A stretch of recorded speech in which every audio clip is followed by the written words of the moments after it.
Ça va. C'est vrai que les commentaires à la marge.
il a un petit port pour nettoyer. Ok. Je vais, je vais l'ouvrir. D'accord. Alors si c'est genre... Mais c'est pas grave, vas-y, ouvre-le et ça va être ta machine qui va servir à diffuser. Ouais, parce que c'est de cette machine-là qu'on a enregistré le son. Pas de problème. J'espère que c'est pas de problème. Parce que c'est une vieille machine, comme tu peux le voir. Oui. Si tu as ton anime déjà, c'est bien. Ouais, je l'ai. Celui-là, c'est celui qui roule. Celui d'à côté qui ne roule pas.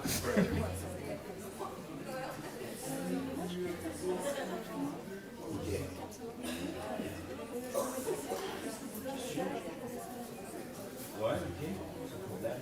Nous, on va faire pareil. En haut aussi, pour il reste bref, donc on prendra là. Lui, je pense qu'il va se mettre là. À moins qu'il préfère de. Ouais, il sera avec le service. Ouais, alors ça, il faut me dire, parce que si vous décidez de parler de là plutôt que là, moi, il faut que je règle la caméra là-dessus. Ah oui. Là, par contre, tu peux peut-être garder du large. Oui, je peux garder du large, c'est pas un problème, mais... C'est vrai qu'après, ça serait bien que ça soit un peu resserré sur les deux intervenants.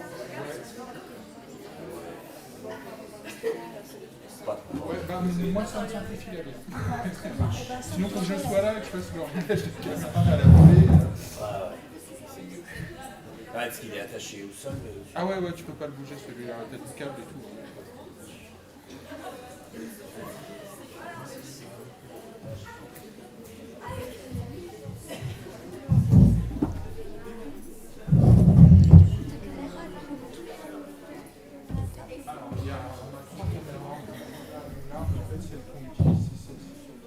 Oui, donc ça. Un petit point d'image, là, ça se donne en fait pour autant qu'elle est sur la caméra, mais je vais resserrer.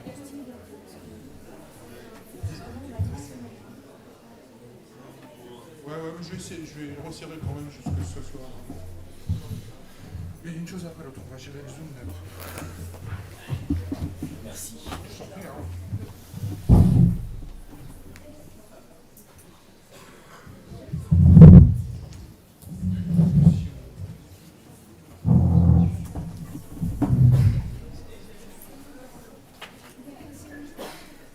Pardon ? Ouais, mais j'en ai d'autres, je sais pas pourquoi il y en a qu'un seul, d'habitude il y en a deux. Est-ce qu'on peut peut-être Moi je peux en mettre un deuxième.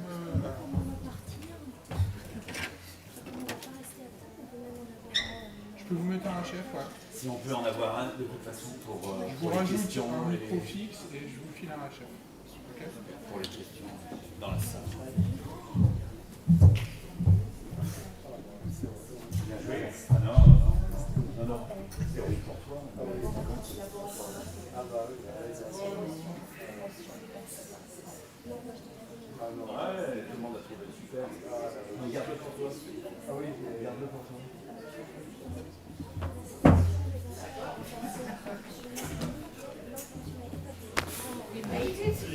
J'ai mis deux fois mon mari au dernier moment.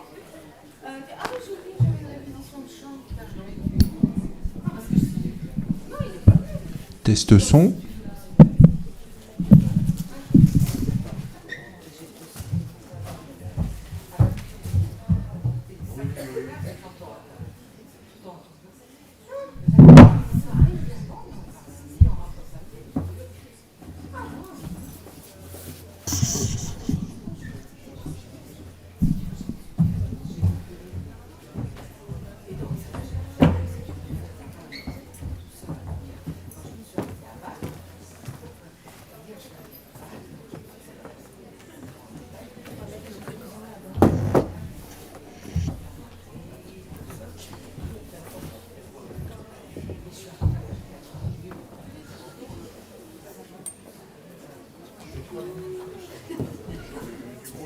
Ça nous sert, c'est le genre de scotch qui nous sert pour les câbles là.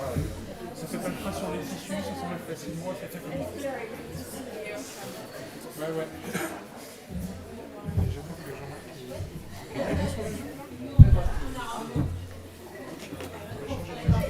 C'est vrai. On s'est dit que lundi avec la natte.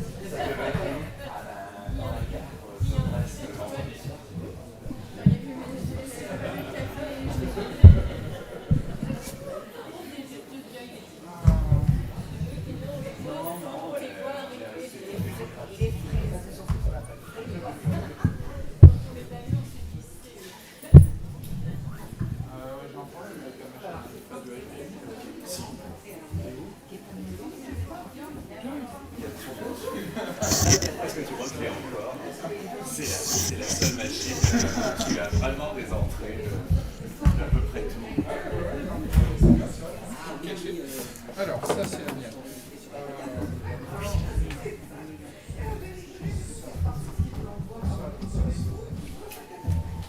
Oui, elle m'a répondu hier. Oui, elle m'a dit qu'elle allait essayer. Oui.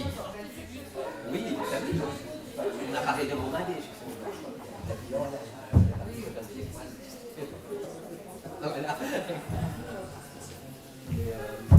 Mais elle est à fond dans le truc. Avec son équipe.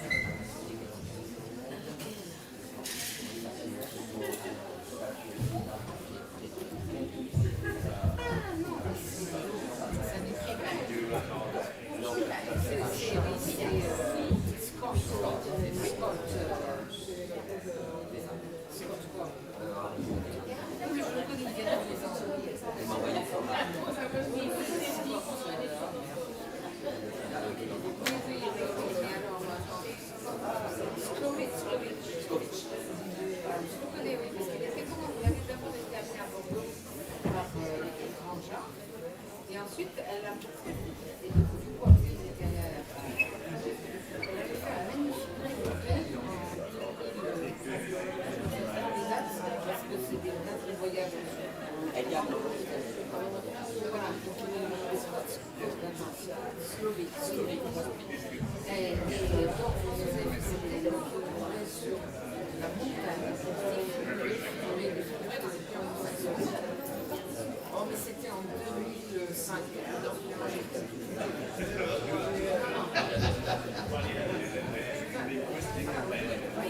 Elle avait fait ça, et il y avait Scott Moretti, et il y avait le gars, Basse. Oui, Basse. Voilà. Et alors, comme moi je partais aux États-Unis,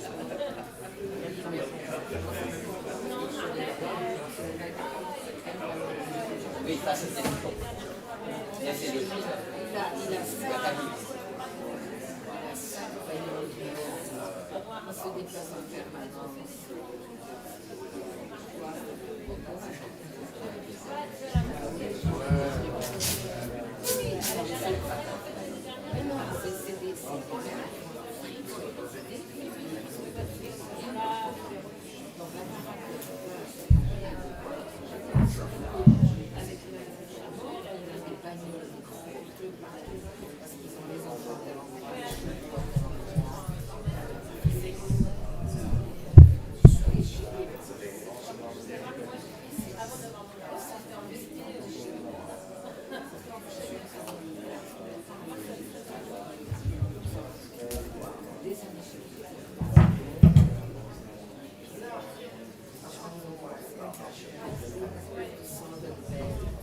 Ah oui, d'accord.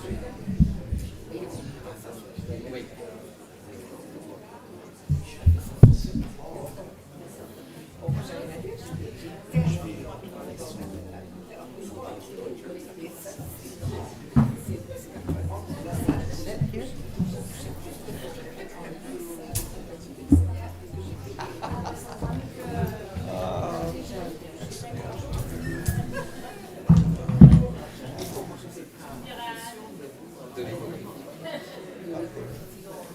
Yeah, she will the indigenous. Yeah, this is they have like small, very small chapters. You know what? Better.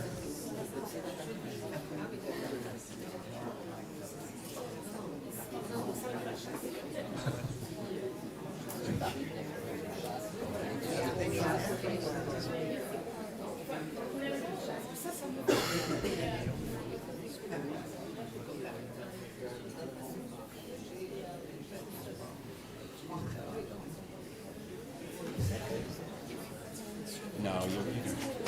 Do you prefer to hand or to iPad?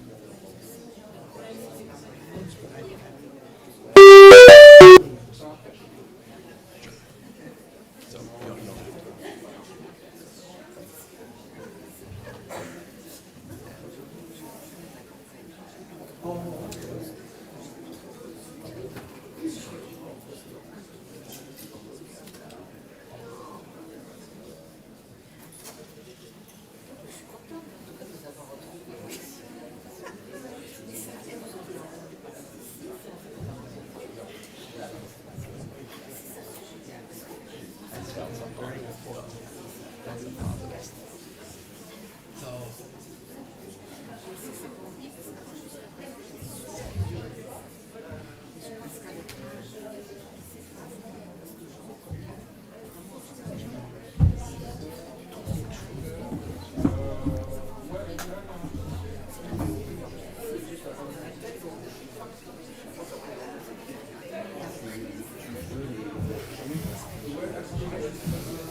Ça, c'est la version américaine, ils aiment bien les pupitres en règle générale.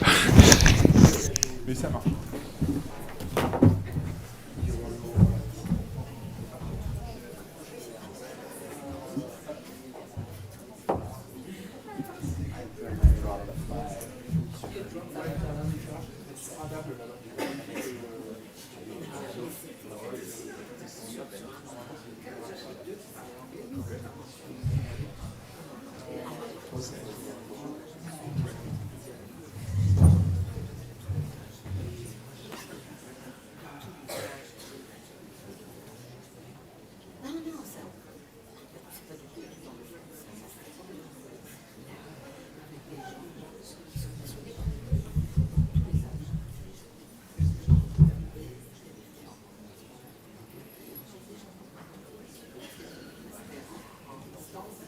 Quand tu appuies, ça monte, tu arrêtes d'appuyer, tu réappuies, ça descend. Voilà. J'essaie de...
faire un nom.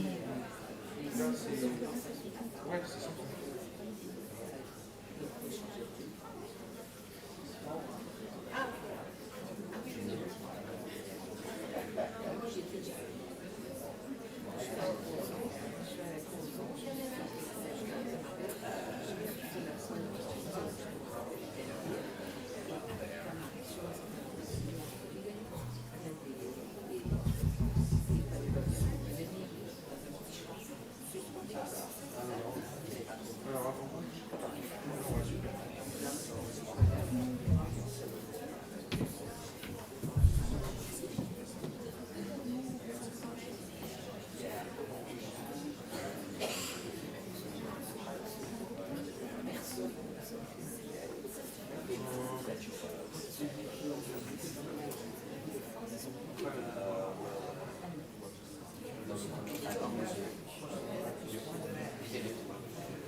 Ah mais Walter il va être là en fait. Il va être là. Bon bah ils sont bien là.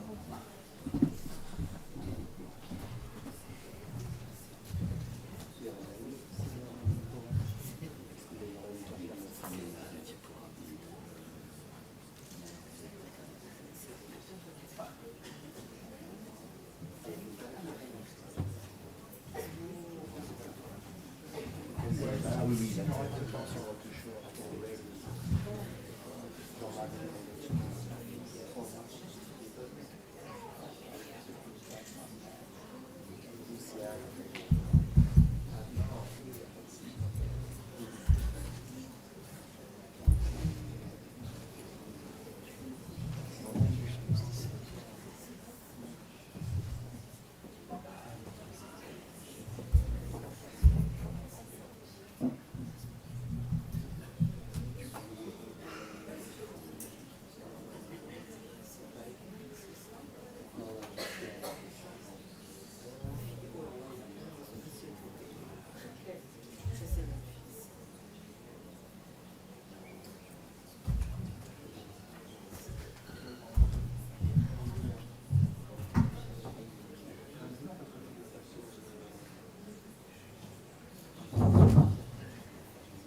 Le seul truc, c'est que l'adresse Zoom a été diffusée comme une info. Tu vois, c'est ça. Est-ce qu'on peut changer de machine? Je vais en chercher une chez Jean.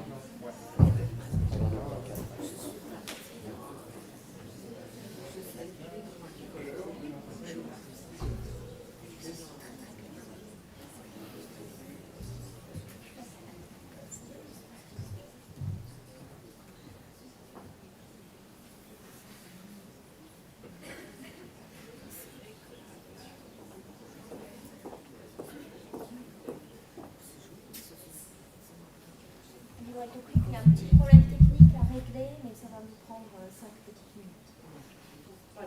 Merci de votre patience. Exactement. On est bien d'accord. Mais le pire, c'est qu'on fait des tests avant, ça marche.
Ah oui. Hop, là, on fait vraiment place.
short terms of movement.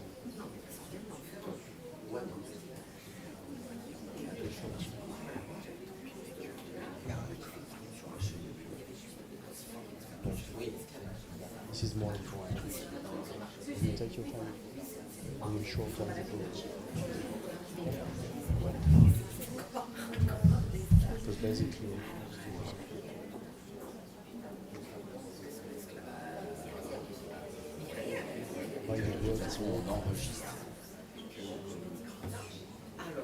almost the same things that yesterday night. Well, and two.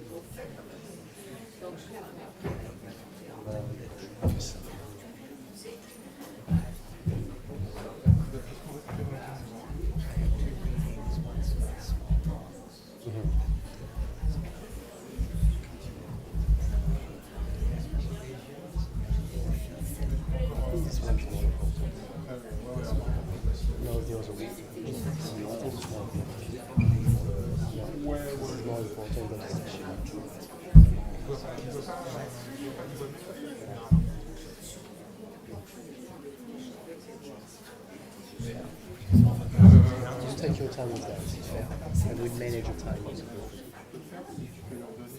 This is more important. Yeah, rush, yeah, it will be rushed. I just have to get the books. Le plus simple. I think I will find them. Bring the door.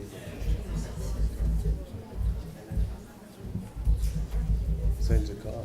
Ton adresse mail, hein? Camille, ok. Faut pas m'en vouloir, hein, je suis nul avec les noms.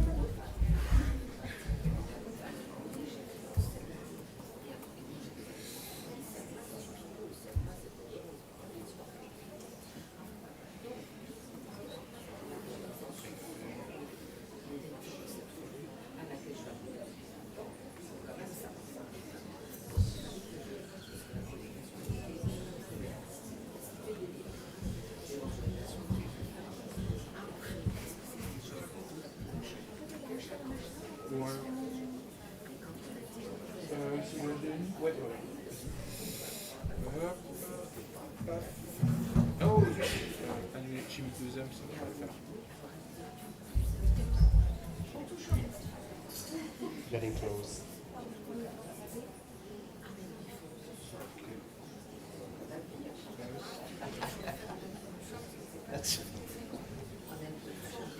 Tac. c'est bon.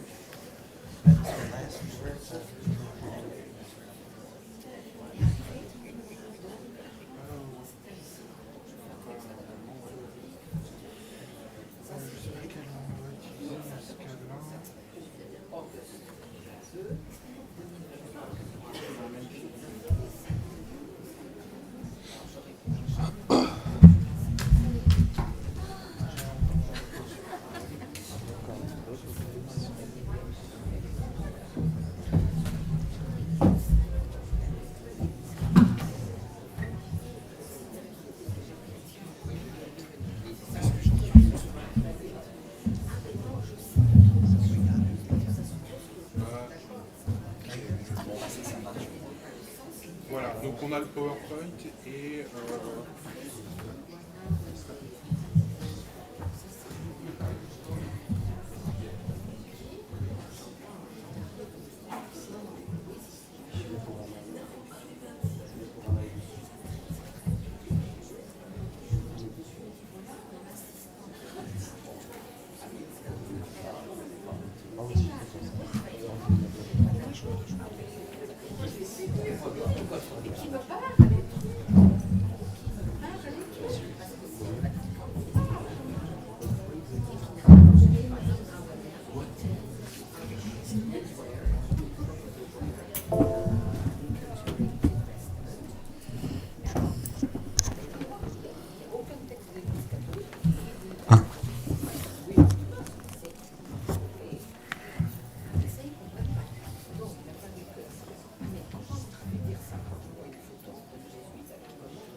All right, so at long last,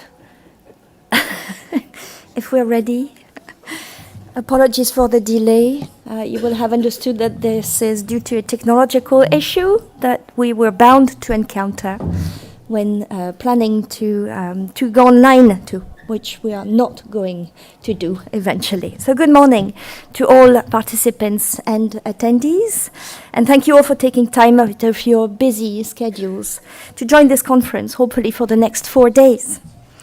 I want to thank our distinguished guests, Pauline and Walter Ecohawk, for making the long trip to our end of the world to tell us about self-determination, cultural resilience, and sovereignty, knowing the many Breton bells that these ideas might ring in this room and beyond. Welcoming you today is a profound honor. This international conference is hosted by the research center HCT Heritage and Creation in Words and Images, with the support of the French Institute for American Studies, the CEU Alliance of European Coastal Universities, OSPAPIC, the Faculty of Arts, and the Department of Anglophone Studies. Although it takes a village to organize a 4-day international conference, some in our village have been working especially hard to pull this event together. And on behalf of the Research Center, I would like to express my gratitude to the organizing team, Gilda Charrier, Jean-Marc Serme, and Fabrice Lecorguillet, and to our assistants at HCTI, Emmanuel Bourges and Nathalie Hendricks, without whom this event would not have been possible. To you all, my deepest thanks.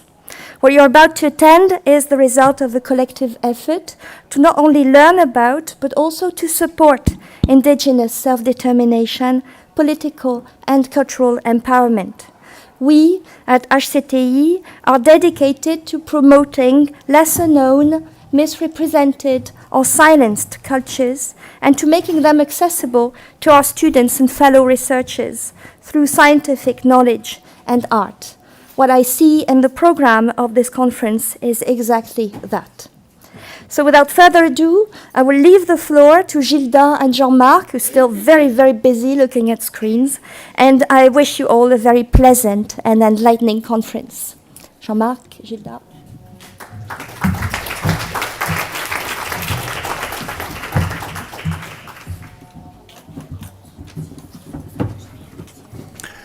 Hi, it's so nice to have you all here. We kind of did it on purpose. We told everyone that you had to be here this morning, and everybody agreed, which we are very thankful for, and we apologize for this delay, yes. But that's basically, I've seen this a lot over the years. It was worse 10 years ago, as you can imagine. People are getting better, I think, a lot better. Thank you to the technicians too, because we would have been even more lost, I'm afraid, if you hadn't been there. So thank you so much, David, for being here. We are deeply honored to have Walter Ecohoc and Pauline Ecohoc here in France, in Brest, in particular. A little bit of patriotism doesn't hurt. So we are really honored and happy. We've been working on this for a while now, and we owe this to a book at the very beginning. Walter's book, and he'll be talking about this with actually this book is made of has produced another book. This first book in English led to a book in French, to a translation.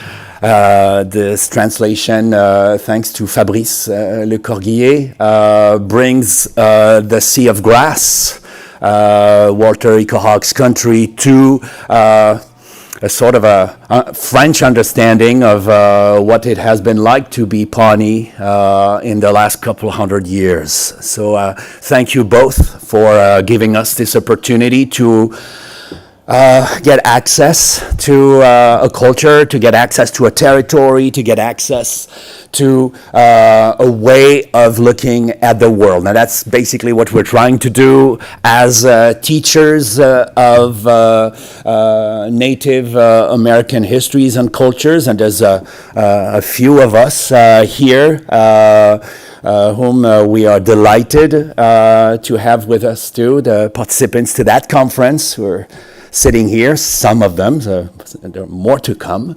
And this thing about teaching and researching is really important to us. That's what the university is, I think, good at. So in a sense, you're in the right place. We hear a lot against the university. We hear a lot about other types of schools, whatever, but this is probably one of the only places in France where you'll both see teaching and research walking hand in hand. So that's something that we want to keep, and something that you need to acquire, and that's why you have so much work doing this research every week. But I hope that it brings you joy, and sometimes joy and happiness. Brest is no stranger, I would say, to receiving Native American guests. If I go back in history, and that's a little harsh on me for being able to do that. If we go back to the end of the 20th century, a time for you who is like in the far reaches of prehistory. We received a delegation of the Blackfeet Nation, dancers who had been to the Abbaye de Daoulas in order to dance and to present their cultural knowledge. Young dancers, your age. It was very interesting to have this relationship between French students and young Blackfeet dancers, and a poet. A Tsitsistas poet, so I hope it rings a bell. A guy from the Plains, Lance Hansen, who happened to be in Saint-Étienne with Elisabeth Bouzonville, he was there last week, right? So it's also nice to see how those connections kind of last in time. And then 12 years ago, we are here in Brest, we received Ted Isham, who's a historian of the Muskogee Creek Nation in Oklahoma. He was here and also gave us a talk, and now it's our pleasure to have Walter Ecohoc former president of the Pawnee Nation, 2020-2023, if I'm not mistaken. Very honored to have the president of that nation with us today to talk, and that's him that you're waiting to hear. But before I go away and we go away, but I'll let Gilda speak a little bit for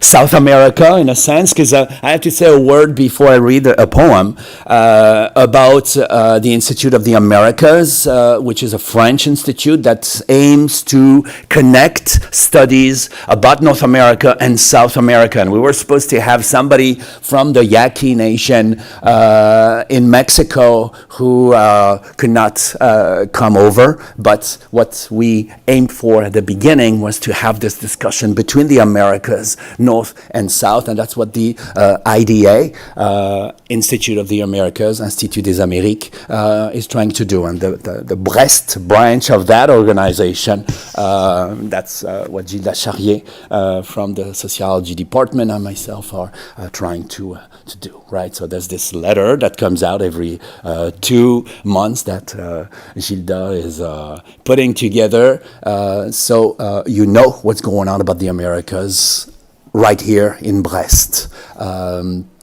So thank you to ACTI for their tremendous help. Thank you, Camille, for helping so much getting this thing together. And I want to read a poem by Earl Thompson, who's a Yakima poet, and I wanted to pay my respect to Pauline Ikohok, who's from the Yakima Nation, located in what is today Washington State. And out of this book, When the Light of the World Was Subdued, Our Songs Came Through, which was edited by Poet Laureate Joy Harjo and a number of other editors. If you like poetry and if you want to be in direct contact with more than 160 native poets from all over the 20th century up to today, that's the book that you want to buy. All right, so it's called Mythology by Earl Thompson, who lived from 1950 through 2006. My grandfather placed wood in a pot-bellied stove and sat. He spoke. One time your uncle and me seen some stick Indians driving up the mountains. They moved alongside the car and watched us look at them. They had long black hair down their backs and were naked. They ran past us. Grandfather shifted his weight in the chair. He explained. Stick Indians are powerful people that come out during the fall. They will trick little children who don't listen into the woods and can imitate anything, so you should learn about them. Grandfather poured himself some coffee and continued. At night, you should put tobacco out for them, and whatever food you got, just give them some, cause stick Indians can be vengeful for people making fun of them. They can walk through walls and will stick a salmon up your ass for laughing at them. This will not happen if you understand and respect them. My cousin giggled. I listened and remember. Grandfather slowly sipped his coffee and smiled at us. The fire smoldered like a volcano and crackled. We finally went to bed. I dreamed of the mountains, and now I understand my childhood. So, with these poetic words, I'll leave the floor, of course, to the one that you are burning now to listen to. Walter, if you want to come up to that, if you're... Thank you, Jean.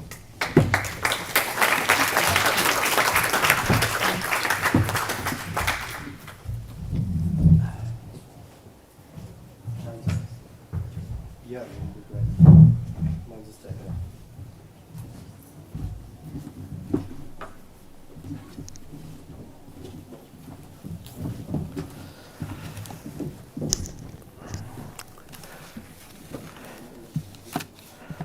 No kekadus pakskati akitaru iriwe turahe wetu deriku. Te sa rusa turahe tiku kitkahaki pari akitaru. Bonjour, hello, and everyone, good morning.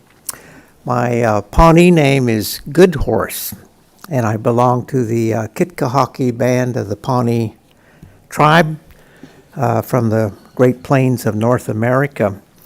And before I begin my talk, I was asked to render a prayer.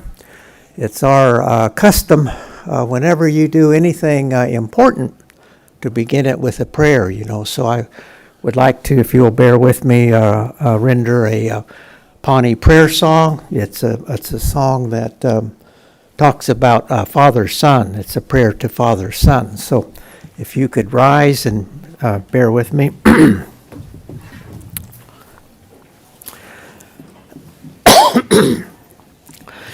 Yahweh ha ya hey ya Yahweh ha ya hey ya Yahweh ha ya hey ya Yahweh ha Yahweh oh hey Yahweh Yahweh ha ya hey ya Yahweh ha ya hey ya Yahweh ha ya hey yo Yahweh ha ya hey yo Yahweh ha ya hey yo Yahweh ha Yahweh Yahweh Yahweh Noa utekitse chiksu tatuta atia sakuru anaskitaku iridaskitawe atide wahake yoe Yahweh ha Yahweh ya Yahweh ha Yahweh ya Yahweh ha Yahweh ya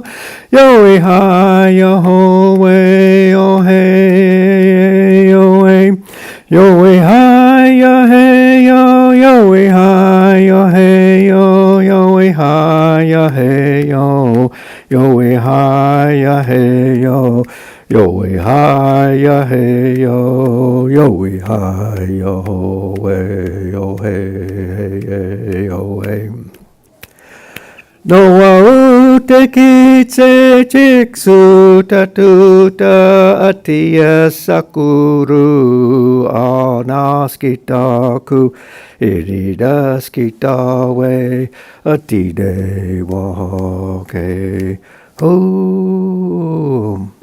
Thank you. Be seated.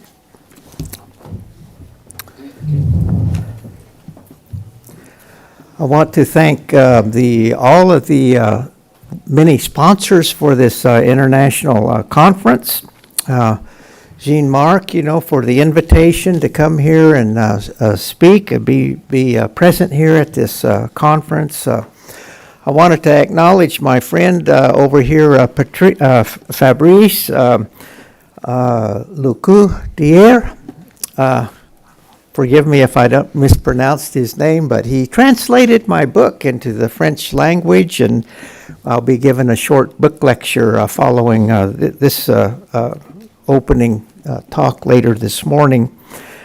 But I'm very, very honored to be here, and I want to thank each and every one of you for being here, taking time out for your schedule. You could have been anywhere, but you chose to be here, so I want to thank you very much. And I want to just acknowledge Fabrice and Laurency. Rise, Laurency. She and her husband showed myself and my wife around town yesterday, and extended my wife and I many kindnesses and courtesies, and so we're very grateful to learn about the very splendid history here in Bresse and Brittany, and you all are blessed. This is a very distinguished, handsome audience. You come from a beautiful land, a beautiful language, and just a splendid heritage that you have here, So I'm very honored to come to such a famous land, as France, and to be here in Brittany with you today. And so I wanted to just express, how thankful I am to them and my own personal honor. This is my first time being to France myself as a visitor, a guest, in your very famous country. I don't speak the French language, and I'm not very familiar with your customs, but I am very proud to have some French connections, as a Pawnee Indian from the Great Plains. Fabrice, if we got that map that I had made, if you could put it up on the screen. We have a Pawnee people. We have a historical connection to France. At one time in history, from 1682 to 1803, most of those years, France ruled a very vast colony here, right in the center of the Great Plains of North America, the French colony, Louisiana Territory. And my people come from Nebraska, right smack dab in the middle of France's colony there. And so historically, that was our homeland, and northern Kansas. So you could see from the map there that our people lived right in the heart of this French colony in North America. This is the Great Plains of North America. It goes all the way from Texas all the way up to Canada, the dark land up in Canada. And we had, among our people, we lived in earth lodge villages along the major streams of that region in the central part there. And we had French traders. We had French fur trappers, that lived among our people. There was some intermarriage, and we traded. We had an alliance or a trading partnership. We had got guns and ammunition, and it changed the balance of power. It made our people better able to defend that region up there, and we even fought together against the Spanish soldiers that came out and made an incursion into that area from New Mexico in the year 1720. We defeated the Spanish soldiers, almost wiped them out, actually, and most of their native allies that they brought. They came to punish the Pawnee and the French, for our trading relationship there. But we did stop the incursion of Spain. That's the first, ended their dreams of empire there. And so we have that historical connection. And then in my own bloodline, I had there's some French intermarriage with our people. I had a triple great grandfather, Louis La Chapelle, and then was a French speaking Pawnee. He was an interpreter.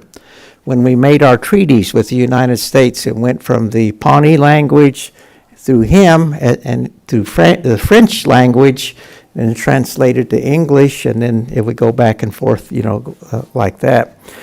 And then I have another second great grandfather, Baptiste Bahale, who we were not sure if he was French or Spanish, but he had folks in St. Louis there, downstream from our villages.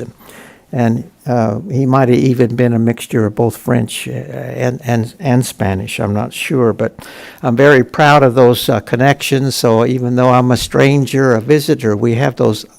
I carry some French blood in my ancestral bloodline, and we have these historical ties as well. World War I, my grandfather came over and fought in the Rainbow Division, and they went over the top of the trenches in every American offensive during that war. And that's where I got my first name from him. Walter was his first name as well. And then my uncle, World War II, came over to help free Europe of the fascist occupation of Europe. So we have these connections that we had. I just wanted to say that much, very proud of those connections. So today, what I wanted to do, first I wanted to dedicate my remarks that I want to give today and later today to the late and great N. Scott Momaday. He was a Kiowa Native American Pulitzer Prize winning author, a poet laureate of Oklahoma, who really was considered the kind of the father of the Native American Renaissance literature movement, and he passed away last week. An acquaintance of mine. I didn't know him well, but I've met him many times. And he passed away, like I say, last week. So I'm going to dedicate my remarks humbly, to him. And I want to go on from there to what I want to talk about this morning is to share some of my perspectives on sovereignty and how sovereignty is exercised in the United States by our tribal nations. And to do that, I had about 6 areas I'm going to try to cover here. The first, I want to provide some baseline data about Native Americans in the United States. Secondly, I want to talk a little bit briefly as possible about the Native American experience in the American democracy. Third, I'd like to talk about the tribal sovereignty movement in the United States from 1970 down to the present day. About how our indigenous peoples in the United States found their place in American society through this tribal sovereignty movement. Then I would like to talk about the Native American cultural renaissance that is sort of a byproduct of this tribal sovereignty movement. About how we found our voice and are now able to be telling our own stories there in the United States. And then finally, I want to identify some challenges that I think our tribal governments face in the future in terms of exercising their sovereignty. And hopefully we'll have time for some questions and answers. A lot of these things that I want to cover today is based on my own personal firsthand knowledge of traveling and amongst our traditional tribal communities across the United States as an attorney representing our traditional people, our tribal governments, as well as up in Alaska and out in the islands of Hawaii. With that, let me just launch into it, and I'll bear with me. I'll march through these areas that I wanted to cover for you today, to kind of maybe set the stage for the conference here, International Conference on Exercising Sovereignty. So first, let me give some baseline data about Native Americans in the United States, indigenous peoples. When I say indigenous peoples, I'm referring to the American Indian, the Alaska Natives, and then the Native Hawaiians. And there's probably about over 3 million of our indigenous peoples in the United States. It's a growing segment of the U.S. population, about 1 or 2% of the population. And the main point is a lot of people think that Indians are extinct. Even in our own country, they don't know anything about. There's an information gap about Native people. They're largely invisible people in our own country, our own homeland. We're not in many of the history books. And so a lot of people think the Indians are extinct, but that's a myth. It's not true. There's about 3 million indigenous peoples in the United States.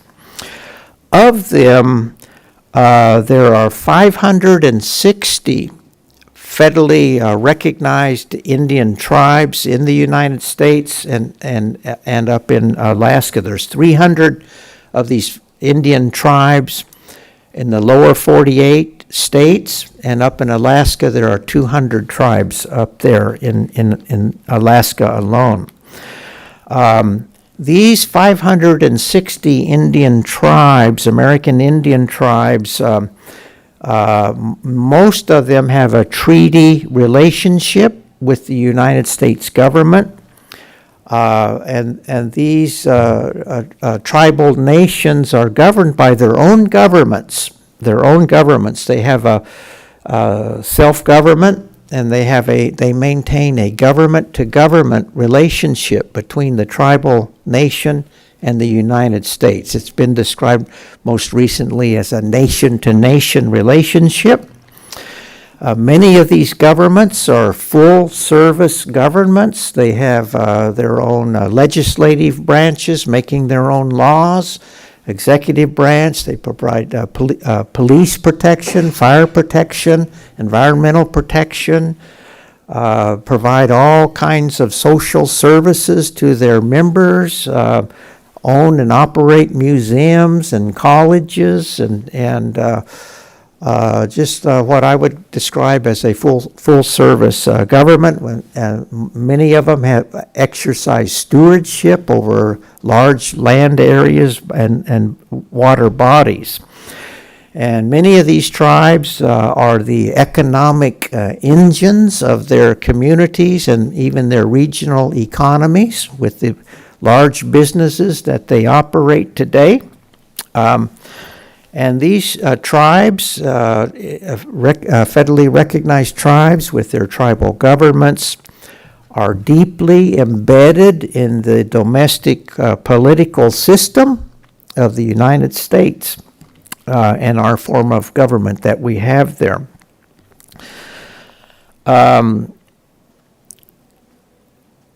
Another aspect in terms of baseline data is that our native people in the United States engaged in more than 40 wars between the tribal nations or confederacies and the United States. We're the only segment of our society, our diverse society in the United States, that faced the barrels of American guns, during the winning of the West with smoking guns. More than 40 wars were fought. During that same period, this 40 wars were fought between 1776 all the way into 1892. 100-year war with the native people. Many places on that map, including within the Louisiana territory, former French colony, was at one time in the mid-1800s a vast theater of war. My own Pawnee homeland was overrun with enemy tribes, and it was just a cauldron of warfare. Also, these 560 tribes entered into treaties. There are 369 treaties in the United States between tribal nations and the United States. They were formally negotiated nation to nation by the diplomatic representatives of both parties. These treaties were approved under the U.S. Constitution by a 2/3 vote of the Senate and signed into law by the President of the United States. And these treaties are considered in our domestic legal system, as under our Constitution, as the supreme law of the land. Today, the courts enforce these treaties. And many of the tribes, including my own tribe, we have 8 treaties with the United States government. And according to the Supreme Court, many of these treaties, they have certain language that we acknowledge the the territorial jurisdiction of the United States, and we have the protection of the United States government. And so the Supreme Court has ruled that treaty language is that we entered into the Union or the Republic, the United States Republic, through our treaties under the protection of the United States of America. And so these are very living documents, these treaties. And we're the only segment of the society in the United States that have a formal treaty relationship between our tribal nations and the United States. And there was about 100-year period of making these treaties. Today, as far as land and natural resources, all of these 560 Indian tribes together own 100 million acres of land. 56 million of those acres are in the lower 48 states here, and then 44 million acres are owned by tribes up in Alaska. And so altogether, that makes the Indian tribes the second largest landowners in the United States after the federal government. They own more acres than we do. Of these Indian lands, together with the appurtenant water that goes with the land, we have 44 million acres of rangeland and farmland, 5.3 million acres of commercial forests. Many of these forests under tribal stewardship are in more pristine condition than the federally owned or state-owned forests. We have 2.5 million acres of cropland. We own 4% of the United States oil and gas reserves in the American West, 40% of the uranium deposits, 30% of the coal reserves. And so you could imagine that our tribal governments and our Indian nations with these natural resources, we get a lot of pressure from the oil and gas and other extractive industries, to trying to get access to exploit these resources. In the United States, our tribal people live in very diverse habitats. That some of the best places in the United States, in my opinion. These unique and diverse habitats include islands, all the way from Martha's Vineyard off the coast of Boston. The people there, Wampanoags, they call them the people of the first light. They see Father, Son, that song I sang about, the first rays of the day. That's what we call them, the people of the first light. All the way to islands, all the way to Hawaii, they'll see the last rays of the setting sun. Wetlands, we have native habitats in the evergreens, the wetlands of Oregon, the floor of the Grand Canyon, to the mountains of the American West, the desert country in the American Southwest, to the rainforest in the Pacific Northwest, southeast Alaska. The large Tungus National Forest is home of the Tlingit Indians as well. That includes the circumpolar world of the Yupik people, as well as of tribal people along both coasts, ocean coasts. So these are very unique habitats. They're indigenous habitats that gave rise to our profound tribal cosmologies and cultures, ways of life. They're the source of the indigenous knowledge that we have with the natural world from thousands of years of interacting with these habitats. And as I mentioned earlier, many of these places, they're sensitive ecosystems and some of the best places in America. I think that most of the remaining biodiversity in the United States is under tribal stewardship in these habitats. And they have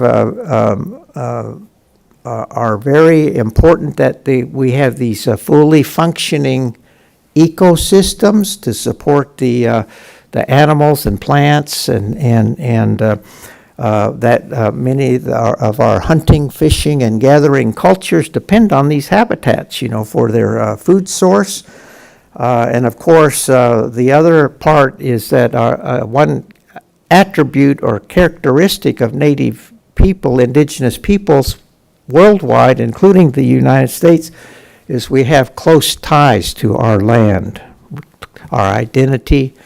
The land has holy places in it. We maintain relationships with the different animals and plants, that plants of power there. So it's a source of a lot of the indigenous knowledge that we have about how human beings are supposed to comport themselves to the natural world and to the animals and plants in it, marine life and that sort of thing, Father Sky, Mother Earth. And so that's a vast treasure trove of ancient human knowledge is stored in these tribal cultures, traditional people that still live in their habitats. And in the United States today, the indigenous knowledge or the traditional ecological knowledge of our native people is being actively sought by the United States government to help improve the environmental stewardship of our lands in America, and to combat the warming world that we have, with the climate change that threatens life as that we know it. People are turning in the United States to our native people about how we should respect Father Son that I sang about this morning, and not pervert the power of the sun.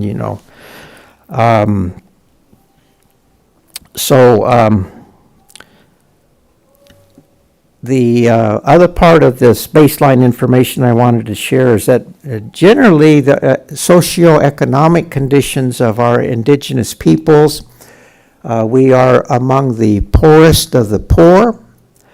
We live life at the bottom of every socioeconomic indicator, shortest lifespans, worst health, worst education, housing, you name it. Even though it's starting to change now with some of our economic development. The legal framework for these 560 tribes is a comprehensive body of federal law. It's called Federal Indian Law. It defines the rights and relationships and responsibilities between our tribal people and the United States government. And it's got a very protective features about inherent tribal sovereignty and this trust relationship. We came in under the protection of the government. And under these protective features, in the modern era, we made great nation-building advances. But then there's a dark side of that same legal framework, the law of colonialism, with notions of judicial doctrines of discovery, doctrines of conquest, doctrines of race that describe our people as racially inferior, with inferior religions, inferior cultures, inferior characters. It's kind of hard to go to court when the Supreme Court is calling your client a savage, that is racially inferior. And there's these kind of doctrines that are still alive and well in this body of federal Indian law, but it's composed of international law, treaties, acts of Congress. Each year Congress passes many laws affecting the native people based on our political relationship between the tribes and the government. Executive orders that the president hands down executive orders. There's court decisions. Each year, the U.S. Supreme Court decides very important cases affecting indigenous issues. Agency policies. The United States Constitution refers to 4 forms of government: the federal government, the state governments, foreign nations, and Indian tribes. And then the 8th source of this body of law is tribal law. As I mentioned earlier, the tribes enact their own laws. We have in the Pawnee Nation comprehensive laws, environmental laws, and so on and so forth, as well as customary law. And so all of these sources of law form this legal framework that governs our rights and responsibilities of our tribal people in the United States. And so in the modern era of federal Indian law and policy from 1970 to the current date, we had this tribal sovereignty movement. President Nixon announced this Indian self-determination policy, and which basically said we're going to turn the decision-making power over to the tribes themselves to help so they can determine their own destiny.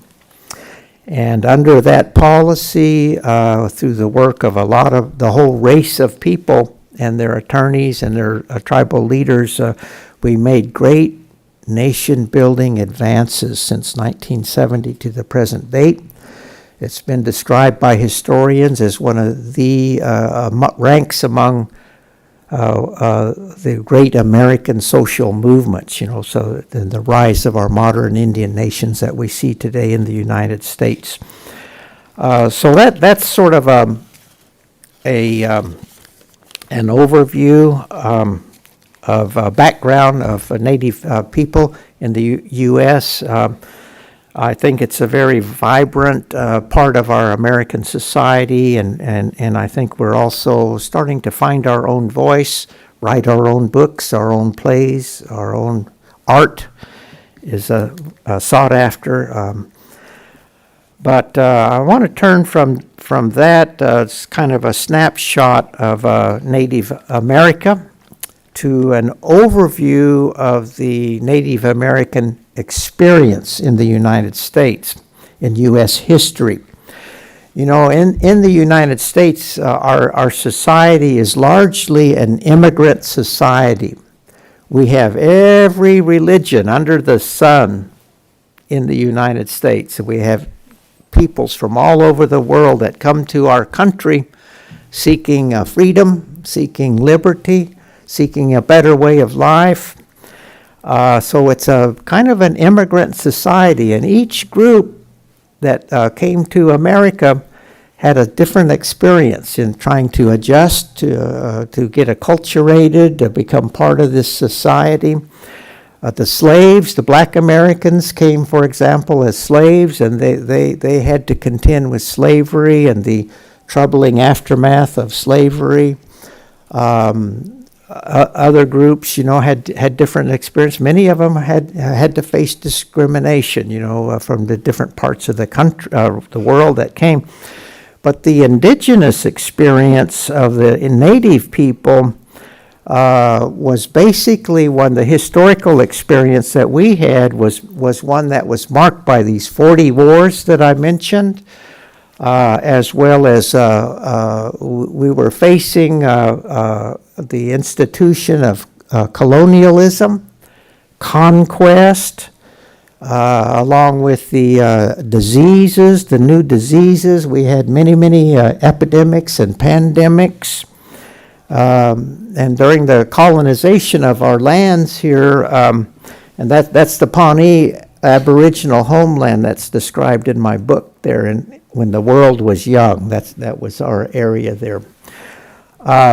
But we faced removal from our homelands, being uprooted and moved, many times marched to reservations. Sometimes the whole state of Oklahoma is comprised. There's 39 tribes there that were removed and put into Oklahoma, for example. So this Native American experience was one cataclysmic, traumatic event after another, just a march of traumatic experiences. So it was kind of a very harsh, life-altering experience that many of the imprints can still be seen today in our legal system. The public mindset and that sort of thing is still seen and felt. That experience, that legacy of conquest, the legacy of colonialism, and very simply to define what I'm talking about, the legacy of conquest and the legacy of colonialism, is simply what the United States did to the Indians during the winning of the West. As the settlers in Manifest Destiny came across the continent, expanded across the continent, brushing the Indians aside, no matter what the cost, and then placing them under the thumb of the government on the Indian reservations. That was basically our experience with this democracy, and then having to face those kinds of pressures and cope with that. But it took a terrible toll historically on the native people in the United States, and that toll is, I think, most visibly seen in the population collapse of the native people in the United States. In one of the most greatest population losses that the world has ever witnessed. The implosion of most of the people were killed or died. Very staggering population loss. In 1492, for example, some of the demographers estimate there were over 5 million indigenous peoples in the continental United States. By the year 1900, only 250,000 were still left alive. And this was like a 5% survival rate.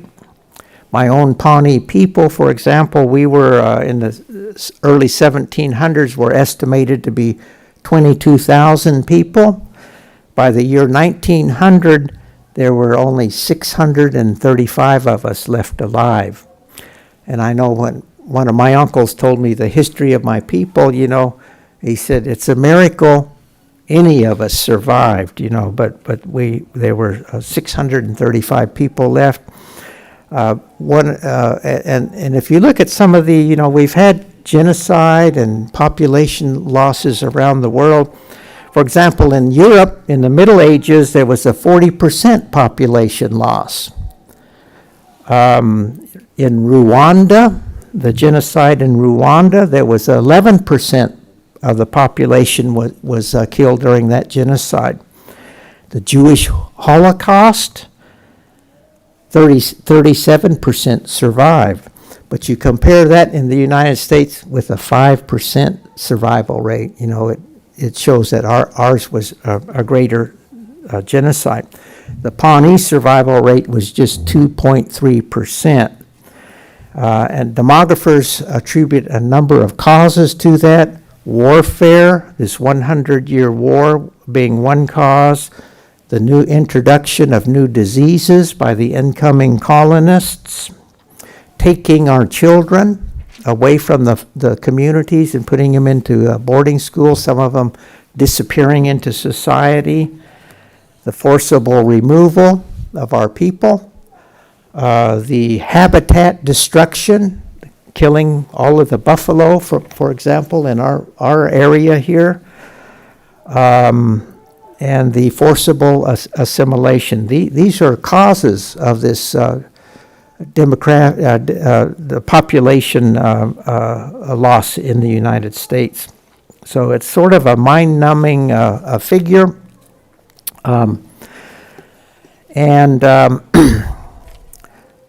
So this Native American experience, it was, like I say, it was a very harsh experience that we had, and has left imprints that we still see today. Congress, for example, that can curtail our sovereignty at a whim by passing a law. Same way with the Supreme Court, can trim our tribal government powers.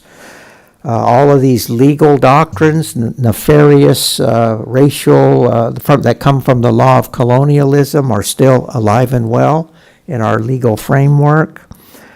Our tribal cultures are under assault. We don't have the same kind of protection for our holy places that are out on the land. The Great Spirit, he lives in the natural world. He doesn't live in a man-made facility. And we have a lot of hard-to-solve social ills in our communities. A lot of trauma-related drug abuse and suicide and things of that nature. And so these all present challenges for us after the aftermath of this experience that we had in American history. And we hit a low point in the 1950s, I think, when the United States Indian policies were one of termination, to terminate the political relationship between the United States and the tribes. And they were terminating tribes throughout the country. And the policy was a forcible government assimilation, to assimilate us into the mainstream society so the Native people would disappear. And so during that period, our tribal people, we hit rock bottom. The Supreme Court was handing down decisions saying that we lived in a conquered land, and anything that we had was a boon given to us as by the government instead of a right of any kind. So slowly our tribal leaders in the 1950s and 60s tried to nudge the government away from these destructive Indian policies to more enlightened policies. And finally that advocacy resulted in President Nixon discarding these determination policies and assimilation policies in favor of this Indian self-determination policy.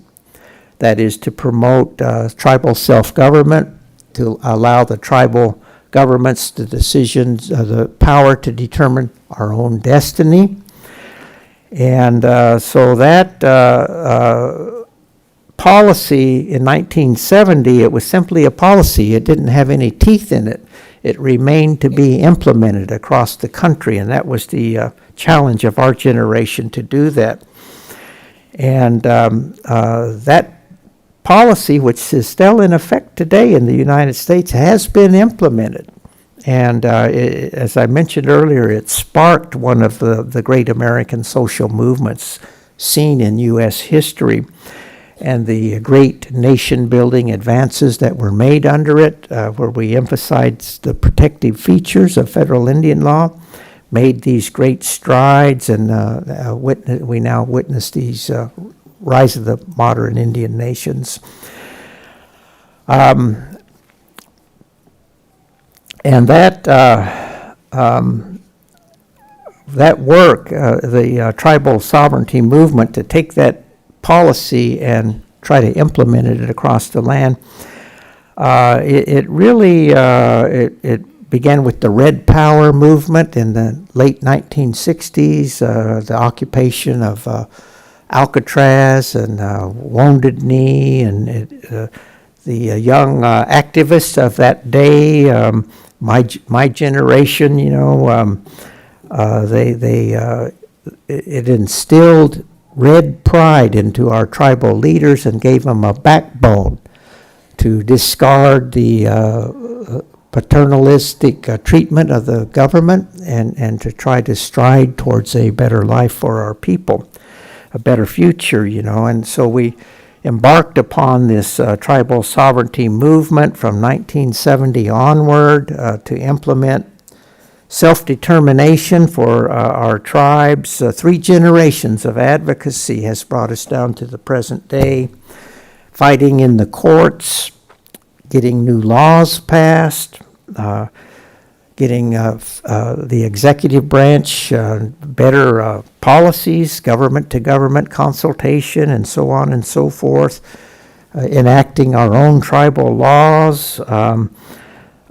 So this all culminated, I think it's still an ongoing work in progress today, to be sure, but I think as a result of that advocacy by an entire race of people, it has sort of forged a safe place in American society for our tribal governments and our tribal nations, to where we can exist free of fear of oppression.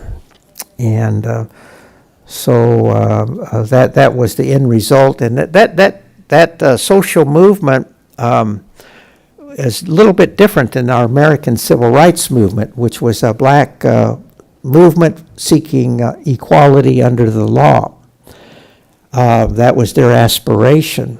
But for the Indian people, our aspiration was tribal sovereignty, self-government, the right to be Indian. We wanted to rid ourselves of discrimination, and we wanted equality, but the core aspiration was self-determination and finding this safe place for our tribal nations and our tribal governments. In the 50s, as I mentioned, it was a low point for us. The only thing that kept our people together at that time, where the government was liquidating the land and terminating the political relationship, we were living in a segregated society. It was just a very rock bottom existence for Native people. The only thing we had at that time was our cultural sovereignty. And to find that, we just had to look within, to our ancestors and the wonderful legacies that they left us, our language, our ceremonies, our art, our architecture, handed down to us.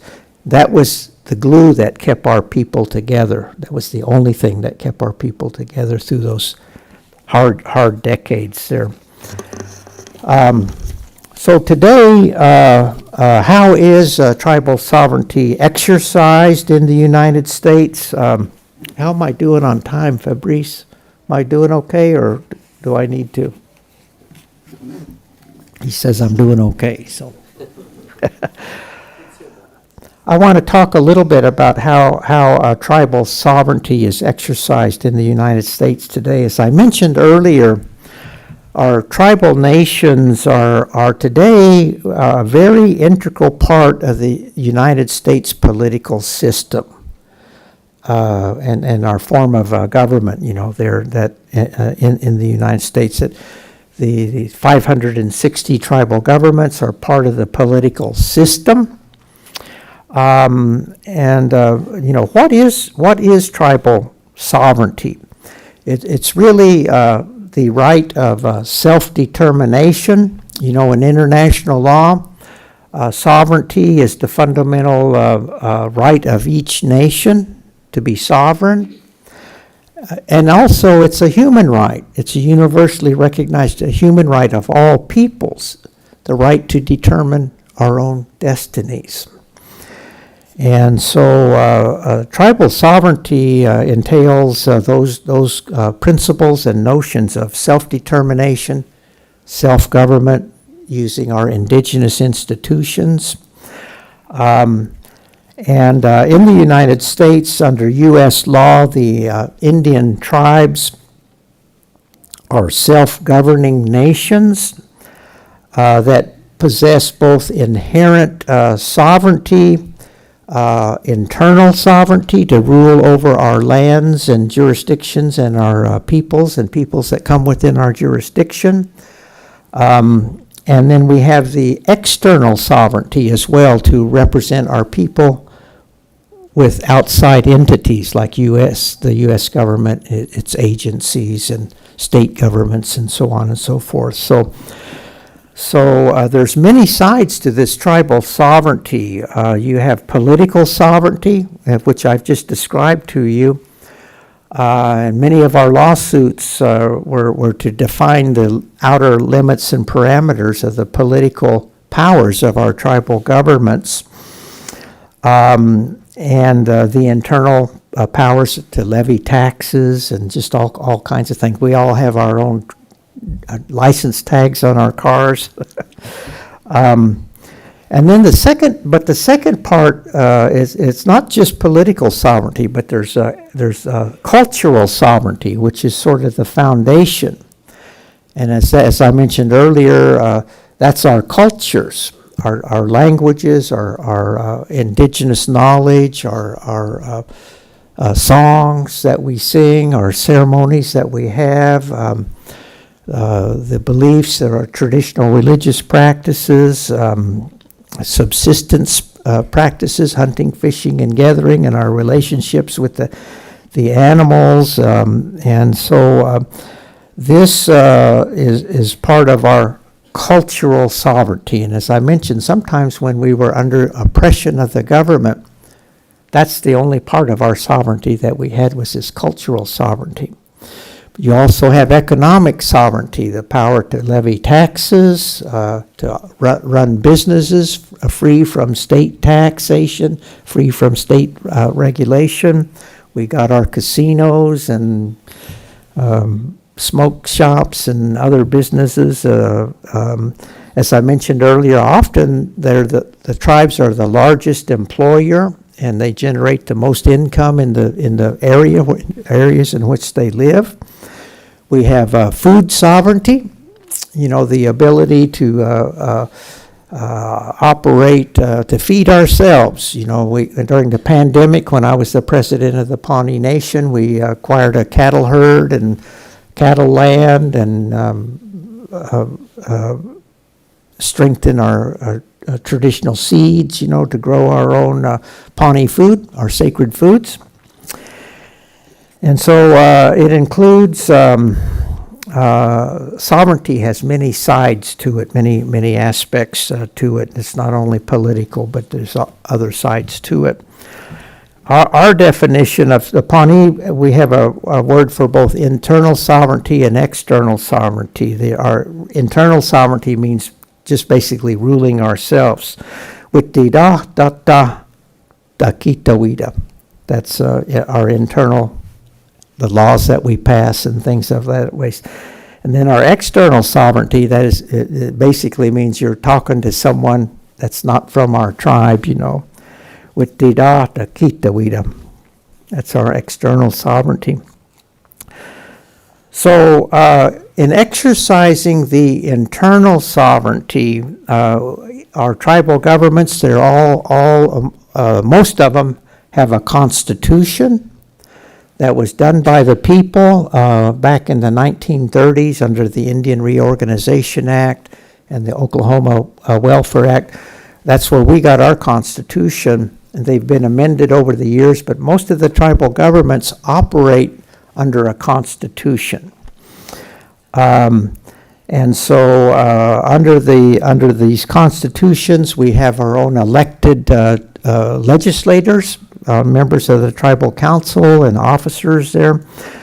We make our own tribal laws, enact our own tribal policies. We determine our own membership criteria.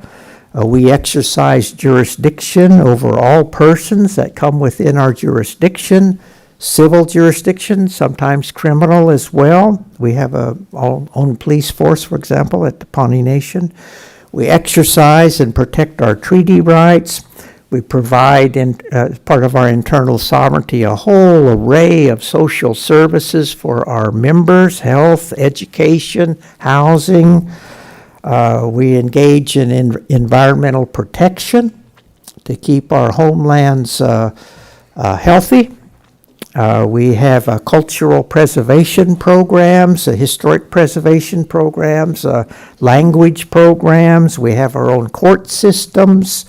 We do our own economic development. And so it's a very robust exercise. As I mentioned, it's like a full service kind of a government. And then on the external side, external sovereignty, we're always entering into contracts, agreements with outside entities and agencies. We maintain a nation-to-nation relationship with the United States. The main way that we interact is through government-to-government consultation between the different agencies and the different tribes. And also we deal with the private sector as well, people that want to come in and develop or what have you, So for the Pawnee example, it's one of the full-service governments. Haven't reached our promised land yet, but we're about one tier below it. We have our aspirations to move up, but for now we're a very full-service government. We have a legislative, executive branch. We have a judicial branch of our government. We have police protection, fire protection. We have rangers that enforce our environmental laws.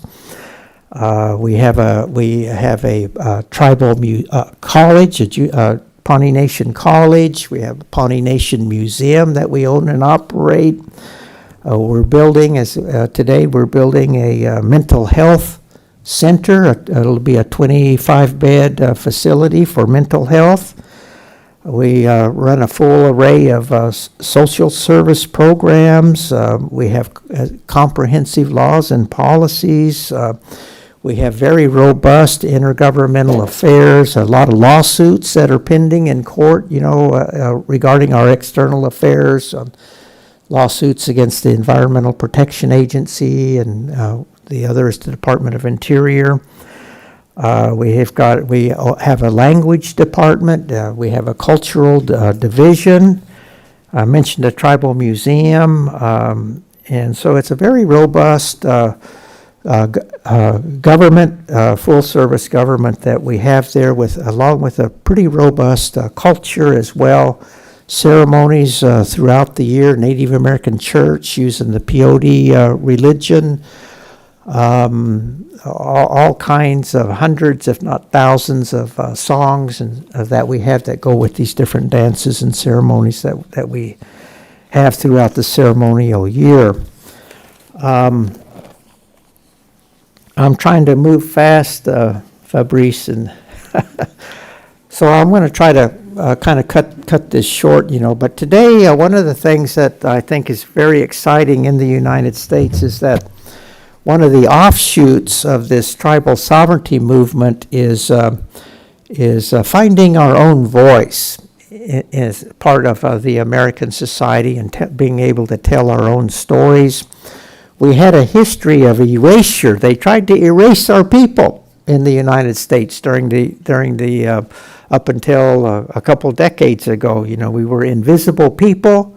The government had tried to stamp out our languages, outlaw our practices of our medicine men, assimilate our children away from our culture, and just simply erase all attributes of Native life in the United States. And so we became an invisible people. Our religions had to be practiced underground. And all of that slowly began to change after the tribes established their sovereignty within our society. But there was a time when we were completely erased from public media, nothing in the school books. The movies were the cowboy westerns, where the Indians were one-dimensional stereotype savages. Literature completely erased us. American literature. Willa Cather, for example, the great Plains novelist, from Nebraska, who wrote about pioneer history, completely erased the Pawnee people as if the incoming immigrants were the first humans to be in that part of the world. So, and even on the place names, the native names were erased in favor of our name for Pikes Peak over here is Duspe, mountain that touches the heavens, and they renamed it Pikes Peak from the first American that tried to climb the top. But in the modern era, we've kind of tried to fill this information gap, by telling our own stories. There's a need for us to find our voice, to tell our stories, and so today we can kind of see a cultural renaissance among our tribal people across the United States. Our native artists, painters, and sculptors, potters, blanket makers, they are like ambassadors. They're a bridge between cultures, to teach our non-Indian fellow citizens about our native people. There's a very vibrant tribal museum movement amongst the tribe to build tribal museums, tribal archives, tribal libraries as indigenous institutions to transfer culture from one generation to the next. Literature, I dedicated my remarks today to the great late N. Scott Momaday, a Pulitzer Prize winning Kiowa artist, writer. Joy Harjo, my good friend, is a poet laureate of the United States. She served 3 terms. And others. It's just a long list of artists, but we finally found our own voice. I think a lot of the movies that we see today they feature real Indians in the movies, I guess The Killers of the Flower Moon is the most current one with the Academy Award to Lily Gladstone, the Blackfeet leading actress. So I think that it was a nice thing to see going from erasure to this renaissance and being able to tell our own stories in our own words. They say that the conqueror gets to write the histories, but today we're trying to just, tell our own stories, and so I think all of these efforts by our artists, our poets, our writers, our artisans, my wife who will be here this afternoon, help close this information gap and shows that we're still here and we never did go extinct according to the vanishing red man theory. And we're telling our own stories. And I think it's incumbent upon all of our native people to be an educator. I think that what my note says. Okay, I've got 10 minutes, I guess. Oh, okay. Challenges ahead for exercising our sovereignty. I think that today, I think our sovereignty is in good hands with us younger generation of our tribal leaders. We've got a whole array of attorneys. When I went to law school in 1970, you could count the number of attorneys on fingers and toes in the whole country, but now there's several thousand Native American attorneys.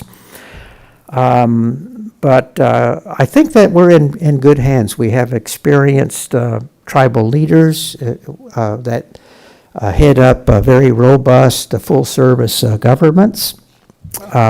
We have a lot of tribal people, Native American people in high places in the Biden administration. Our Secretary of Interior, Deb Haaland, is from Acoma Pueblo, for example.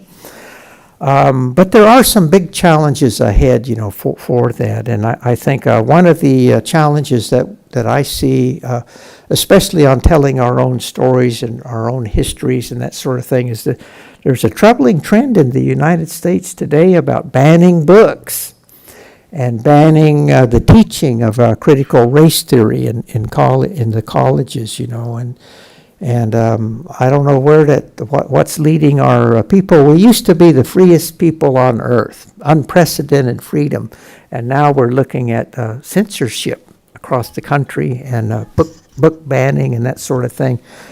And so that's a concern that I have. But the second challenge that I see for this generation and the next is to try to heal some of our historical wounds from a painful past that I mentioned earlier, where we were almost wiped out.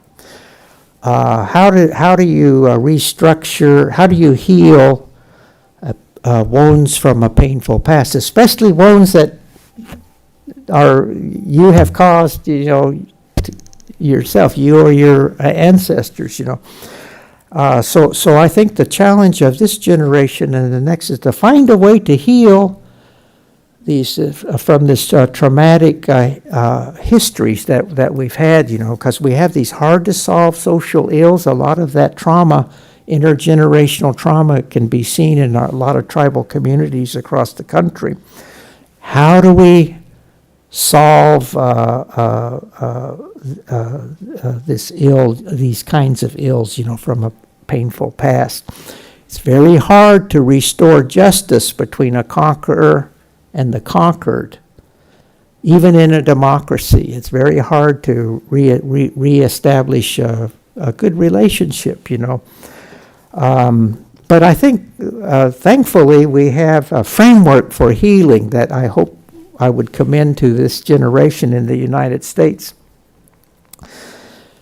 There is a framework that comes to us from the world religions, the wisdom traditions of the human race. Because you go back in history, from day one, there's been no bounds to man's inhumanity to man. There's always cruelty, racism, conquest, warfare, genocide, starvation. There's all kinds of traumatic things in the history of the human race, but our ancestors found a way to address it, these things like genocide. And these traditions that come to us, they work as good as the rain shall fall, even in the most egregious situation. So how do we respond to human suffering in our midst, especially human suffering that we have caused, There's only three responses to it. One is we can take the low road to heal it. Taking the low road is just to harbor hate, anger, and seek revenge, That's the low road, I wouldn't commend it. You see it in the Middle East, it's never going to heal anything, taking the low road. The second way to respond to human suffering that we've caused is simply cope with it. You got to learn to live with it. So that strategy, and that's one I think that was followed in the United States for the Native people, is just live with it. But to live with an unresolved grief never heals anything. You just have to I wouldn't commend that route. The third response is to try to heal it. How do you heal it? And that's trying to take the high road to healing it through restorative justice and reconciliation. And we can look to the world religions to find these steps that we have to go through. It's not rocket science, but we have these time-tested wisdom traditions found in all of the world religions that tell us what we must do to heal wounds, even in the most egregious situation. And as I mentioned, it works as sure as the rain must fall. There's 5 steps to follow to actually heal a painful past. And the first step is to acknowledge that an injury occurred. And in this instance, for the Native Americans in the United States, that injury was conquest, colonialism, and the dispossession. And the after effects that are still seen today. And everyone has to acknowledge that it entails a little truth-telling. A lot of people want to avert their eyes, from a painful past. They don't want to talk about it. Can't bring themselves to acknowledge it. But that's the first step, to acknowledge that an injury has taken place. Once that's done, the second step is to apologize. Very hard to do a heartfelt apology. And this might be applicable to France even and its former colonies, to get down on bended knee, speak from the heart and say, I'm really sorry for what has taken place. Can you forgive me? Can you find it in your heart to forgive me? And when there's arrogance in high places, it's almost impossible to even think about an apology. In fact, we often demonize the persons that we have harmed, But once a true apology has been rendered, then step 2 here, and you gotta cross that bridge, because it takes away the guilt and the remorse, from the offending people. But the third step then is to accept that apology and forgive. Equally hard to do. If your people were wiped out, like in Rwanda, how could you possibly forgive the perpetrator that killed your entire family? And so that's a hard step, but that bridge must also be crossed, because that makes peace. It clears the air and it makes the peace. Then once that's done, the fourth step, acts of atonement. We need to take some concrete steps to wipe the slate clean as best as we can do. We know we can't turn back the hands of time, but we can do all things that possible to try to make things right through these acts of atonement. And in the case of the United States and its treatment of the Native people, we would be looking for acts of atonement.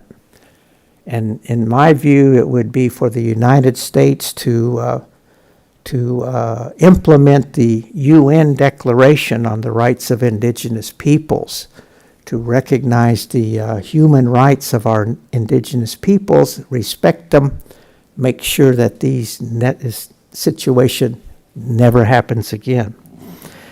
And then the fifth step, once you've gone through the other 4, is reconciliation. At this stage, we've done everything that's humanly possible, that humans can do to heal a painful wound. Apologies have been made, peace has been made, things have been forgiven, and we now sit at the center of human compassion. I can honestly say I am you and you are me and we are one, and we're reunited and stronger people than we were before. So these are the steps I think that needs to be taken to heal, I think, this painful past that the Native people have suffered, and make our nation a stronger nation, to go through those efforts to do that. The second, I guess the third challenge that I see out there is enacting new tribal laws. The Biden administration now is taking very historic steps to strengthen government-to-government consultation between the U.S. government and the tribal peoples, stronger consultation practices. They're adding in a co-stewardship, that the tribes would be actually a co-steward of federal lands and waters where tribes have interest in those, and co-management of these same areas. And then there's directives out where the federal agencies have to go seek out indigenous knowledge and incorporate that in your agency decision-making for managing federal lands and water bodies, including the ocean. Kitskitaway, the ruling waters. And so I think to step up to these opportunities, we need to pass our own tribal laws to deploy our indigenous knowledge. Okay. And step through that window of opportunity, and that will strengthen our ability to have input in the managing of these lands and waters and indigenous habitats that contain our holy places and our relatives in the natural world. And I think the last, and this is basically brings me to my end here, with the other challenge I think that our tribal people face in the exercising their sovereignty is finding effective ways to deploy our indigenous knowledge, our traditional ecological knowledge. It's currently being sought by the government, U.S. government, to better manage and have stronger environmental protection and to try to face this climate change crisis. And in my own tribe, for example, we're using our indigenous knowledge about Father Sky and the heavens above, the elements of the that come to us from the heavens, the waters, the earth, our animal and plant relatives, to develop a land ethic for the Pawnee Nation based on our own traditional knowledge of living in the Central Plains, that would inform our environmental protection efforts and our land management efforts. But I think in the United States, it doesn't have a land ethic in the United States or an ocean ethic. And that's why the environmental situation is getting worse and not better, because we have no ethic, a land ethic. To get that, you have to enter the realm of ethics and draw from the very best of our wisdom traditions, to form a moral compass to how we should comport, or how human beings should comport ourselves to the natural world and all of the animals and plants in the waters. And I think that that would be the gift that our indigenous knowledge could bring, to do our part to provide this ancient human wisdom that we still carry about how we're supposed to behave ourselves, in the natural world. Well, that concludes my remarks, folks, and I hope I didn't tarry over too much time. I'd like to end, if I may, with another song, if I could, to close my remarks. My uncle, this song belongs to my uncle. He was part of the World War II from the Thunderbird Division that came over here. And they fought over 500 days in combat in Europe here, mainly in Italy. I think they went into southern France. But when he went home, it's our custom to give them names. When he returned home to our Pawnee people, he received the name Detekats Daka, which is White Eagle. And they made this song for him. He passed away a few years ago. I've lost all of my uncles. But he was a real good man, and he was a veteran, World War II. He had war injuries. He couldn't have children, after his due to his war injuries. But I want to remember him and close with this song, if I may. So I'll ask you to rise once again. It talks about they're going forward, or they're going up. I guess maybe up to the front, as the sun is starting to rise, No wakasi de watade, no wakasi de watade, no wakasi de watade, atide wahake, atida sakura he away. Tetekatsu waka no wakasi de watade, no wakasi de watade, atide wahake, atida sakura he. Noa kaside watade, Noa kaside watade, Noa kaside watade, Atide wahake, Atida sakurawe. Tete katsuwaka, Noa kaside watade, Noa kaside watade, Atide wahake, Atida sakurae. Ha! Thank you. Au revoir.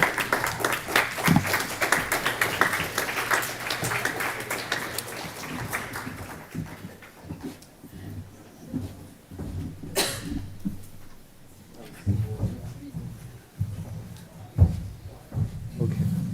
Can you hear me on the microphone? Yeah, it works.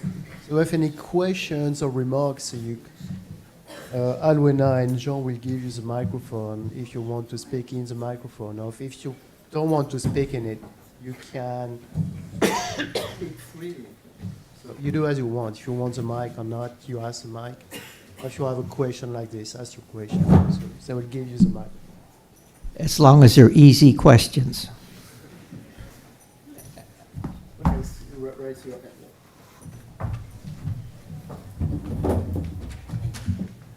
Thank you very much for this very illuminating speech. I might have a question. You talked about the sun quite a lot, and I understand that for the Pony people, it has great significance. Am I right in saying that there is an economic project among the Pony Nation, a solar energy project, and you talked about economic sovereignty and environmental challenges as well? Could you tell us more about this project, which I find very interesting and very, very innovative, and the impact it may have in terms of autonomy and sovereignty? Well, yes, we're wanting to move to green energy to do our little part in terms of the warming world and the Pawnee Nation. And part of it, we received a grant to do some solar energy on our. We're the biggest electric users in our community, and we want to reduce that and go to the solar. And that's a work in progress, you know, and I don't know what else to say, but Is it just about being self-sufficient, or is it about selling it and developing an economy? No, I think it's just to be self-sufficient, energy independent. You know, and our creation story, you know, I'll be talking about that in my book lecture, you know, but Father Son, he's the Sakura, he's a light bringer, he's a life force, and the heavens above it's a holy place. And so I always thought as a young man that all of the heavens are safe and secure. Mother Moon, the different stars in the heavens and everything, because they're up there away from our humans, they're going to always be there, you know. But with the burning of the carbon by the industrialized nations, you know, it's causing this father-son, who should be a positive force, you know. If you can harness the solar power, that's a good thing, you know. And but we've managed to pervert Father Sky, you know, with our doings as human beings, you know, and it's coming back to bite us.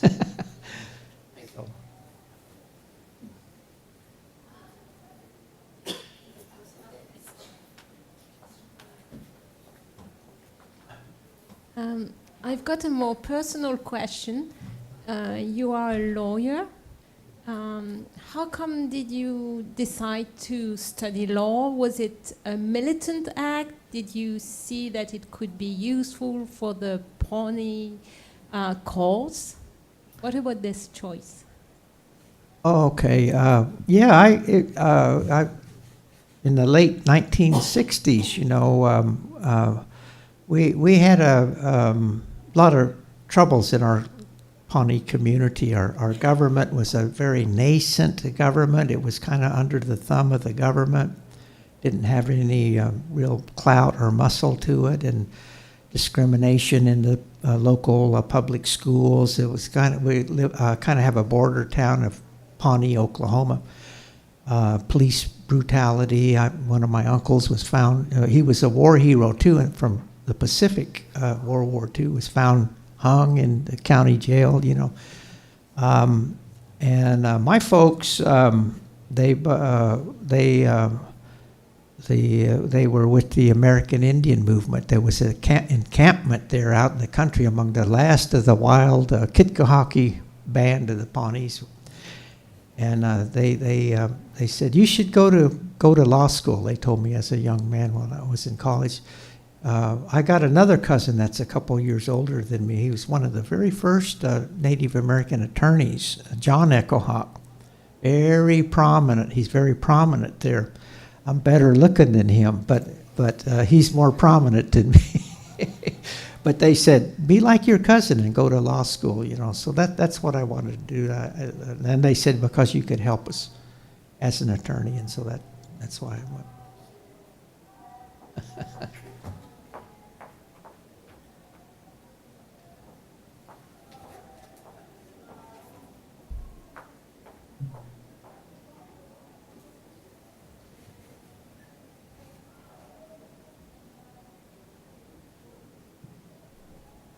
Thank you for your speech. I wanted to ask if you consider yourself from having healed from all the trauma, or is it still a process ongoing? I'm sorry, I couldn't hear the question good. I couldn't hear real good. I was wondering if you consider yourself from having healed from all the trauma, or is it still a process ongoing? For me personally? Yes. Oh, okay.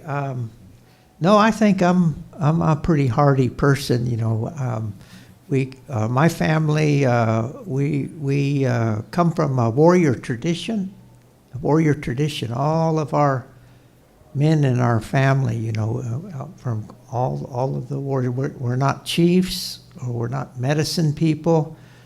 Just a common man, and that they call us the boys, you know, because we're there to help the people, defend the people and stuff like that. So I myself, you know, try to follow that tradition, you know. So if I have trauma, I ignored it. I would say that, you know.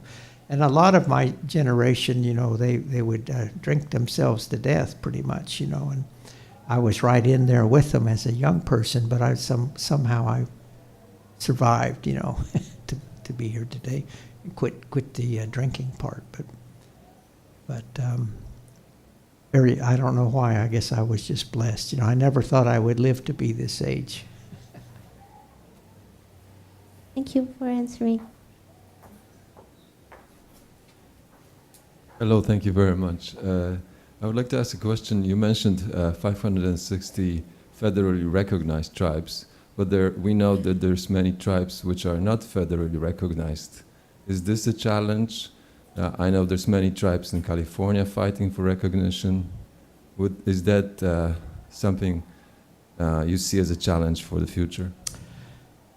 Yes, that's kind of an ongoing challenge. And when I used to work with the Native American Rights Fund, we would take tribes and help them get their federal recognition. But it takes a long time, a lot of money, a lot of historical reports, and it takes years and years and years to do it. I don't know why it's so complicated. I never handled a case like that myself, but there was some tribes that really got overlooked. You know, they were genuine, bona fide tribes that really do deserve federal recognition, you know, to recognize their sovereignty, their existence, and to maintain a political relationship with the federal government.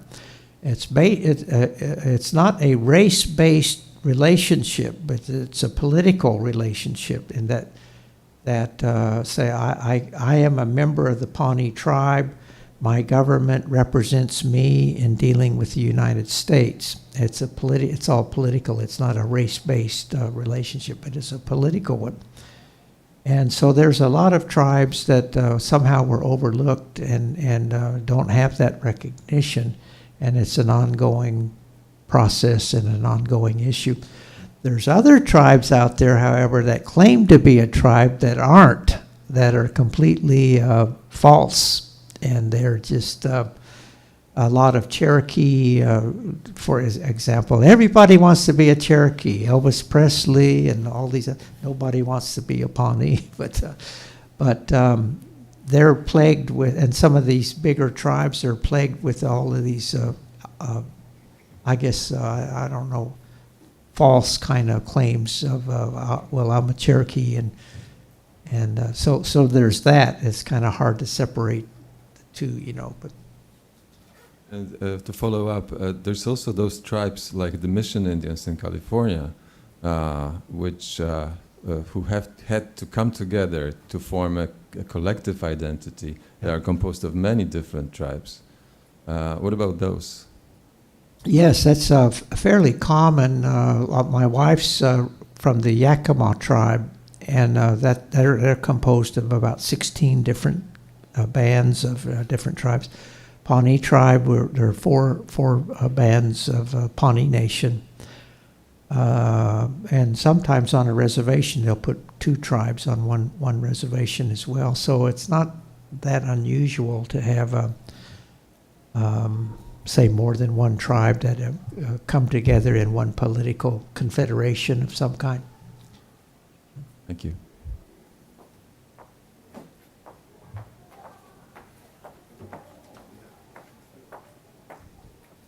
Thank you very much for the speech. It was very audible and enlightening. Some people say that art is useless, but how important is the creation of native Indian art in the USA? And is it one of the best ways to convey history and truth nowadays? And what artists do you know that are trying to make these traditions known? Yes, thank you for that question too. It's I think art is very, very important to Native people. And we have many artists, of all kinds of artists, including our traditional artisans, you know, that make beadwork. And I have always felt that, as I mentioned earlier, that it's important that they do this art. And every tribal community, every family has a lot of artists and artisans, you know. They make homemade ties, you know, and stuff like that. And it's an expression of our culture. It teaches our other people about our culture. It's a bridge between our culture and other people, and we're fortunate that a lot of the things that our Native people make that come under the category of art is very sought after by world museums, by collectors, and just people that appreciate the art, you know. And so, and the same way with music too, you know. And so it's very important. It's very important, you know. And our artists, they're all. My son is an artist. He's a mural. He paints big murals on water towers, and a lot of his paintings are hanging in places all around the world. So I think it's very important, and I get when I see a nice piece of Native art, you know, it's very profound and very moving. And they say a picture is worth 1,000 words, and I think it's true, you know.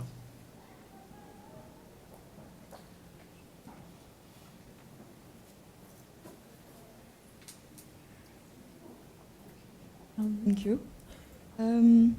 I had a question. You said earlier that you had achieved in the 70s that you had rather quite a good political system now, but you said that you still had expectations in order for that to be perfect. What were these expectations? I'm not sure I understand the question. Like you said, the political system was this high, but there are some things that... Oh, yeah. See, there are some tribes basically a lot of the larger tribes. Well, my tribe is there's only 3,500 enrolled in our tribe. Some tribes, especially some of the larger tribes, have really achieved their dream, as far as their aspirations are concerned, as far as their medical care, their education. A lot of the California tribes, for example, they have all of their needs are met. They could go to college anywhere in the world. They live in wonderful, wonderful homes. They drive big cars, so I've urged, and we're still very poor. Most of our people are very poor, but we want to try to define our Pawnee, I guess, aspiration. What world do we want to live in? And what role does our culture play, our language, and what do we want to see our community look like in terms of housing and health and education and then to define what our future is going to be, and then how we're going to get there, long-term planning, And so I would like to live in a world where we have a very strong, vibrant culture, where all of our tribal members can move home, find a nice place to work. All of our children can get college, and so we have a long ways to go. And there's a lot of tribes that are very wealthy, and they turn around and use that money for their members to give them nice homes, nice education, good health, the resources for a very robust language and cultural programs. And so someday I'd like to see my Pawnee people here. We've always lived in that part of the country, and we're still here today, but we're kind of and we live way in a very rural area. We don't have the big city casinos and that kind of thing, so it's kind of challenging to do that. But we want to basically be independent. For example, I was in Doha, Qatar, and they have to import all of their food. They don't seem to grow their own food, but we want to be independent, That's why the Great Spirit, made our people in the Great Plains. He wanted us to be strong, because it's a difficult place to live in. It's can be a harsh environment. But the Creator wanted us to be independent and strong people. That's why we grow our own food, and would like to see a self-sufficient, self-sustaining government. So we can always be there. Thank you. I have one question. Sorry, over here. You talked earlier about 5 steps towards reconciliation and healing wounds, and I was wondering, whereas you feel like the new generations today are rather inclined towards that reconciliation, or is there remaining anger? Well, I think that's one of the challenges. Like up in Canada, the First Nations in Canada, they're more far advanced than we in the United States in terms of reconciliation. In Canada, their parliament has a national law in place, that to adopt and incorporate the UN Declaration on the Rights of Indigenous Peoples, and they have a national reconciliation going on up there with their boarding schools, and I don't want to see our people not do. I'd like to see our people in the United States do the same thing. I don't want to see our people become soft-hearted or complacent, and they need to remain to be strong people, you know, and I think that's one process that they need to promote and go through, not only to heal us, but to heal the United States as well. Thank you.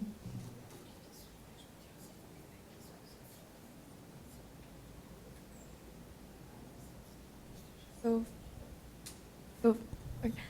Sorry. So first of all, thank you for coming to France and for your conference, because it was very interesting.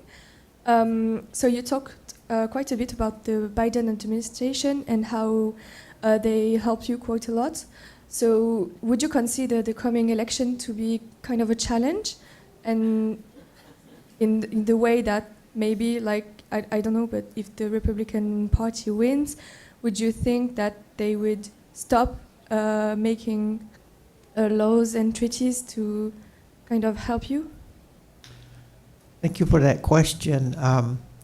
Yes, I think, to me, I don't want to show my politics here, but I think it's very important that President Biden be reelected, because really, I think that our democracy is at stake in this election. We've had a lot of internal attacks on our democratic institutions, our free press, the banning of what I said in schools, book banning, and banning of critical race theory in teaching in colleges and stuff.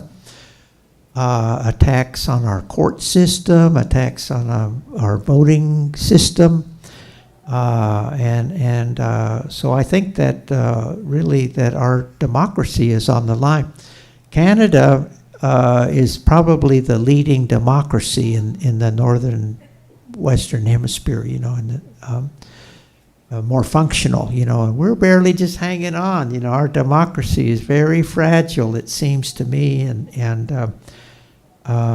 so I'm hoping that the Biden administration will prevail in the coming election. His administration has been very, very good for our indigenous peoples, and from so many different levels has been very helpful. It's opened a big window of opportunity that I hope our younger tribal leaders can walk through that window of opportunity to take advantage of the opportunities that are out there. Because if in the Trump era of a few years ago, all of those windows were closed, and before that, a lot of our younger tribal leaders don't know how to take advantage. When a window of opportunity opens, you got to walk through it. You got to be prepared to walk through that window and grasp at whatever your goal is going to be achievable. But so I'm hopeful that the progress that we're making now will continue. We have a bad court system in the Supreme Court. It's very, very conservative. It was so we can't rely on the U.S. Supreme Court to protect our rights as we once did. And then on the Congress, there's no grown-ups in Congress anymore, and they're very fighting internally. They're not getting nothing done there, so we can't depend on Congress like we once did either.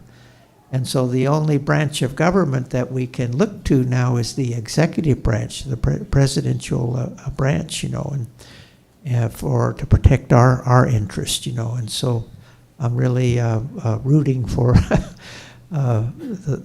this administration to continue on for the next 4 years if possible. But one last question.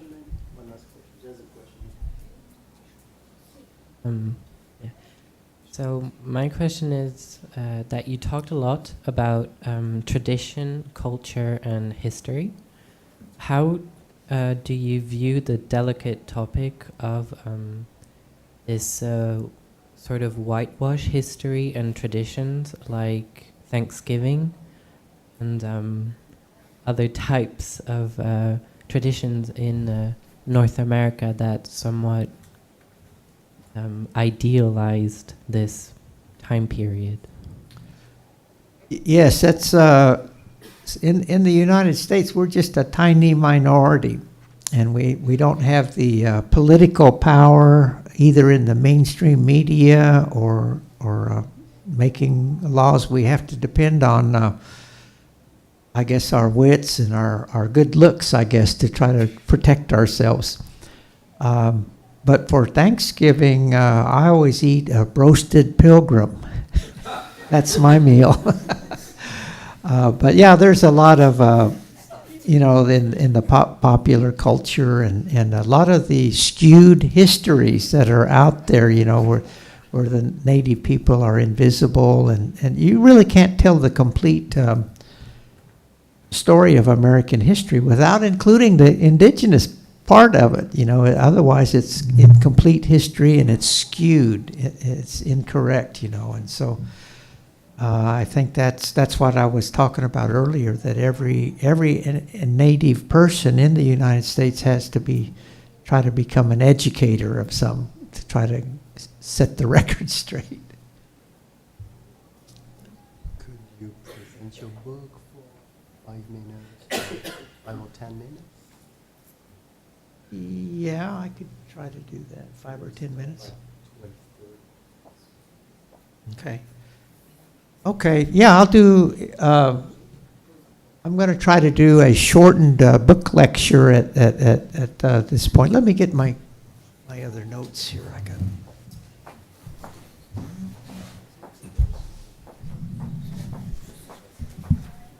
Does it work? Yes, it does. So Mr. Highhawk will present the French version of his book, not the English version. I'm sorry for you. So he'll present it for, I don't know, maybe 5 minutes, 5-10 minutes, if you have questions.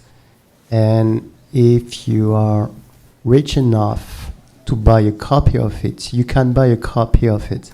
We got some copies from Dialogue here, and you can buy a copy if you want. You can have it signed too by Mr. Highhawk, right? Oh.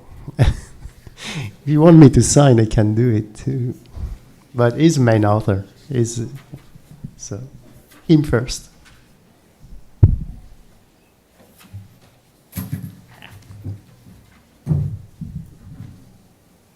I'll just do this from my seat here, if that's okay. Yes, it's okay.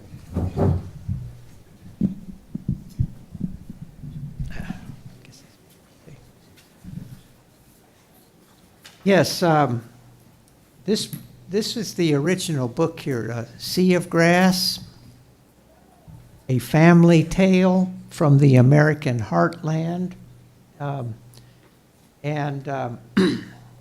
This book came out in the year 2018. It came out in 2018. And it's the first book that I had written. It's a historical novel that traces 10 generations of the Echo Hawk family back to the 1790s, I guess, down to the present day. And in the book here, it has 127 of my ancestors that are on these pages, and it recounts their lives and times. And I was inspired to write this book by Alex Haley's Roots, about where he went in the 1970s. He wrote Roots, where he traced 7 generations of his family back to Africa and recounted their history and slavery and the troubling aftermath of slavery. And it was a very riveting book. It galvanized America. I think he won a Pulitzer Prize and a miniseries, and it opened a whole new vista for Black America, that they could, if they did some research on their roots weren't automatically cut off by slavery, but with research they could go way back into time. And he went all the way back to Africa, and it was a very compelling novel that he wrote, Roots, And I thought to myself, well, I can do 10 generations of my family right here in the Great Plains of North America. And our stories are just as powerful as his, so why can't I write a book like that? And so this was my effort. And I wrote it for basically my own children, my own grandchildren, great-grandchildren, so that they might know who they are, where they come from, and what is important. And they don't forget that they're Pawnee Indian. They come from our Pawnee people. And it's also written for Native American studies programs on colleges, people that like to read American literature or just simply a story well told. And one thing about this is that one thing that we all share in common, each one of us in this room, is that we all have ancestors. And our roots go way, way back into time. And our ancestors had very powerful stories to tell. They need to be told. Those stories should be told. And I would hope that this book would inspire the reader to research your own families and tell the stories of your ancestors, you know. And so that's what I had hoped to do. And as a native person, as I mentioned earlier, there's an information gap in the United States about our Native people. Most of our Native people don't know anything about the Pawnees except what they saw in Dances with Wolves or Little Big Man or one-dimensional kind of characters, you know. So I wanted to write this. It's really the first book about Pawnee people that's actually written by a Pawnee, and I tried to present an authentic voice and Pawnee perspective of this region in our country here. And so that's what motivated me to write the book. And then out of the blue, my good friend Fabrice here contacts me and says, "I want to translate your book into the French language." And I said, "Oh, that's a great idea." And so by golly, he did this in less than a year. And not only that, there's a lot of footnotes in here that he thought would be very helpful to the French reading public that would inform them more about the story. Usually in a novel, you don't have any footnotes, you know, but he's got a lot of footnotes in here to really give you a firm understanding of what the story is talking about here. And it was published. A publisher in Paris. And how do you say the name of the publisher? Okay, I'll take your word for it. So I was very humbled and pleased that they would publish this book, and Fabrice, you know, to translate it into the French language. You know, it never occurred to me, so it's a big honor to me. And we're going to be doing a book, kind of a small book tour throughout Brittany here in the coming weeks or so, and then we're going to wind up in Paris at a major bookstore in the old part of town by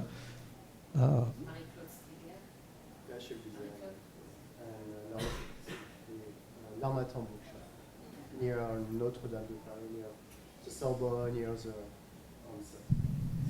Yeah, we'll give a lecture in Paris in L'Armatan bookshop. It's really at the historical core of Paris, near Notre-Dame, near the Collège de France, near the Sorbonne. So that'll be a Pawnee Indian in Paris, just at the core, at the heart of Paris.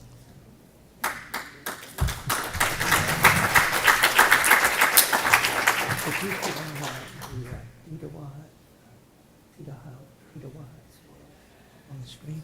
Oh, I'm not sure. I have to check. So I just wanted to, okay. So there's a map in the book of our home, my Pawnee homeland here. And I wanted just to show you a little bit about when the world was young.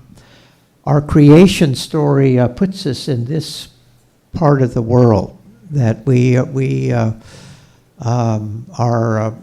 children of the stars. On the Great Plains, the sky is one of the most predominant features in the night sky during the daytime. And so at one time the world was totally black. It was no stars, nothing. And it was only inhabited by one being, the Great Spirit. And so it was a holy place. And our name for the Great Spirit is Titawahat. It's like the universe and everything in it, and it's a life force that is in everything, rocks and humans, animals, plants. That's why we're all related. But he decided to, in creating the world, he started with the star nation. And he made these, he called all of the stars together, and he gave them a place where they're to be in the universe. He gave each of these stars a certain power. And so you have the big black star, Upidit Katit Dadihudu Kutsu, a big black meteorite star up in the left north east corner, to stand in that, hold up the heavens there. The power he gave to that star was to allow animals and plants to communicate with humans. And then moving down, he put the morning star there, Upidit Kutsu, big star. That's a warrior star. And then down here he put the red star.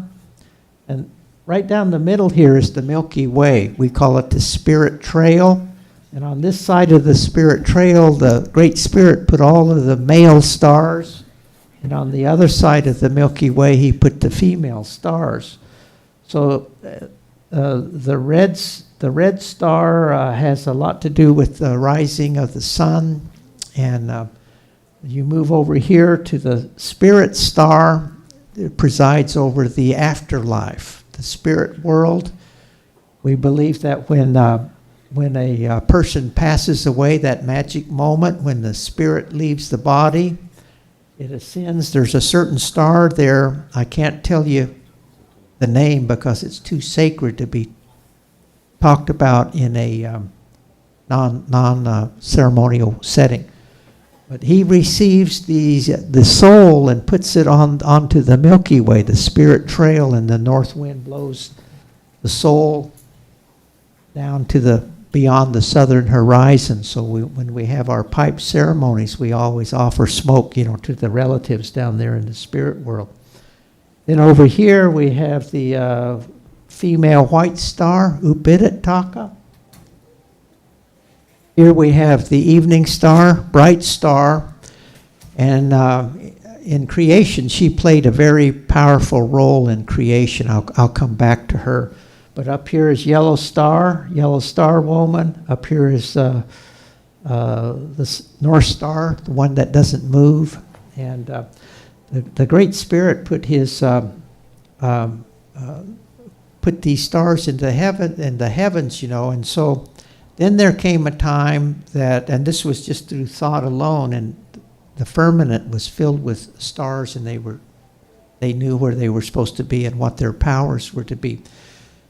He then decided to make humans, and so the morning star traversed through the heavens and mated with the evening star woman, and they had the first person was a female, Chudaki, Standing Rain was her name. And then the sun and the moon mated, and they had the first boy was created by them, Pitaski, closed person. And they were taken to earth on like a whirlwind or a tornado and placed along west bank of the Kitswaruxti, the Missouri River, which near Nemaha, Nebraska. They went on to people the Great Plains here, but later the Evening Star woman, she presides over the western heavens and on the western boundary of the Pawnee homeland here near Pikes Peak, or we call it Duspe, a mountain that touches the heavens. She came down to that peak, and her helpers there were had 4 helpers that would turn into old men, but they were lightning, thunder, clouds, and then rain.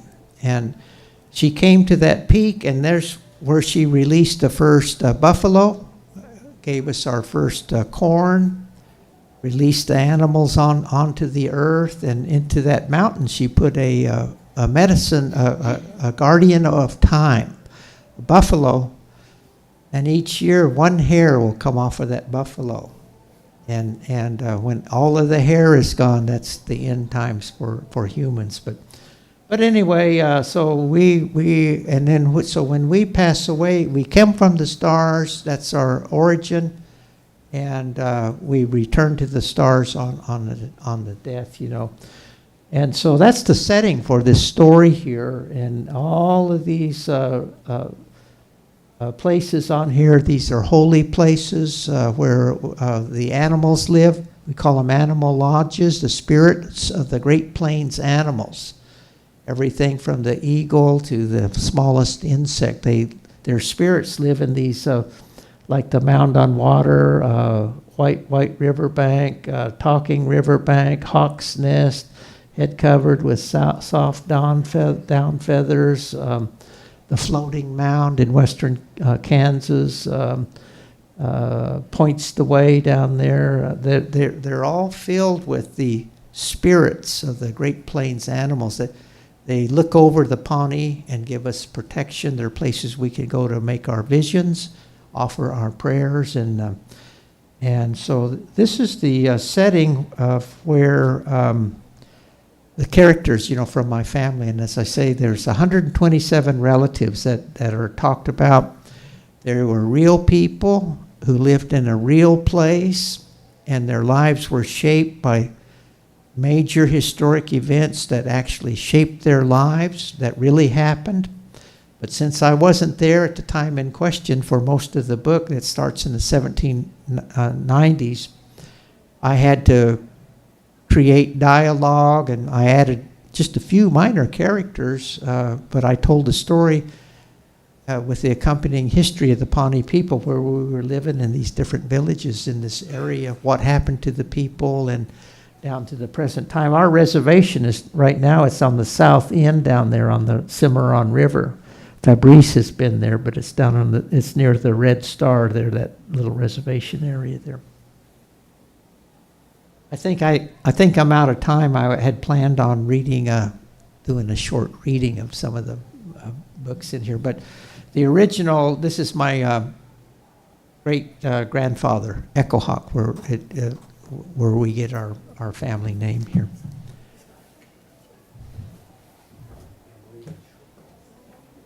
Oh, okay. So he says I could read a short passage if you want. So I will. I'll read the shorter one.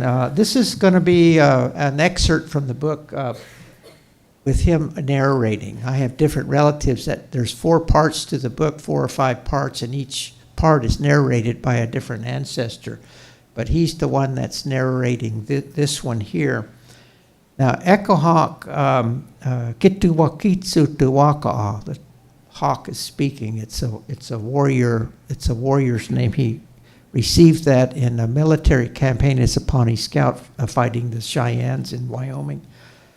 But he was the grandson of my triple great grandmother Chihitu, which she narrates the first 16 chapters, and she was a girl when the Americans first came into this area, Zebulon Pike and the American Dragoons. But anyway, he was Echohawk. He lived until 1924, and is the patriarch of the modern day Echohawk family. He saw many changes in his lifetime. He lived through World War I and saw the automobile and all of that. You know, went on many buffalo hunts in the Great Plains.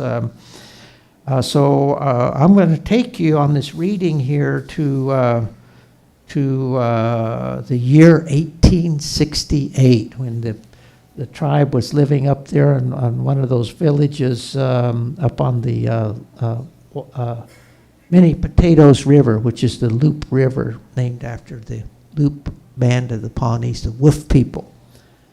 And his grandmother, it was his grandmother, Chihitu, this calico cloth woman, comes to one of his relatives who's a medicine doctor, mouth waving in water. Was an Indian doctor, and he had a dream where the grandmother came and said, "Take pity on my grandson. He's 14 years old. It's time for him to go receive his vision." So this venerable Indian doctor, who is one of our relatives in the family, comes to Echohawk and says, "We're going to go on a vision quest." And so they leave the village and they go down to the waterfowl by buffalo, which is the Republican River. And there's a holy place there, a hill that points the way. And they traveled down there, just those two, Echohawk and his name was what was I can't remember his name. He had 3 or 4 names in his lifetime, but he had his child name at that point. So they go to that holy hill there, and he has his vision, and it's described in the book. And then he comes down, and then it's time for them to make their way home. And here's what happens. I'm going to read you from the book here, 1868. They're going to make their way from the water fouled by buffalo back up to the Loup River. And there's, in that part of the country, there's a lot what they call land bridges, you know, where you can get on a ridge and it's kind of like a bridge and it's easy riding, I guess. So I'll read from this part of the book, and it's about 5 or 6 minutes, Fabrice, and so. And I'm going to be speaking in my grandfather's voice, my great-grandfather's voice. I spoke for 16 chapters in a female voice of my triple great-grandmother. So I got in touch with the feminine side of Walter Echohawk. Once you do that, there's no turning back. But so anyway, so he's returning home after his vision quest. And I'll just read what happened here. We journeyed home, just mouth waving in water and I. Our path followed the ridge line of a land bridge through the endless hills. At length, we set up camp at the base of our ridge. Before sundown, we hobbled the horses on the grassy floor of a small canyon, then built a brush lean-to. Uncle made a little fire with buffalo chips, and we drank the last of our coffee. The night wind began to blow. It blew and blew and blew some more. We soon found ourselves in a great thunderstorm. As thunder boomed across the sky, rain pounded the canyon. Our little sanctuary became a roaring stream, so we abandoned camp during the storm. The frightened horses escaped into the night. We trudged to a high ground to tough it out, and sat on the ridge shivering and soaking wet. There we huddled in the driving rain for the rest of the night with what little gear we could carry while bolts of lightning struck the ground. On black rainy nights, Man Chief, the great Skee-Dee chief in your grandmother's day, would climb a hill in the thunder and lightning explained Mouth Waving in Water. He understood that goodness comes from the heavens, so he picked that time to pray for his people. Here is a song he made for the storm. And I'm not going to repeat it. I could sing it if I had more time, but so he sings it, and then it continues. The song calmed the sky. It brought an end to the driving rain. But at dawn, the sky turned eerie green. More black clouds started marching our way, and the wind began to gust once again. In the blackness, we noticed a tadit-utu, tornado, dancing in the clouds. Its finger touched the earth, and we beheld the power of God coming our way. Nephew, the tornado is coming, hollered Uncle Mouth. Do not be afraid, he said. Old folks say the sky is sacred. We've never been harmed by tornadoes. By then, the cyclone was roaring louder than a Union Pacific locomotive. The fury of the shrieking wind kicked up a great cloud of dust, flying grass, and tumbleweeds. Raging wind howled in our ears. Uncle grabbed his pipe and shouted above the roar, "Take cover! I'm going to do something I learned in the medicine lodge." I ran downhill and dived into a buffalo wallow. As I clutched the shrubs around me, Uncle Mouth arose and stood facing the tornado, holding his pipe. As the frightening visage came over the rise, he walked straight into the twister and disappeared before my eyes. In that instant, the great tornado split in two. The big howling twister became two harmless whirlwinds.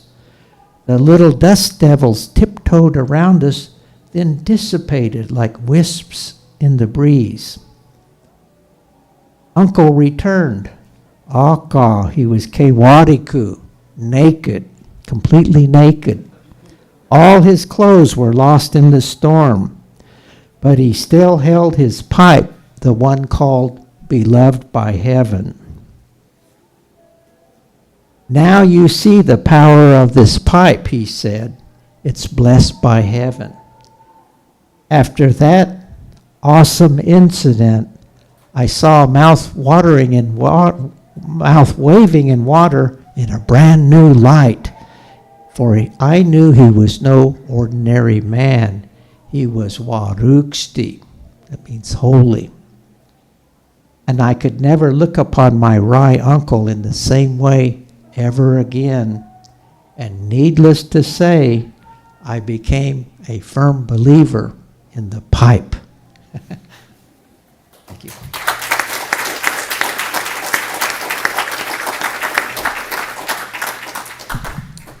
Okay, maybe you can take time, 5 minutes, not more, for some questions if you have. I don't know if you have questions. Just 5 minutes. I know it's late. I know you're hungry and thirsty. And if you want to buy the book, you can buy a book and get it signed too, yeah.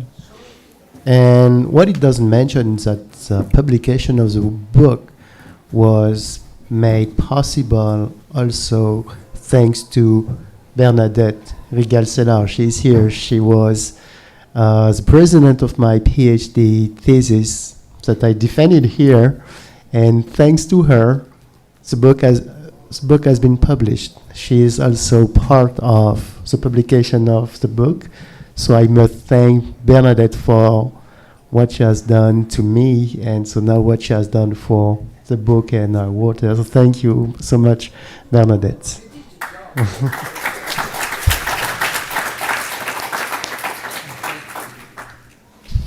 Okay, so. Or you can ask your questions if you have some, or your remarks directly to Walter. And okay, up to you. Thank you very much for your presence, and thank you for your patience and attention. Those students who want their paper, their paper signed, can come to me.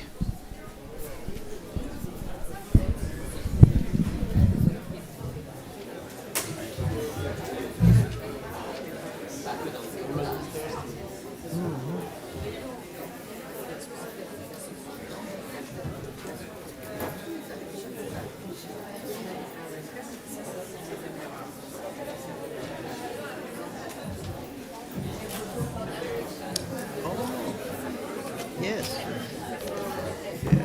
Thank you.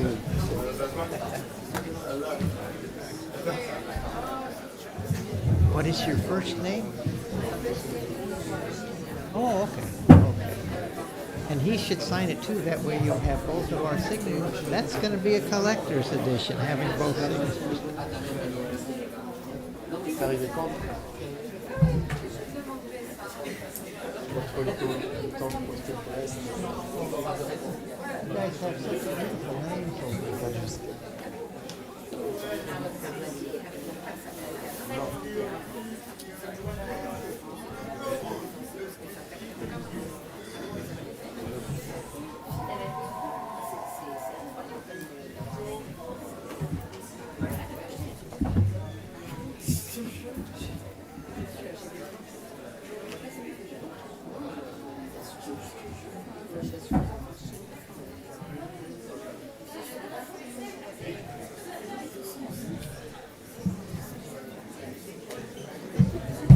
There you go, Guy.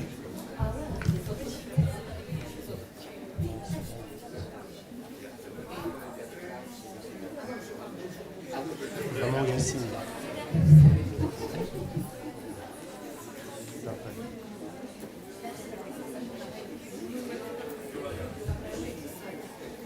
Non, je crois pas.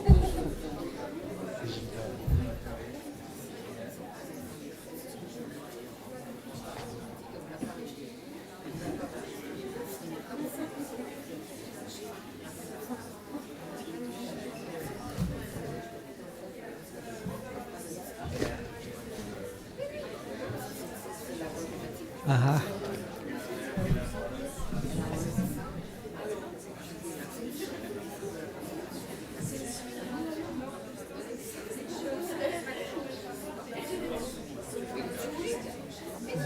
Yes.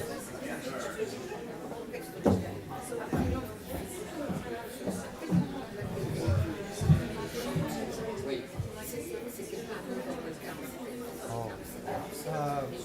The tribe has jurisdiction over civil laws, regulatory laws, Ouais, j'espère que ça va fonctionner. Il n'y a que la version française. On n'a que la possibilité en carte, ça va.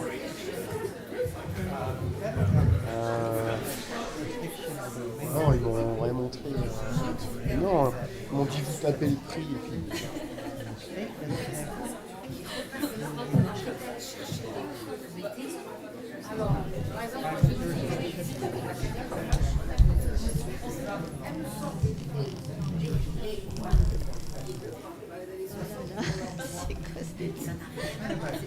J'avais un numéro s'il y a besoin, mais tri en cours.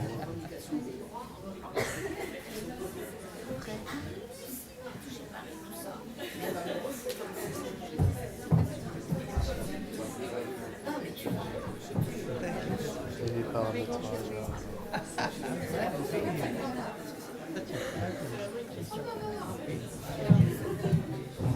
It's going to be my native guide here.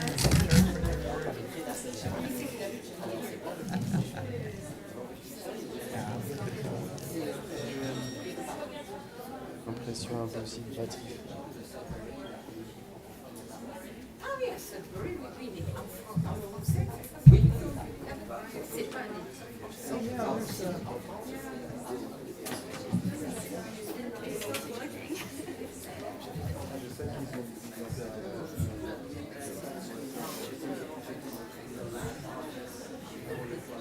Having technical difficulties. Are you from here? It's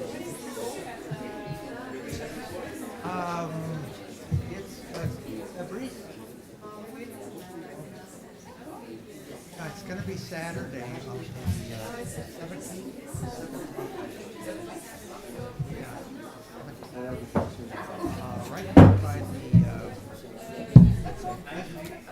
old Park Barracks. It's very near the building that was burned. Yeah, it's very close to that.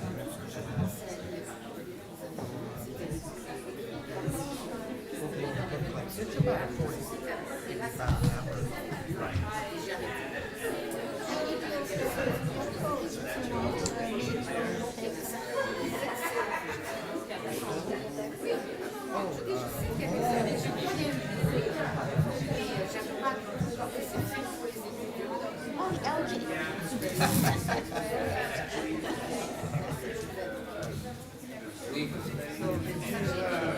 Live in Paris? Oh, that's the conference.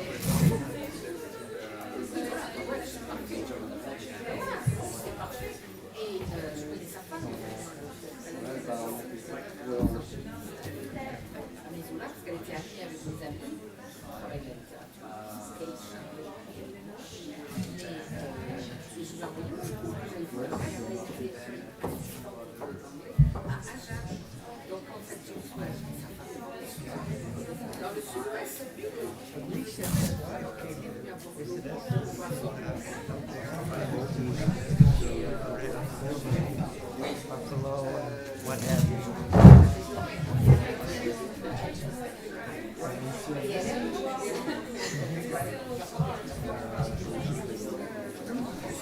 Yeah, yeah. It's a big place.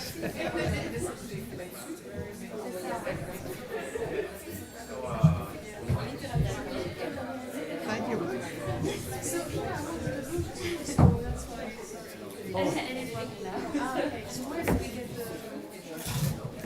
Oh, I think he's got his machine working.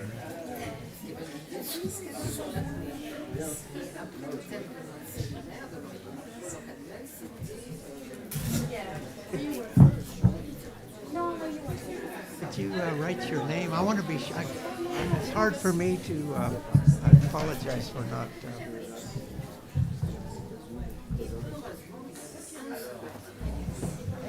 You could have said Agnes. I know how to spell Agnes.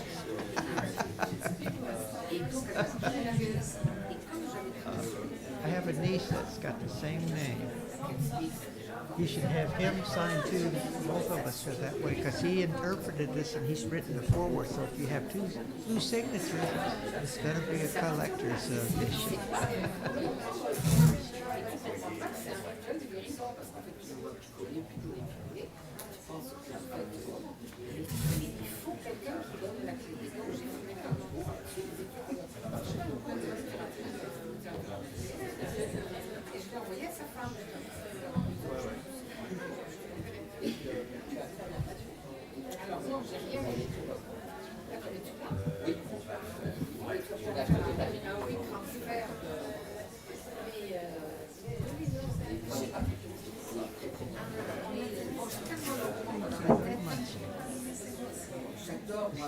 Noah Iddy. I want to get his signature too. Okay. Oh, thank you. Thank you for buying the book. Write your first name down. I'm afraid I might mess. I don't want to mess your name up, you know.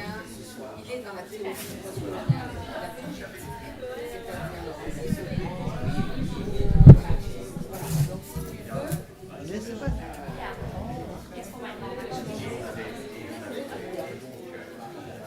How would you say that in French?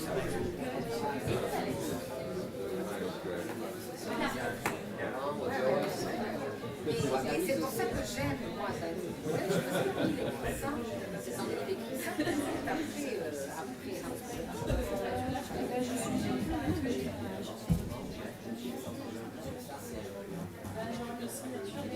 alors, j'ai plein de gens, je pense que j'ai plein de littérature québécoise. Parce que tu sais, il y a beaucoup de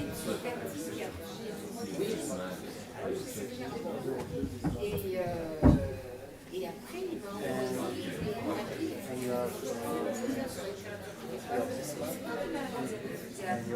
Non, je Ah oui, c'est quand je t'avais porté d'autres.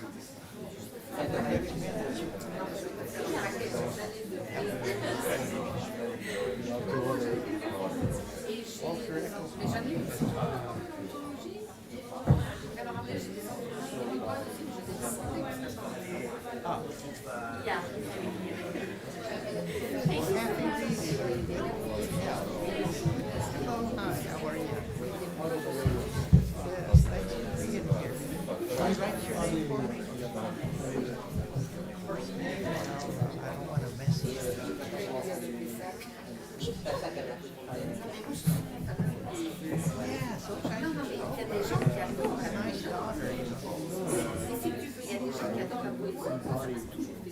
que très bien, mais il en faut, moi je n'ai pas de bouquin de poésie. Mais moi c'est du vrai. Je crois que je sais pas si c'est la poésie, c'est que quand on dit prof, et j'ai mal à l'époque, on devait trouver les styles trop caïds, les jambes, les bêtes. Et ben moi j'ai jamais réussi. Et alors ensuite il y a la poésie, pourquoi? C'était un martyr. Donc j'ai évité au maximum. Et je suis fanat. Mon mari adore la poésie. Donc il disait de la poésie à haute voix. Alors j'aime bien écouter la musique. Voilà. Ça j'adore. Mais ensuite j'ai fait un mécanisme de résistance à l'enseignement de la poésie. Mais non, je comprends très bien que les gens oui, voilà. Alors ça me passe. Je pense que c'est parce que je ne veux pas avoir un offre.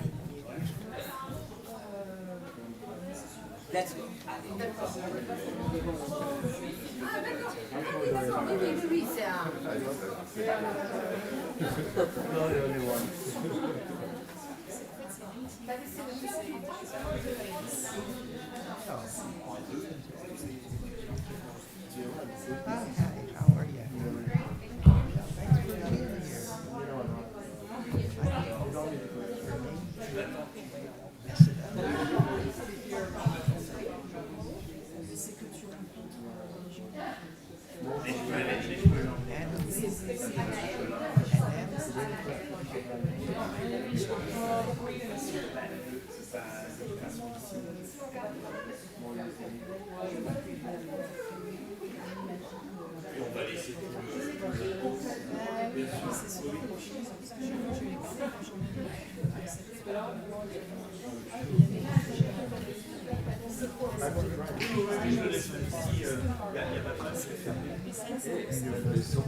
finding all this information, right?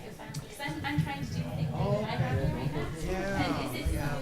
was it passed down, or did you have to look into that? Both. I had, my brother's a historian back in the 1970s. He interviewed all of our elders, big reporter. And then he took that and the archives, federal archives, able to trace our family way back. And then my other source, I have an uncle who used to come and visit. I had a family tree maker and program and start with your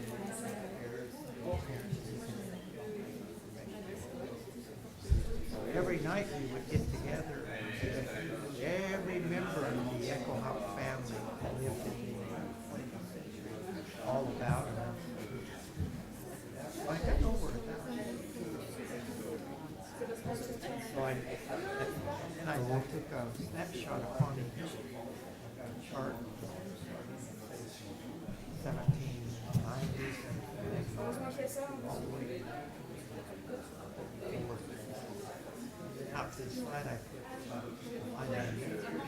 put the events that happened.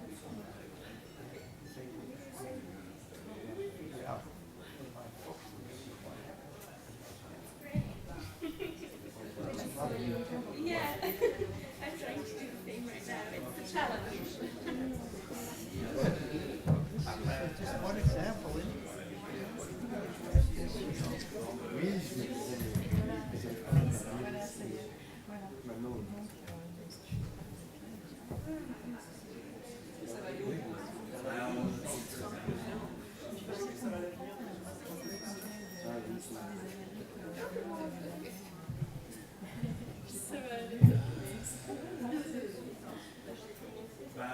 On a cette possibilité-là, comme il y a aussi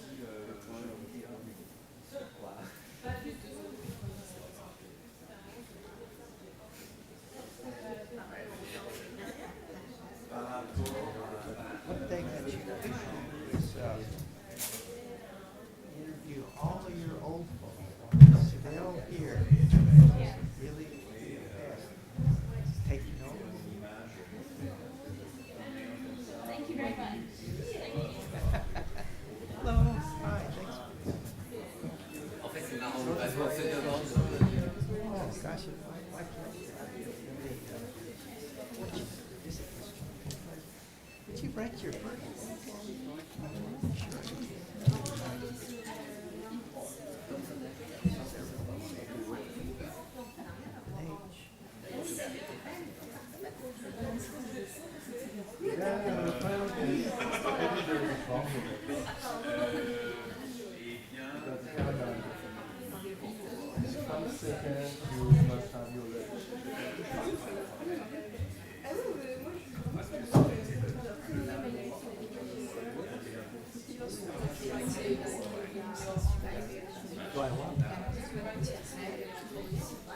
I have a lot of our funny words and phrases.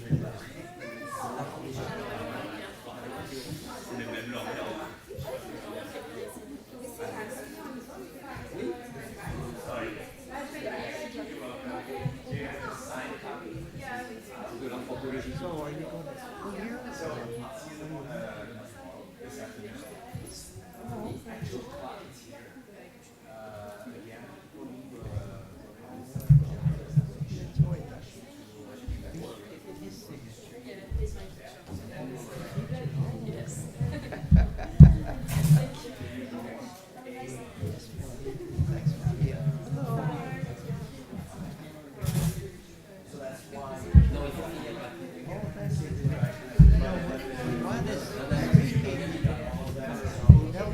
One is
These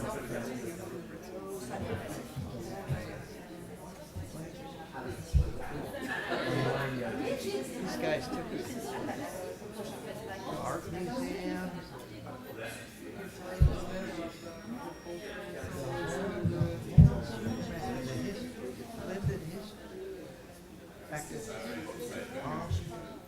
Really bad.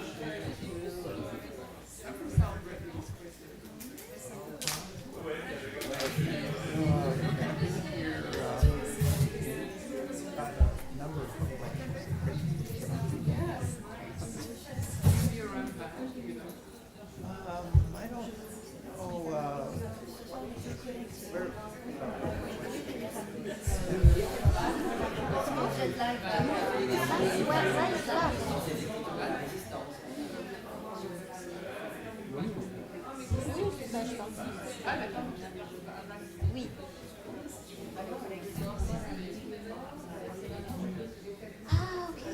Non, non.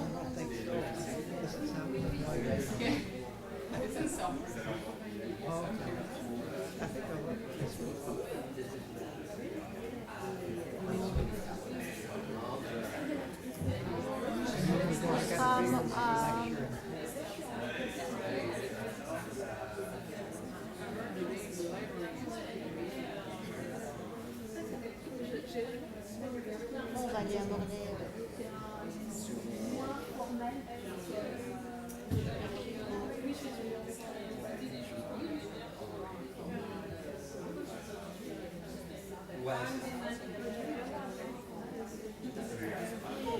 Essayer de faire un petit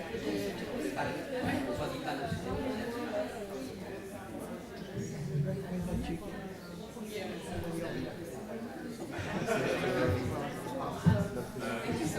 It'll be a collector's edition. You get full signature. Thank you. I look forward to your visit. Oh, how are you? Ah, hey. All right. Would you write your first name down and then...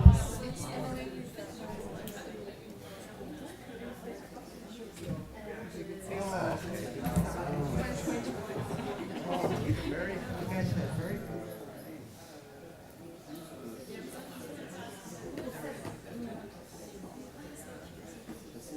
So, what is your name?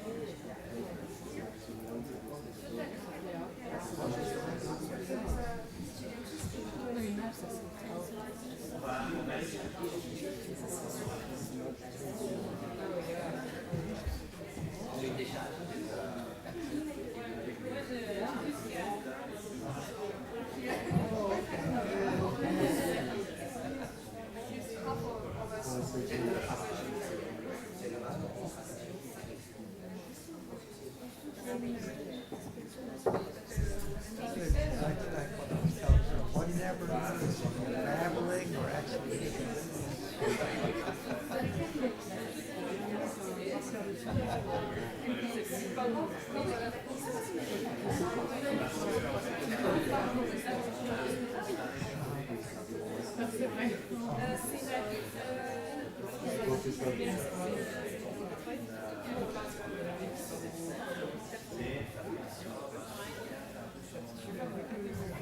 My wife is here this Saturday.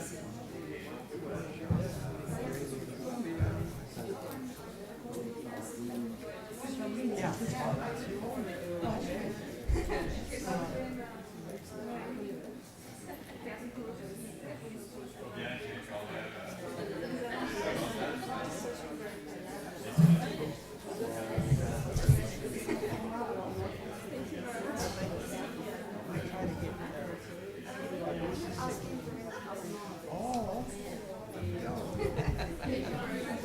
Could you send a message for Pauline that we are little late?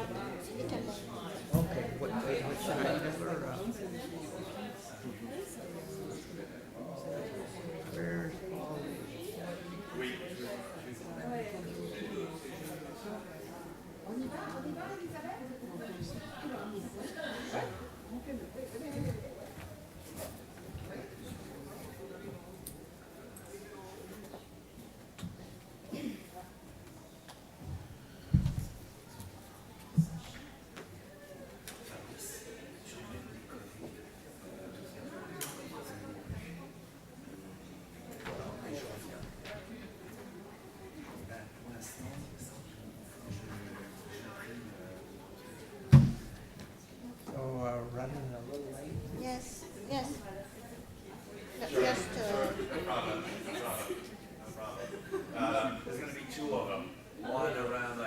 45 or 3, and then the second one at 4. Okay. And it's A221. So, either. Yeah, either of them. And then there is a round table later. Yeah, and the round table on the arts. Yes. In America. It's about Latin America and it's about the movements. Thanks for making some Visual anthropology. Hi, how are you? Sure. Yeah, it'll be,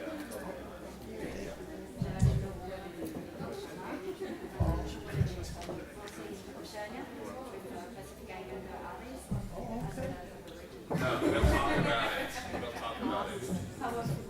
Resistance. Oh, yeah. Okay, we'll be talking about it in March. Right, your first day down. We'll get it like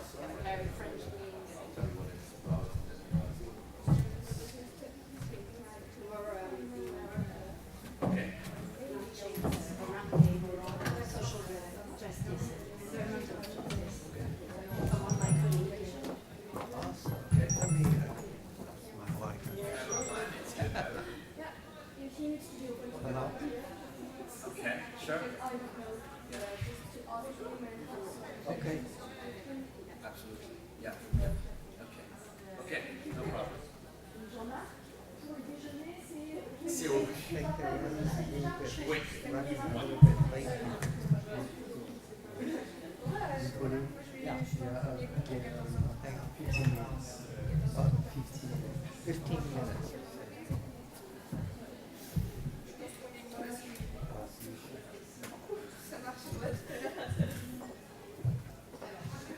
Okay. How do you say it?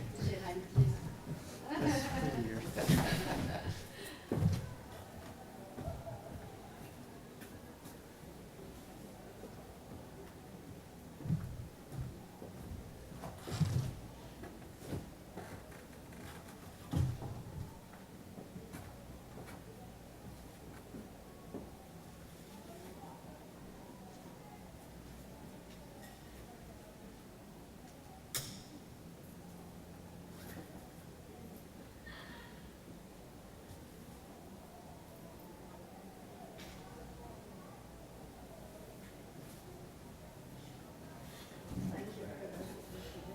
Yes, I'm going to.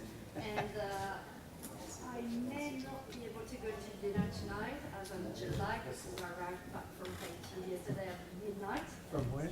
From Tahiti, French Polynesia. I was launching a big ERC project. So you're tired, huh? Kind Yeah, of. I know, we were very, very tired. We came in on Friday night. We slept all day Saturday, on and on. It's a long It is. So by offense, excuse me. We tried. Are you all going for lunch now with the colleagues too, or? He will go. I need to drive his wife.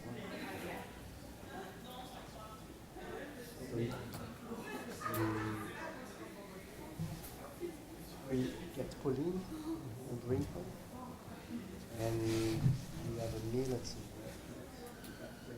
cafeteria. Is it on kind of like on the way out? I walk over? just I can. you know where it is. Yeah. Can- C'est au Crous, c'est ça? Yes. D'accord. So Et can- on passe avec un ticket ou? Il y a des tickets, je crois que c'est Jean-Marc qui en a vu. Oui, mais comme il va repartir après. Okay. Well, I can bring you there, then we'll see if we can find Jean-Marc for the logistics. because Hey, another way. okay. But Thank would you. you mind writing a short note? We know that the translation process is very important.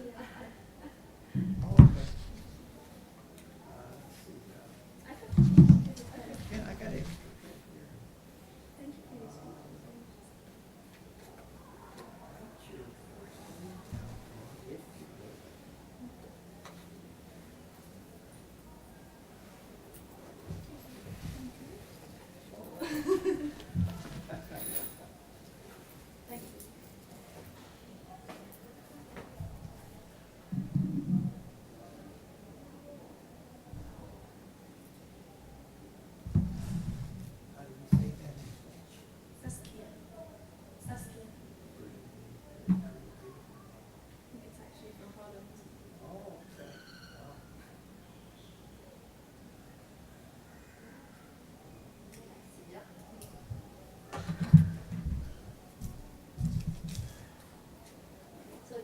on your PhD? Is that what you're saying? Not at all. No. PhD was on other autobiographies. Not at all on the poem. All right. Okay. It's a new project.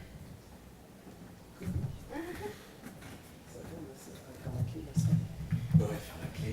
On touche vraiment à rien parce que le bazar continue d'enregistrer là, donc on va pas s'exposer à. Donc après, c'est toi qui amène. Je vous ai proposé de l'amener au pouce, mais finalement, c'était revenu. Donc vous allez y aller ensemble. Avec le bureau pour faire les tickets. Comment on a des tickets? Vous faites partie de la conférence et là j'ai des tickets. Ok. D'accord. Donc je rentre par le café. Ouais, c'est vrai que l'entrée est commune. Et après, ils sont plutôt à gauche. Je peux pas te dire, je suis pas entré. D'accord, ok. Mais ils font plus ces espaces. Ben ouais, là c'est un peu nos jeunes jeunes qui reviennent. Mais c'est impossible. Très bien. Exactement. Mais c'est impossible d'avoir un espace servi, mais on ne demande pas à être servi, on prend le plateau, mais au moins d'être au moins ensemble. D'avoir une grande table, parce que là on est parce que les réserves même plus. Là, c'est vraiment. Si vous voulez faire de la fête,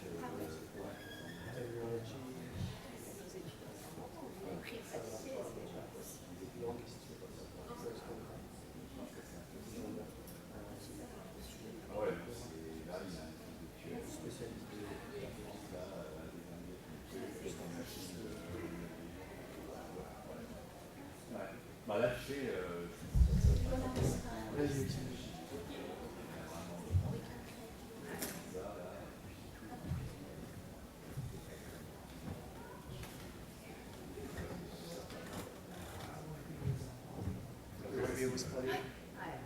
Pour là, il faut pas les virer. Yeah, you stay here. We drink coffee to meet you at the restaurant. Bon, et toi, t'as passé un bon. Oui. Oh yes, one of your best. Ouais, super. C'était bien. Bon, c'est bien. Faire une galère avec je sais pas fait la moitié de ce que je voulais faire. Ouais, puis là-bas, oui, c'est ça. Et puis là-bas, ils organisent de manière très différente. Parfois la rage, comme on dirait. C'est un peu comme nous, tu peux t'occuper de voitures, on va aller chercher tout le monde. Ok, est-ce que vous pouvez l'emmener quand même juste poser en tu me vas avec lui parce que là il faut bien faire des photocopies de papier. Je ferme la salle et donc on essaye à peu près de tenir l'heure pour que les sessions, parce qu'après il y a la volonté des arts. It looks like maybe you can leave your bag here because they're closing Absolutely. the. I'm going to lock it up. Oh, okay. So all of this is safe. It's not, it's break-in. Okay. It's a criminal offense, isn't it? It's a break-in? Yes.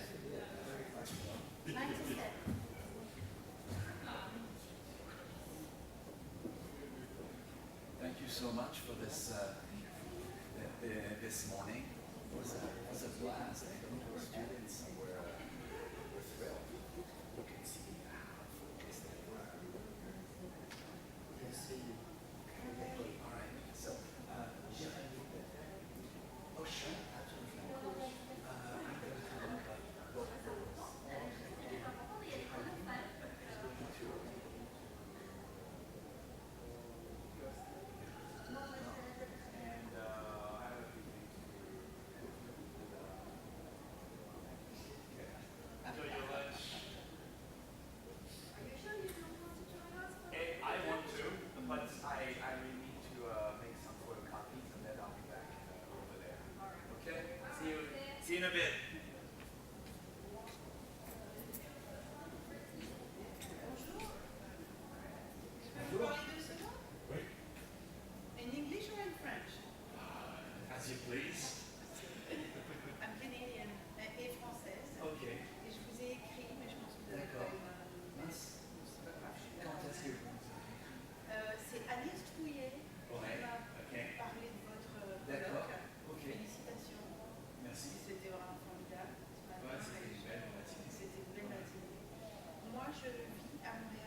je pense qu'on va revenir c'est simple. Ok, bah, de toute façon, moi, c'est juste la dernière journée vendredi.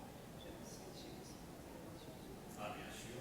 Oui, ça sera tout à fait enregistré avec le président Caléois. D'accord, ouais. Ouais, et puis la table ronde aussi avec Bernadette et une collègue de Clermont-Ferrand qui a interviewé Bernadette en 2002.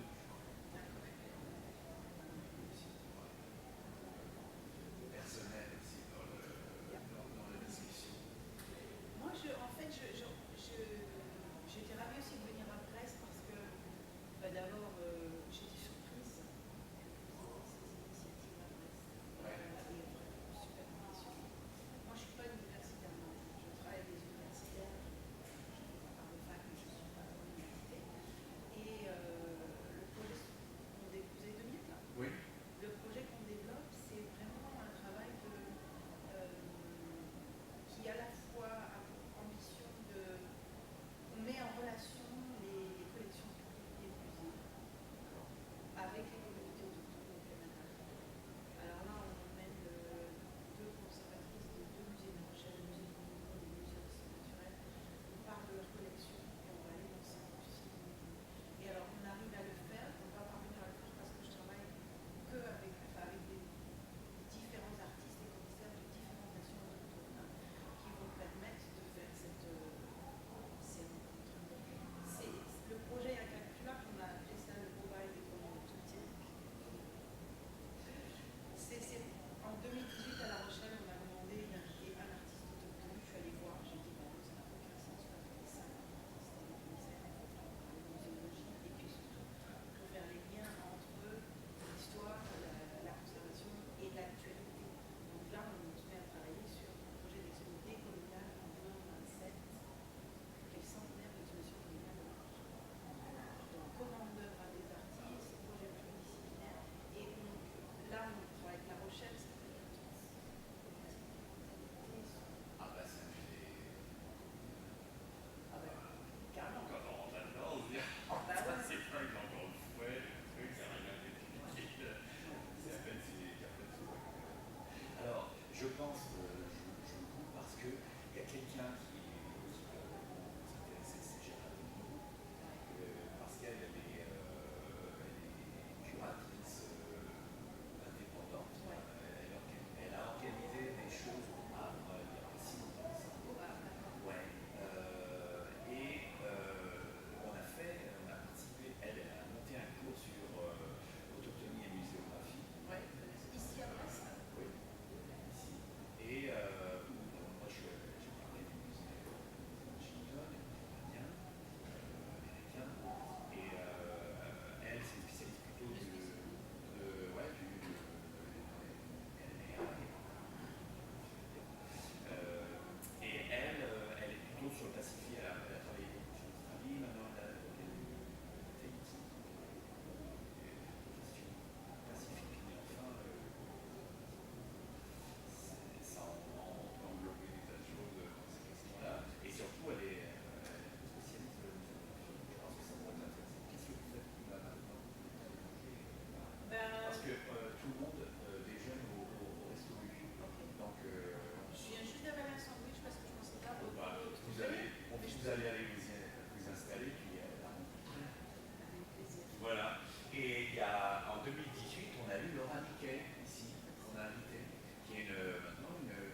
que j'aille faire des photocopies.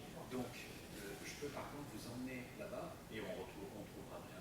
Ou alors, si on me la présenter après, comme ça je laisse les gens manger, parce que là, il n'y a pas longtemps, ça prend 2 heures de classe. Ça prend Pauline sera là pour 2 heures, si je me souviens bien, c'est 2 heures. Ben, il est 1h25. Ah oui, ok. Mais oui. Je peux rester dans la salle? Ah ben bien sûr, je t'ai bien vu. Donc elle parle du perlage. Elle va faire une présentation assez succincte du perlage, etc. Et ensuite, elle va faire 2 ateliers de perlage avec des étudiants. Oui, allez-y, allez-y, allez-y. On a un projet de perlage. Hey, how are you? I'm okay, I'm around. Okay, can you drop by this afternoon? Got a class, Okay, but I'm going to try to come in to say hi to her again. sure. She's at the Resto U if you want. Yeah, okay. 2 phone calls, I'm going to say hi. All right. Good to see you. Voilà, donc cet après-midi c'est le perlage et à 5h c'est les arbres. C'est pas vous intéresser parce qu'il y a un spécialiste des arbres d'Amérique latine qui était là. Donc il y a lui, Fabrice parlera de voilà. Et puis aussi il y aura Sophie Gergaud qui est spécialiste des films, du cinéma autochtone. Donc elle connaît énormément de choses, elle connaît le Canada, elle connaît les États-Unis. Non, mais j'étais super impressionnée par le programme. Ouais, bah, on a essayé de... on a essayé de faire quelque chose. Et j'ai envoyé à ce groupe d'artistes qui connaissaient autochtones avec qui on travaille, donc ils savent que je suis là, j'étais super impressionnée aussi. D'accord. Donc c'est pour ça que Super. Bon, bah, bienvenue. Merci. À tout à l'heure. À tout à l'heure.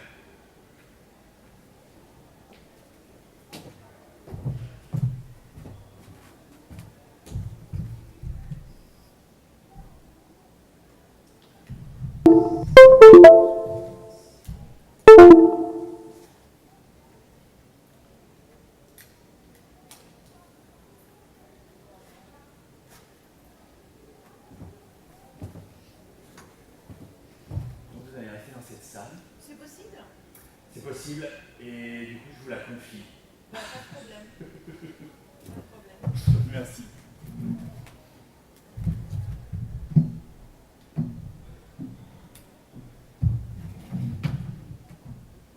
Et vous êtes un spécialiste, je vais dire, de Hawaï?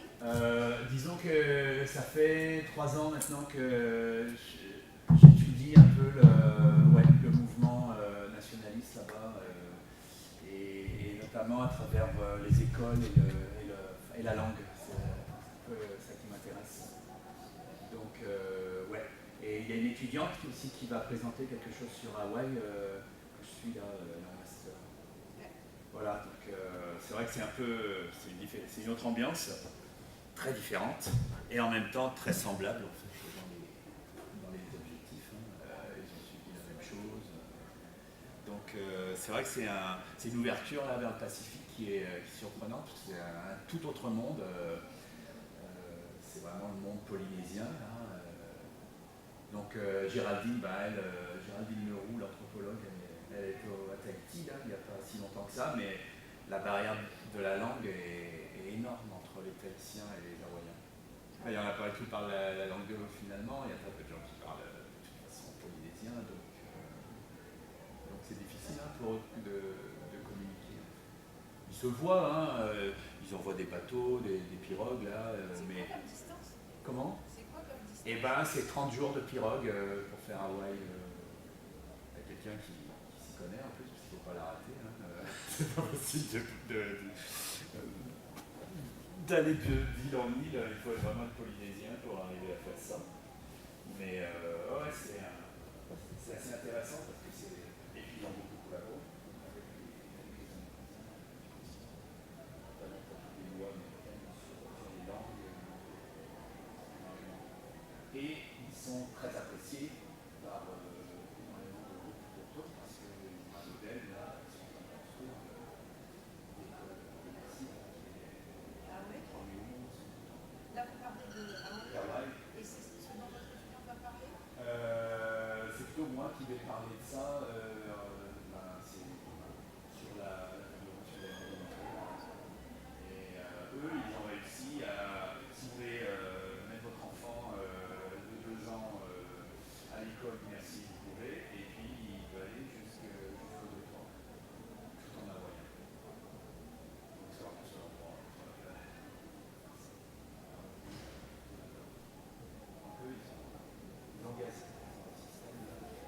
plein de gens, notamment des Canadiens qui vont, enfin, qui vont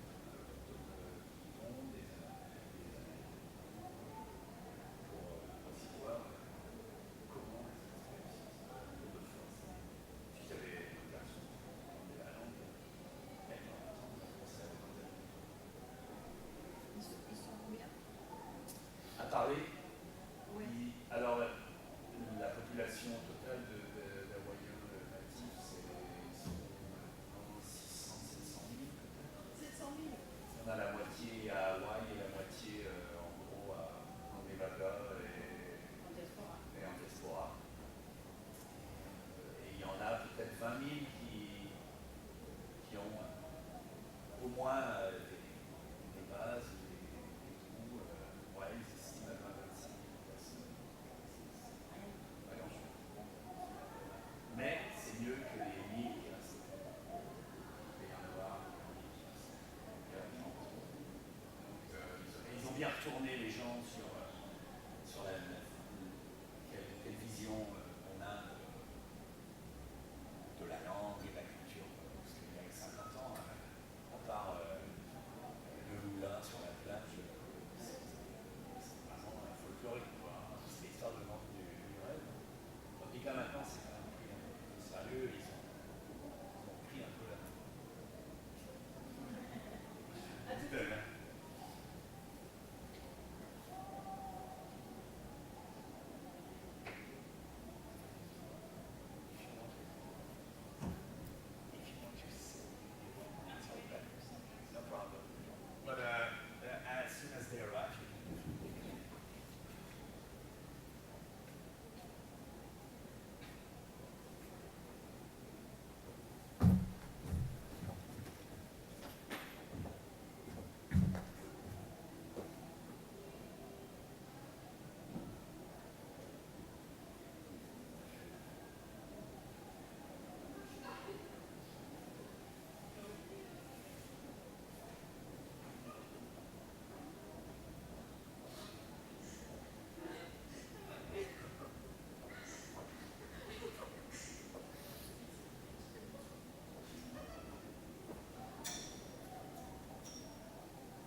des objets.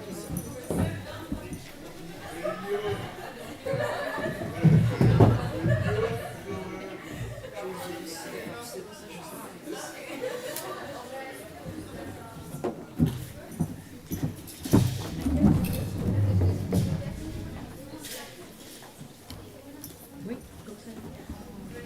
je pense qu'il y a des objets. Je la bloque. Ah oui, si ça se bloque, c'est bien.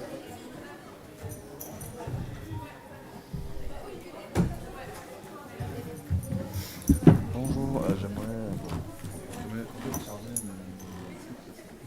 sinon, c'est bon. Là, il y en a une. Ouais, là. Merci.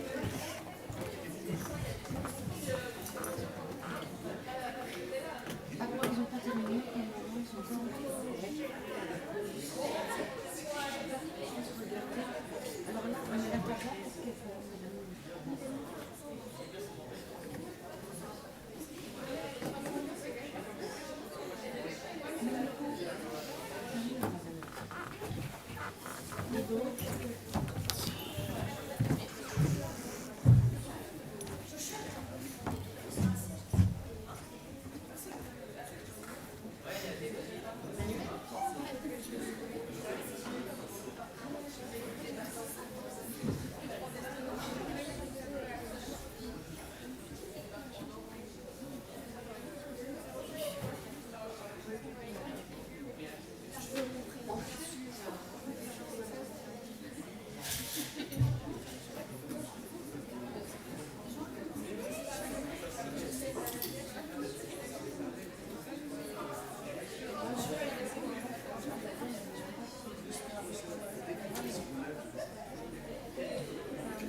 Son style, il arrive à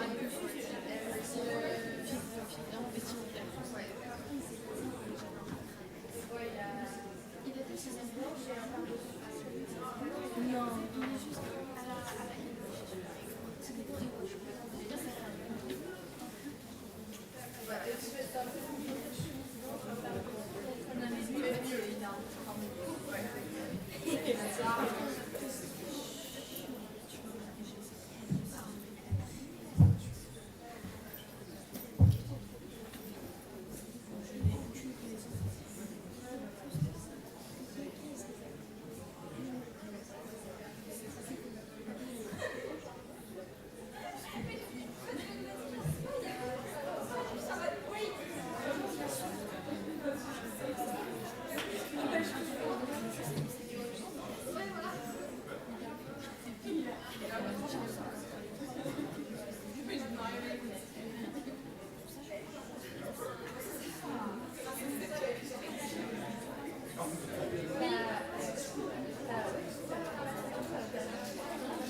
Si vous êtes à Angers, c'est ça qu'on a vu, il y a eu un énorme concours à Angers qui était passionnant. Il y a une conférence sur la gouvernance. Alors, c'est allé sur le Canada essentiellement. C'était organisé par un collègue. Il y avait été le président de l'association française d'études canadiennes, Jacques Petit, et le professeur j'étais à la retraite. Et j'étais allée, c'était tout à fait passionnant parce qu'il avait plein de frics de la région, et du Québec, etc. Et là, il y avait beaucoup de gens, des tribus cris, plutôt au nord, enfin au nord, le long de la baie James, et puis quelques Inuits, donc des Esquimaux mais québécois. Et ça a été un congrès assez long, mais passionnant. Il y avait justement beaucoup sur la gestion des sols, la gestion de ceci, cela, la gouvernance et tout ça. Et ça a été publié. Et moi, je crois que j'ai imprimé 300 bouquins. Parce que je me suis dit, je vais en faire avoir des gens que ça m'intéresse. Et je les montrerai demain. Là, c'est pas possible. Il dit, mais amenez-les là. Je dis, non, c'est la journée des écologues, je vais pas me donner avec tous les bouquins.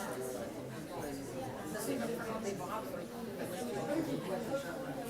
mais ils ont publié un truc qui était très très bien avancé, qui est à Angers, à l'université d'Angers. Je dirais bien, moi j'ai pas mon CV avec moi, pas avec, mais c'était bien il y a 10 ans. C'était passionnant. C'était surtout des représentants. C'était pas du tout juste des anthropologues, c'était vraiment des intellectuels. Des gens qui étaient venus de la langue. C'était vraiment passionnant. Moi, c'était génial parce que je ne présentais rien. J'avais vraiment juste écouté mais c'était voilà, c'est le Canada, le Québec, non, c'est pas ça. Et puis, il n'y avait pas d'âge. Je ne sais plus si c'était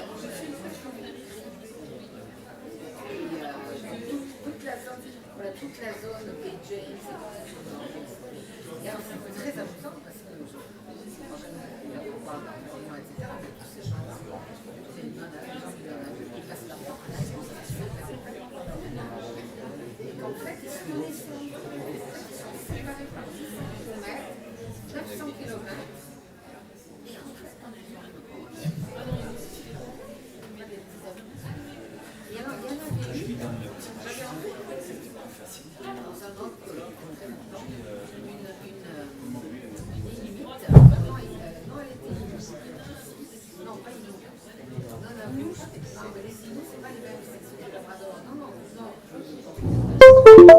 Okay. Any guess? Oh, see here it's better.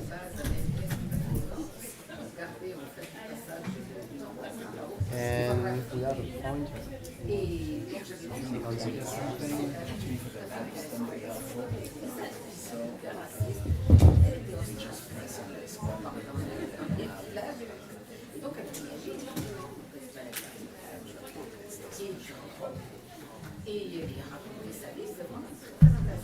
Oh, I see now.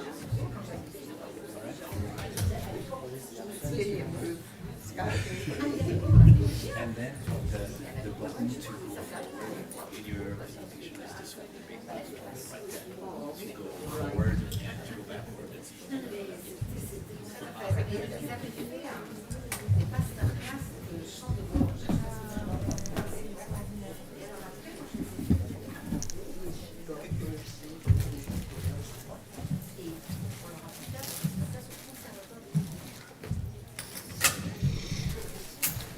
Thank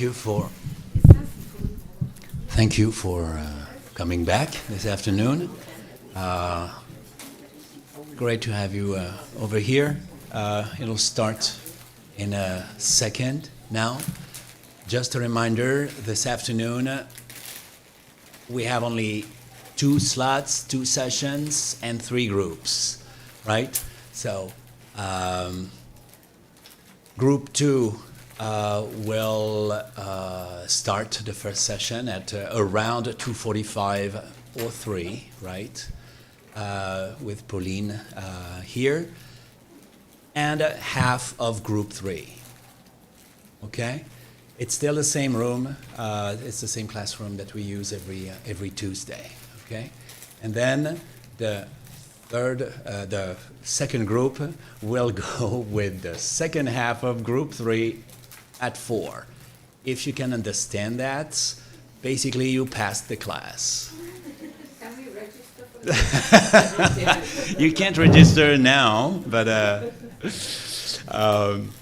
okay. So basically, group 1 and 2 go to class like you usually do.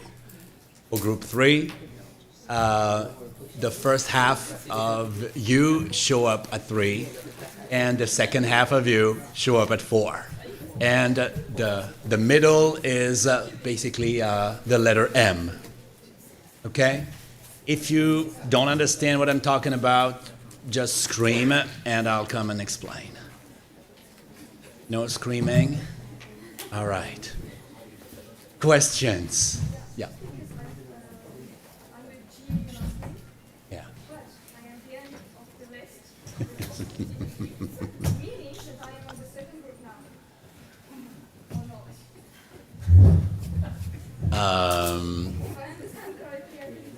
Let's keep to the alphabet.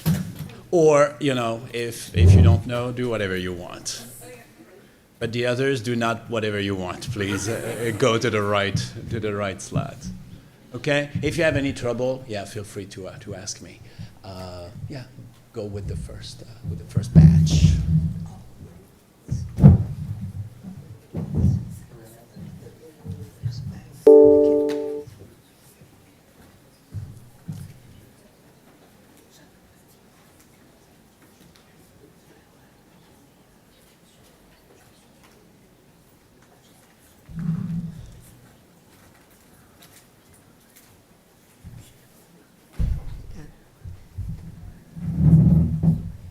Versailles.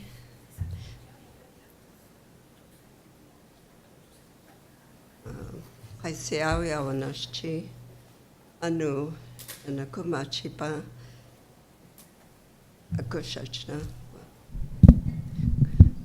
Good chichna pakusha.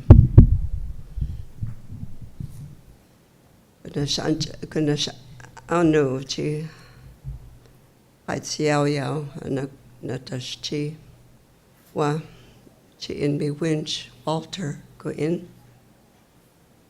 Now, I'm just basically saying my thank you to the university and to the organizers and all of you guys for being here. Thank you.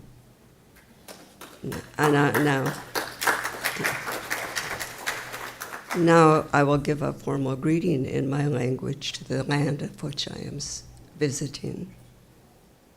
Aunash cha chi chna tutisha kumash chapnisha bayu wapatam go.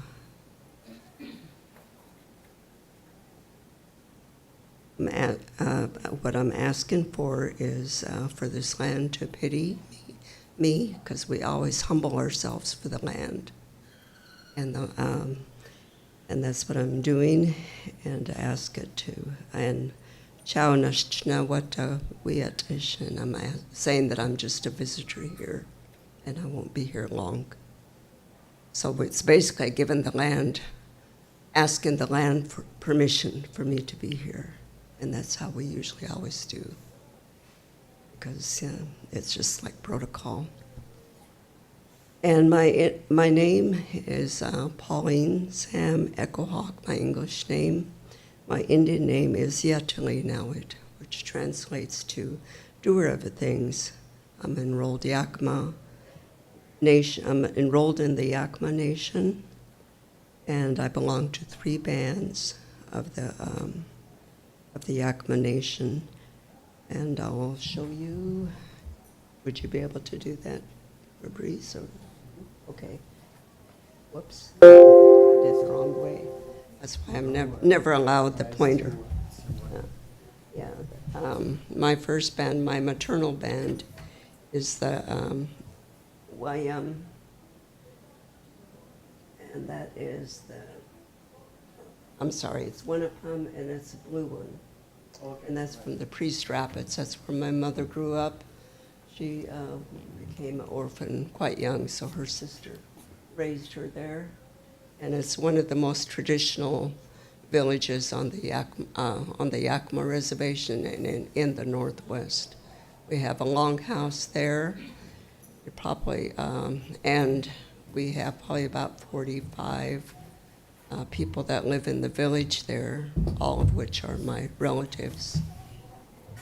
And my second maternal band is the Palouse. You probably heard about the Appaloosa. Well, we're the ones that had developed that horse. And that is the red dot. And that is where my mother's father came from. And we go there every year. I guess that's the one I'm most, that and the Wanapums are the ones that I'm mostly tied to culturally. And we have ceremonies there at a place called Fish Hook Park. It's a state park. We have that in May every year to return to the land and to let all of our ancestors know that we haven't forgotten them. And that usually is in May, and that's wonderful. And the Fish Hook Park is named after my great-great-grandfather. But that was his land before that was flooded in that area. And the last band for my father is called YM. There used to be a great waterfall there, and it used to be a fishing village. It was called Celilo Falls, and that was flooded in 1957. And before that, when Lewis and Clark came, they said that there were between 7,000 to 10,400 people that inhabited that village. And now there are approximately about 67 people that live there. Most of the people were moved to the various reservations, were moved there to Yakama Reservation, Nez Perce, Warm Springs, Umatilla. But there was a big bulk of them that was lost to diseases when we met the colonizers. And they brought a lot of the diseases with them, and so the bulk of our people passed from that village. And so that's my basic history of where I come from. And my name my childhood name came from Sililu Falls. Oh, I didn't say the Yak. This is the Yakima Reservation there, the green one. And, oh, sorry, yeah, the green one there. Well, the Yakima there. And then if you could go to the green one, that's the tribe that I'm enrolled in. Yeah. That small pink area is what we have left. We were originally supposed to have that, the larger white area, but that gradually that got seeded out, you know, because of the land got seen as valuable. So they thought we didn't need it, so they ended up taking it. And that's where the reservation is now. We have a full functioning government there, and that's where most of my relatives live, although I have relatives on, my dad's relatives are mainly in Warm Springs Reservation. I'm considered full-blood Yakima because my father enrolled there. And I've also got relatives over at, on the Colville Reservation and on the Warm Springs, because we all had that. We all had a cultural and family ties together. And this is, whoops. Oh, that's okay. Yeah, I'll speed it up a bit. I know we're behind. Oh, go ahead to the, that's what picture there with the falls, the water. Yeah, this is Sililu Falls before it was all flooded out because of the Dalles Dam, and this was like the fishing village there, and it was a magnificent, beautiful sight, and it's all underwater now. Okay, I think done with that. Now, what I was going to talk about was next was my beadwork, and I guess basically my premise is that all cultures have a desire to express their creativity through the arts, and we are no different. And before we were introduced to beads, we used shells and quills, which I have a quill work purse there. And we used, my tribe didn't do a lot of quill work. Oh, I don't have a quill work here. Oh, okay, quill work. And my tribe mainly used the fiber arts. There was like quill work, fiber work, shells, and bone. So that basically was what we used. Just one band up the Northwest did quill work. And, but we used a lot of the fiber art. This is a purse, and that's made out of corn husk and yarn. And women wear that on their belt. Oh, yeah. Oh, I see. And the other thing that we used were and the fiber were the baskets. If you could take that one apart. This is like a miniature huckleberry basket that we would take to put our huckleberries in. And that a niece of mine was really renowned up there, but her health got bad, so she quit. It's I've never learned how to do that. I've never learned how to do and this is a miniature ceremonial hat for women. And my mother was one of the people that revived this craft on the reservation, and or all over the area up the Northwest, because it was dying out, and she decided to bring it. She had a vision and decided that she needed to bring it back. And these were corn husks, so the women always wore that, and it's a weaving of fiber, and This is dyed corn husk. And this is a little miniature basket, a more modernized basket than that, and that's like with raffia. And the other, there's a little purse. Oh, that one, yeah. There's that's also a little miniature purse there. Yeah, miniature purse. That is, that is done with corn husk, and this one's unusual. It was gifted to me. It's of a man on one side, an image of a man, and an image of a woman on the other side. Because we believe in balance between the male and female. Our religion says, you know, the men have their responsibility, and and the women have their responsibility as far as taking care of this earth. And so we learn, you know, from that, like the men, although, you know, like we go, the men in our ceremonies take care of all of the animal life, and the women take care of all of the plant life when we have all of our ceremonies. And let's see, how am I doing on time?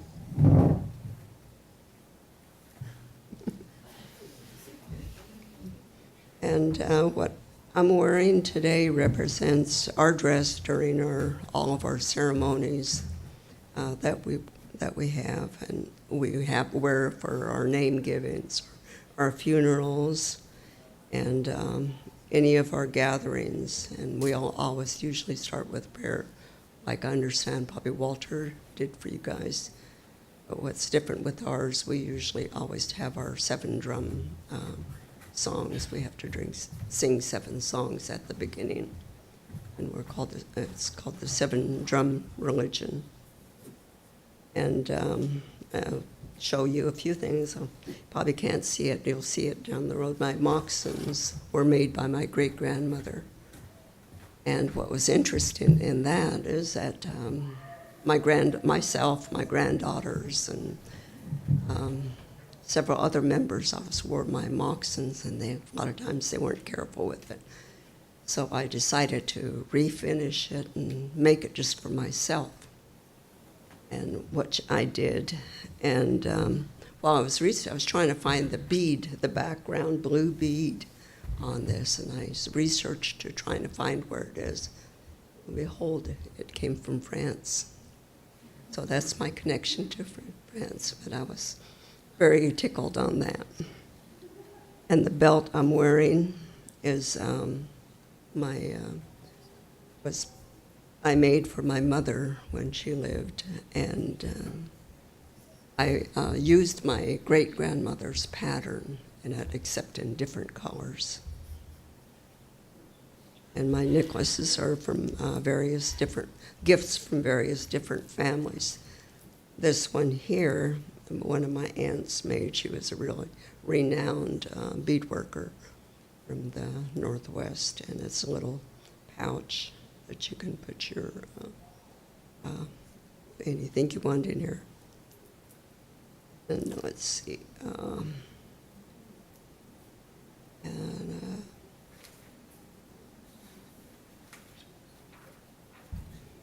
I've covered all of that. You're lucky here. I'll talk a little bit about beadwork. In the traditional beadwork, you'd be able to recognize, you know, what tribe or what color, or by its color of where it came from, by its design, color, and their method of beadwork. Sometimes you'd be able to, you know, see what tribe it was.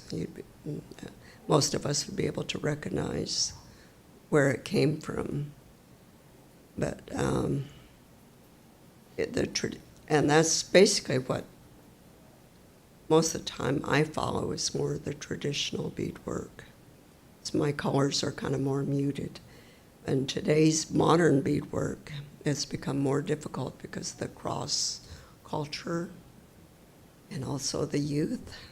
they've decided that you see things in really bright colors, and it's just, I think it's great. You know, we've got a really wealth of people that are prolific beadwork and just outstanding, both men and women all over the United States that are just, you know, outstanding. And if, I don't know if you guys get Pinterest here.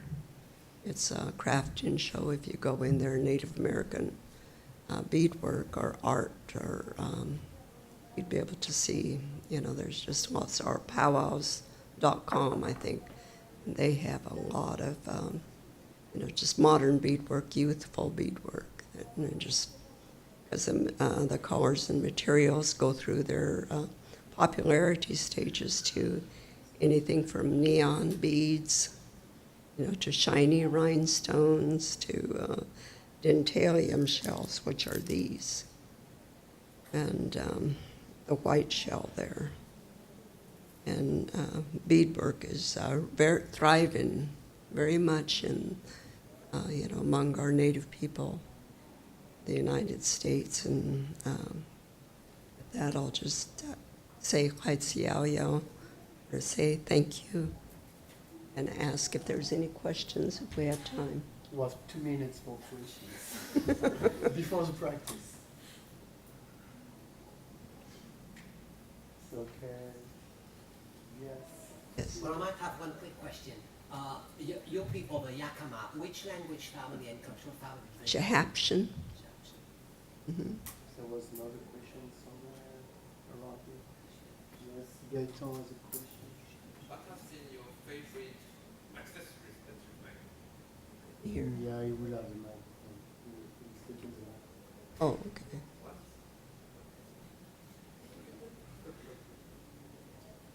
Technology.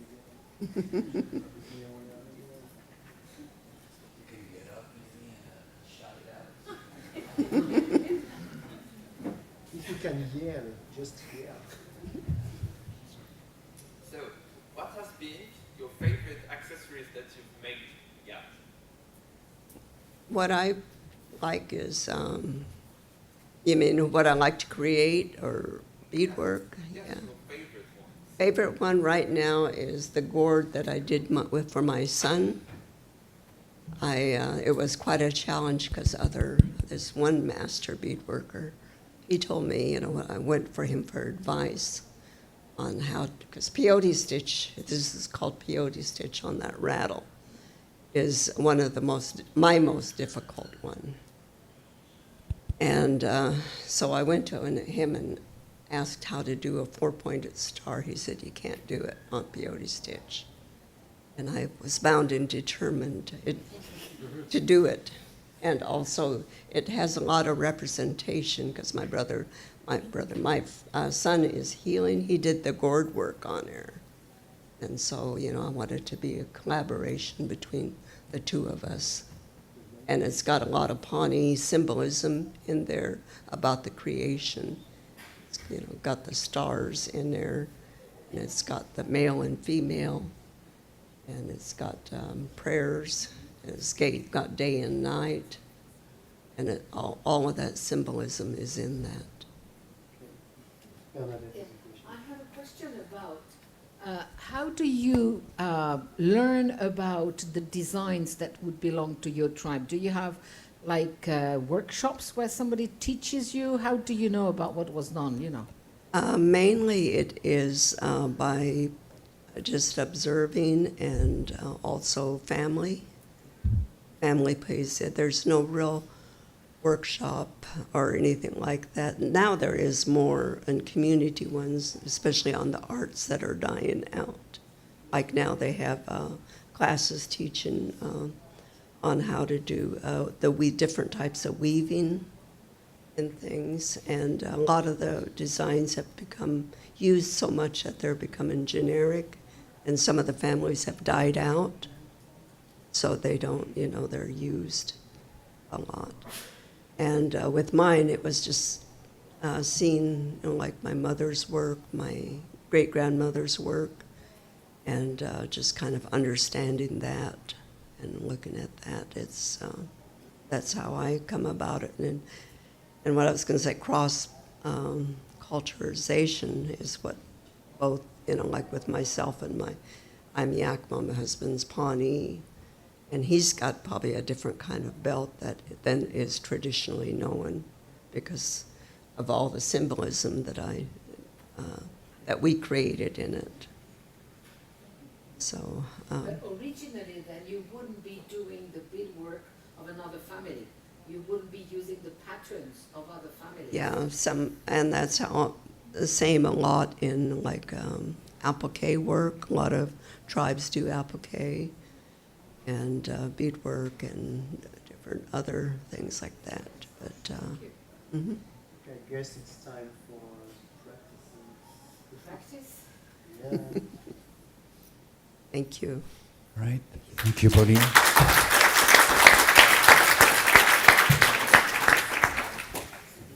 All right, so let's get to work. So we'll be waiting for, I don't know, is it group 1 that's supposed to have class at like 2:45? So we'll meet group 1 and half of group 3 in that room. Okay. First come, first served. I guess the last ones will have to probably sit down on the floor, but the spirit is there. So we'll see you there in a second, and we'll wait for the other students at 4. Thank you.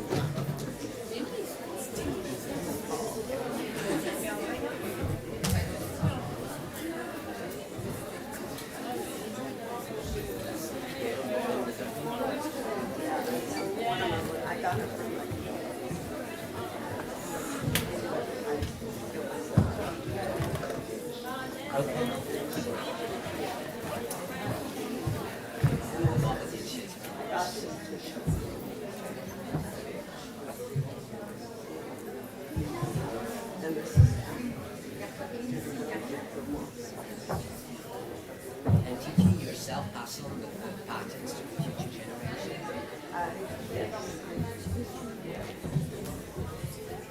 When they want to. Yeah, we should. Sometimes they don't. It's the same everywhere.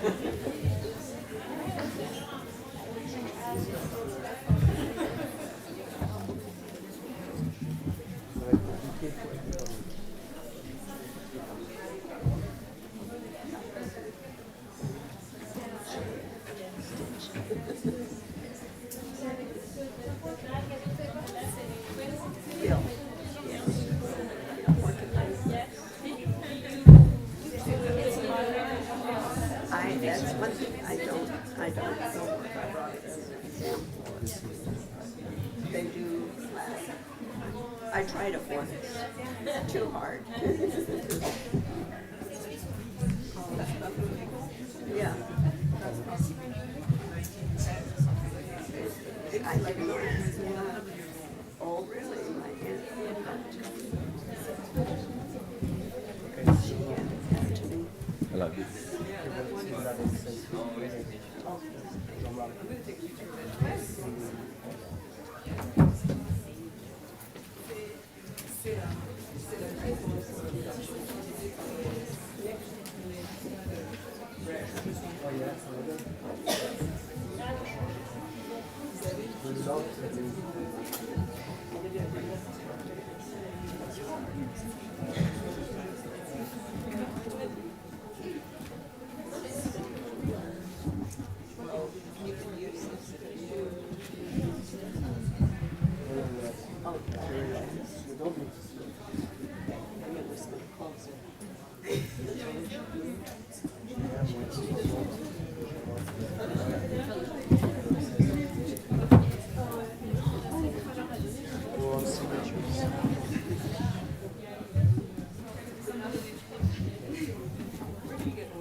Various places.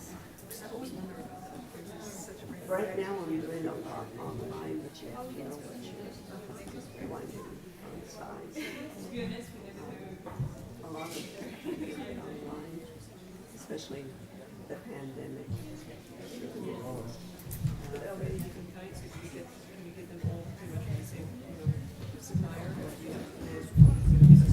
Sometimes it's different suppliers for the colors that I want. Who may not, one of them may not have it. There's one in Texas, crazy, and they usually have ones. There's one that's, and they have a website. I don't like the website. But there are several.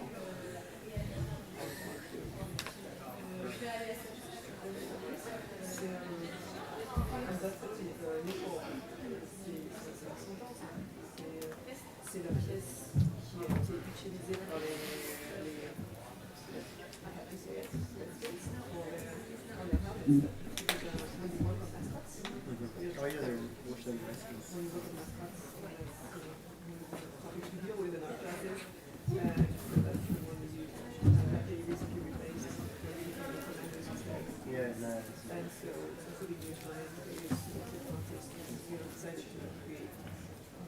questioning that this symbol here. Oh, yeah. So it's got a long. So it's actually 100 years old. Maybe you should close up his name. Okay. You'll be able to bring all of this out.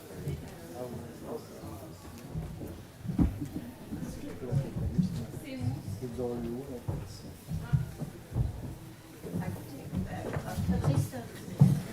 Oui, c'est ce que je pense.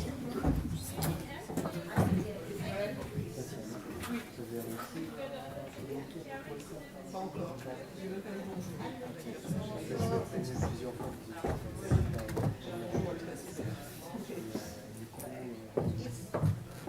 Je peux l'aborder avec les mots.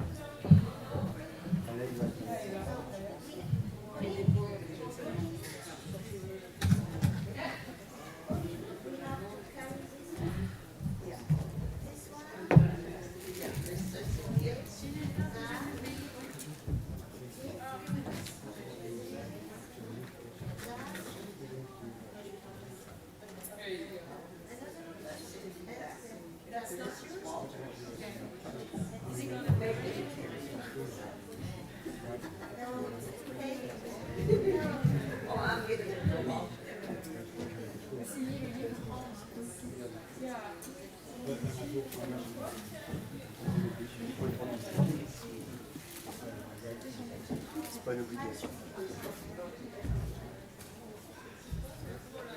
Are you a student?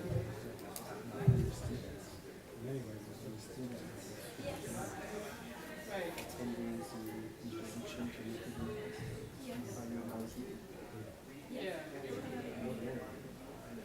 And I'm not I'm a resident of any kind within placement.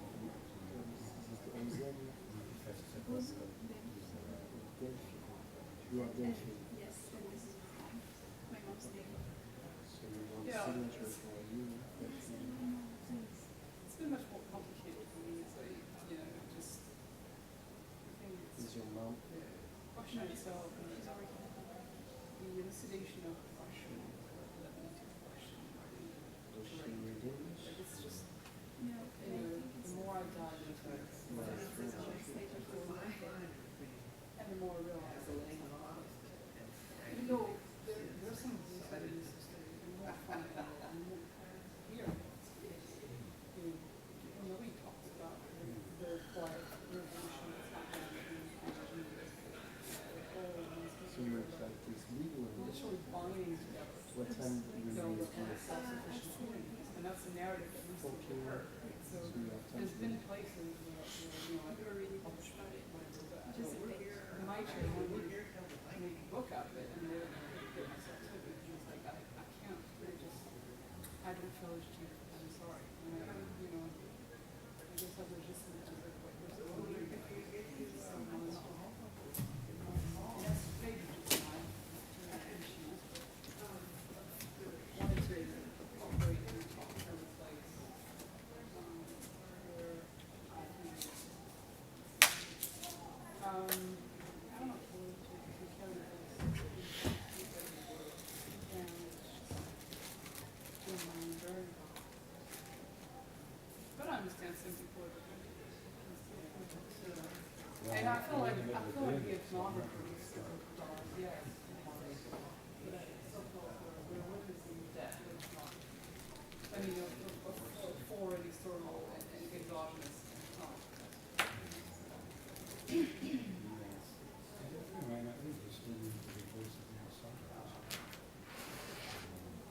Yeah, that's. I guess in a self-reflective manner, it's just like positionality is not pushed to the point where people are able to just fully recognize bias and extract themselves from it. And so very much in that bubble, it's pushed into that ego-central publishing.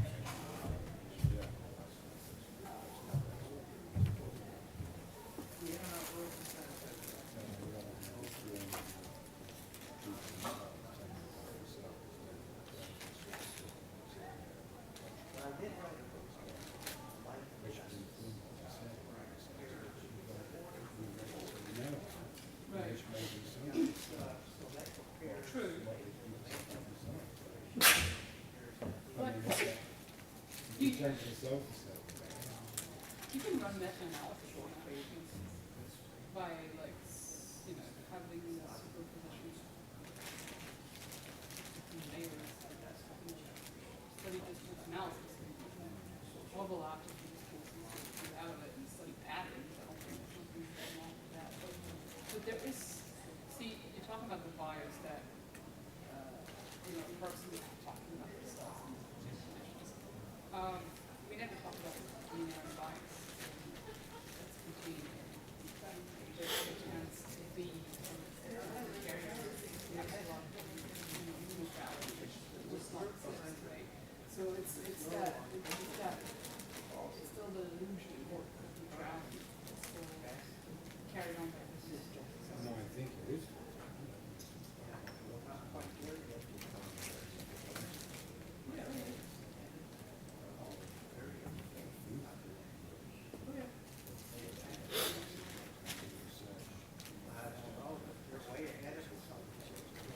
I think it comes down to which is vicious to do with well-being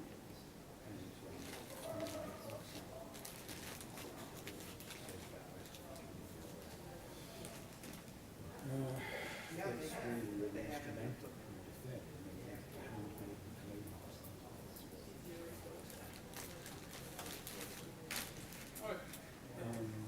But it doesn't have to be.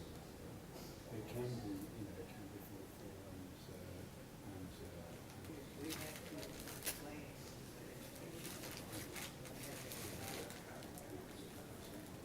I have no problem with that whatsoever. I mean, if you look around you, the landscape in the US is slightly changing. You have more and more people occupying these market chairs.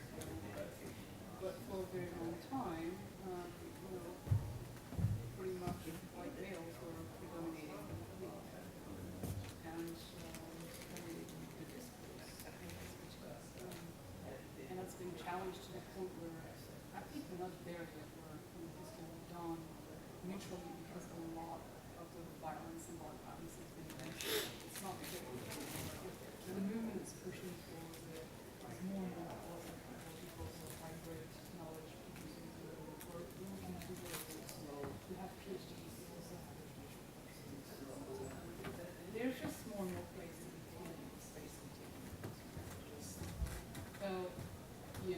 that's just me personally, but I could have came to a point in my life where I was like, okay, well, you gotta go for this, look for it, I can study for that, whatever. And I can understand that. If you're in America, I can understand here, right. And it's better than nothing to have some of it talked about in the don't. It's always about offering evidence. But on time, I think so. it must be really hard. Yeah, that's the wrong state. I was much more interested in that. That state is really, it's private land, it's land, people manage to have some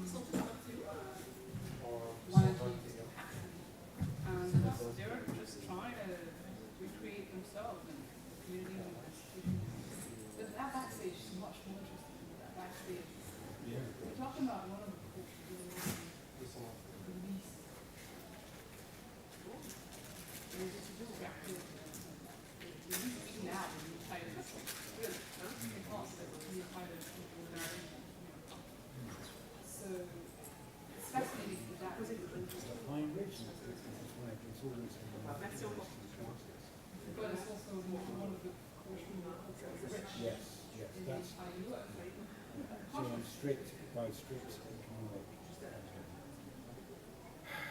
indicators, it's poorly glass. And by strict economic indicators, it's also correlated with race. Meaning the stronger you are, the poorer you are. This is straight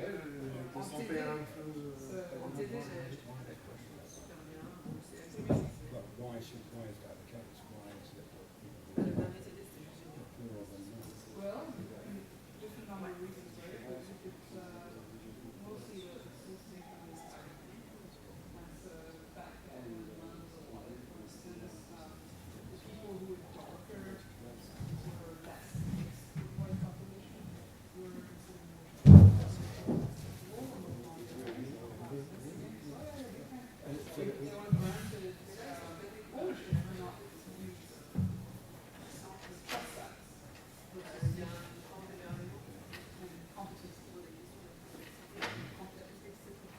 And so that's still, even though that was only years ago, that's still. well, people have inherited those land They've inherited facts. the land, so they've inherited the racist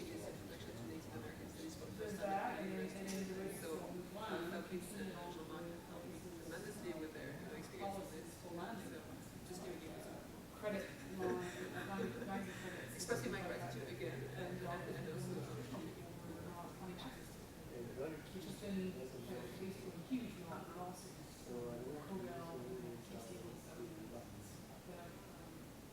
how did that work then? I mean, that if you had a darker skin and you went onto the bank and you sort of lived in the forest and you just said you had darker skin, so they could feel about it. It's not as straightforward as that, and you know, like, you can't even talk about dark skin, it's about blood, right? Yeah, okay, then that translates to. That somewhat translates to that, but also with along the lines of if you're lighter, you're getting yourself into a social world, you know, you cut your hair, you evangelize, you become, you change your worldview towards a actual. I'm worried. Right. I see you got flags here, right?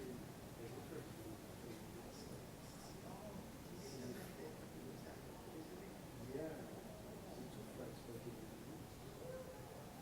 So I think I'm just going to be as you that it's like,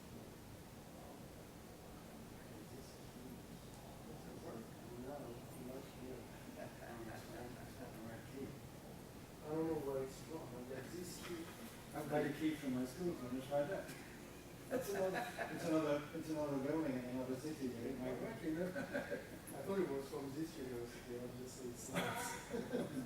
I don't know where this is from and what it opens and what it commences. Poorly traveled way from you, you know?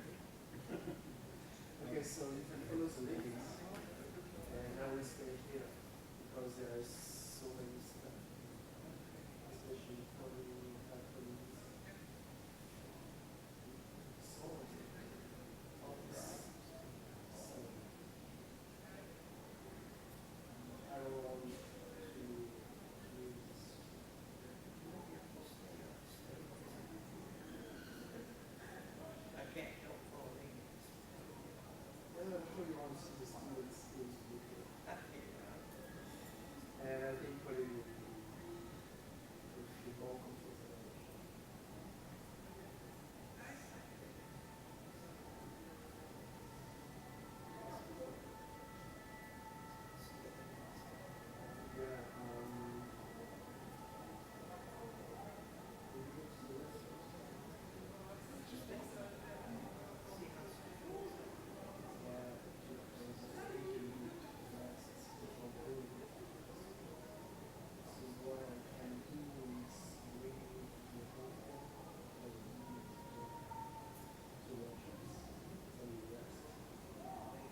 Okay, so I stay.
clés, mais je sais pas quoi c'est. Quand t'as une clé, Je sais même pas pour donner, quand même. Je sais même pas si c'est une clé d'ici en fait. C'est une clé comme ça. Ouais, c'est ça. On va avoir un passe. Moi, qui t'ai donné, je pensais que les. Je pense qu'il m'avait donné il y a 2 ou 3 ans. Ouais. Une fois que j'ai fait. Ouais.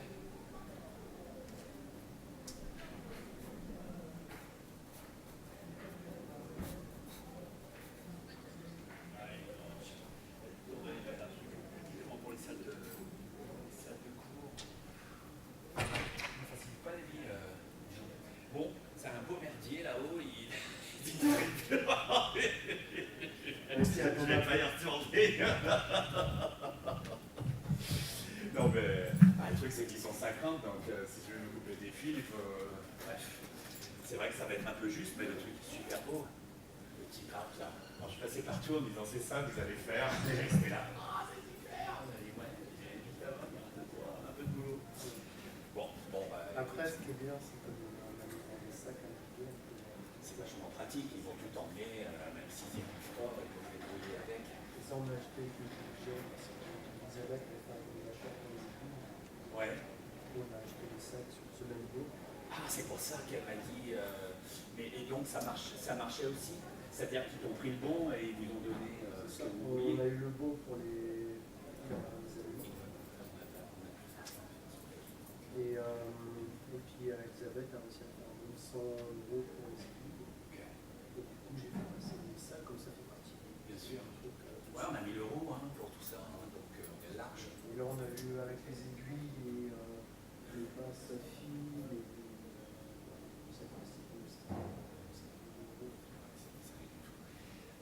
donc ça va le faire, il n'y a aucun problème. Je ne sais pas ce qu'ils vont arriver à faire en 45 minutes, on verra bien. Voilà. Le truc, c'est les remboursements, parce que là, ça coince. Les remboursements de repas. Ouais, je vais dire. Apparemment, alors bon, on a un désistement pour demain. C'est pas ça qui va coûter. Parce que c'est 600 €. Ce qu'on va leur devoir à la fin de la semaine. Qu'est-ce qu'ils ont coûté? C'est 20 € par personne. On rembourse 20 € par personne. Ouais. Ça fait 40 € par repas.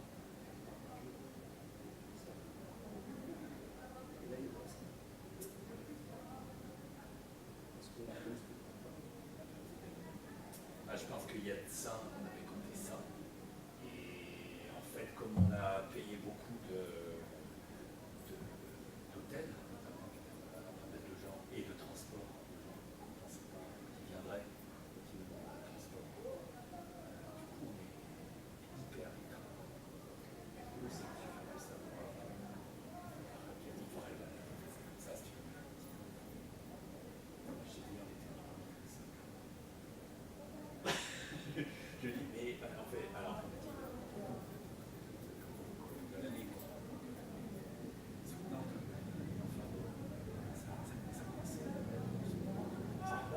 donc je ne sais pas comment faire pour mais je sais bien. Le truc, c'est que si c'est moins et beaucoup moins, je pense que là, on peut négocier, si tu veux, le niet,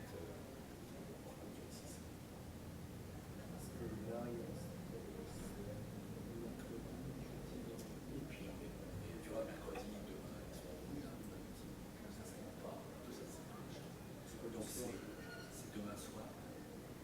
Ce soir, c'est pareil.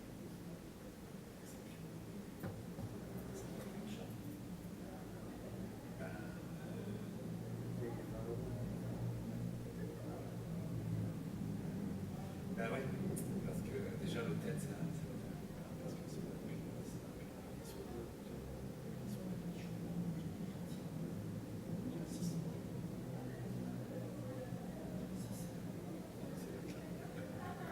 je pensais que ça passerait très franchement. Et je vois pas comment rallonger le truc. disponible demain soir. Soir, jeudi, toute la journée. Et vendredi soir. Ça fait 2 repas jeudi, un vendredi, un demain soir. Ça fait 4. 8, donc c'est là, on est déjà à 160. On a raison, 160 jusqu'à maintenant. Là, depuis, c'est depuis vendredi, donc vendredi soir, samedi, dimanche, lundi, on est à 7. 7. Enfin, ça fait déjà ça, c'est ça. C'est aussi. Ouais, ici, c'est là. C'est pas compliqué. J'ai dit 7 fois, donc ça fait 14 repas. C'est ça le truc. 14 repas, à Mario, ça fait 100. 280 euros. Donc on est à 280. Vendredi, samedi, dimanche, lundi. 280 euros. Et au budget, on a un budget précis. Parce que d'où sort ce 20 euros par repas? C'est le remboursement. Nous, on était pas ici, ça on était à 7. Ouais, ça fait beaucoup de repas. Mais ils ont dû l'augmenter parce qu'avec 15 euros.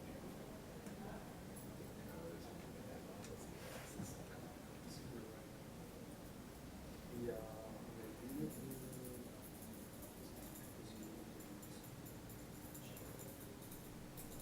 attention à la limite, c'est il faut qu'on s'assoie avec le public.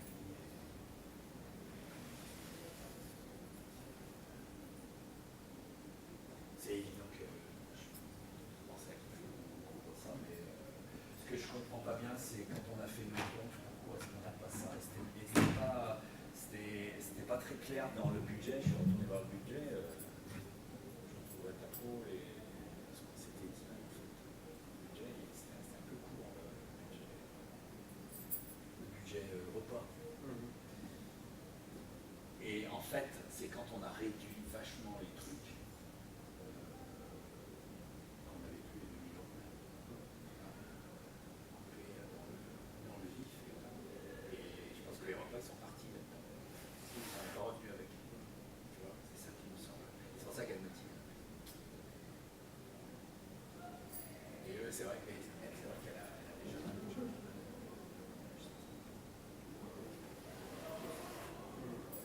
Je sais pas comment faire pour l'instant. Je vois pas là.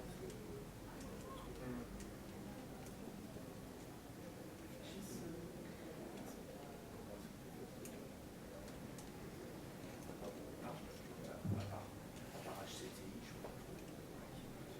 Parce qu'on pourrait lui faire.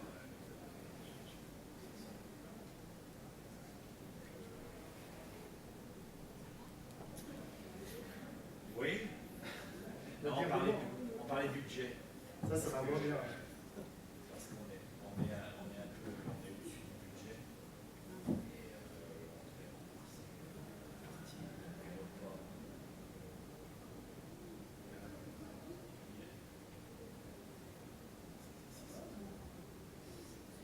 Et là, ils sont là depuis vendredi soir. À hauteur de 20 euros. Même ça.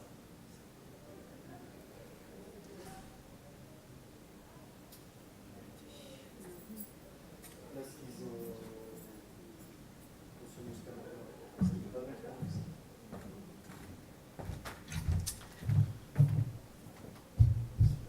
On ne sait pas parce que moi j'ai pas reparlé vraiment de fond.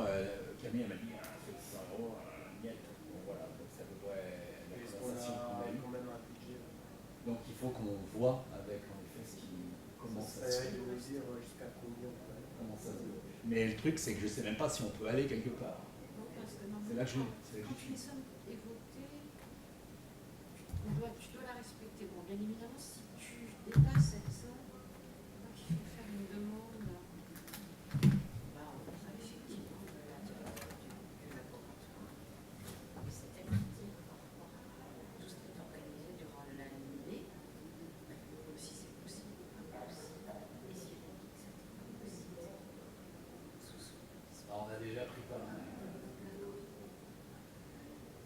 stress, c'est peut-être l'UFR. Faire une demande exceptionnelle. Oui, peut-être. Parce que je vois pas à qui, vers qui on peut se tourner. Ça tourne. Ben, pas trop. Il y a l'IDEA, mais l'IDEA, il marche que projet. Et CEO? Il reste le CEO, ouais, mais ils sont pas CEO. Donc ça va être dur de dire qu'il faut qu'ils payent pour des. C'est-à-dire que CEO, en partie parce qu'il y a le collègue polonais. Oui, et puis Monsieur Roudemar, moi j'ai travaillé avec lui, il est plutôt cool, hein. Tu peux essayer, il a été brillant, donc je veux dire quand il est. Je vais demander à Delphine et à Xavier. On n'aura pas de fin. Non, je crois pas. Hein? Ils n'auront pas de fin, Laurent, c'est moi, on va demander.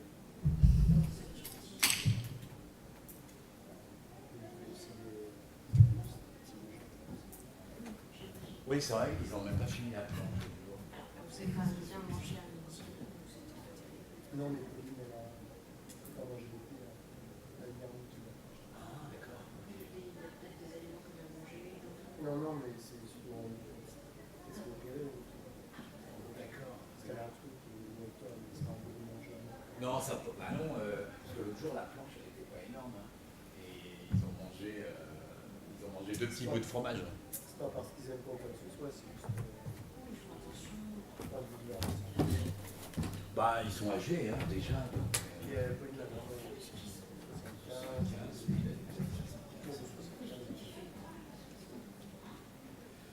Elle, oui, elle est toute mignonne.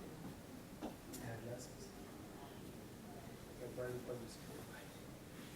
je vais imprimer des papiers de collègues.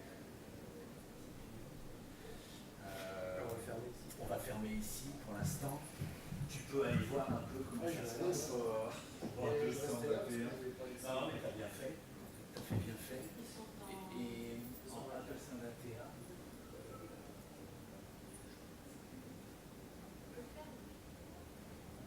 Je laisse allumer.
seul avec un ordinateur comme on est là.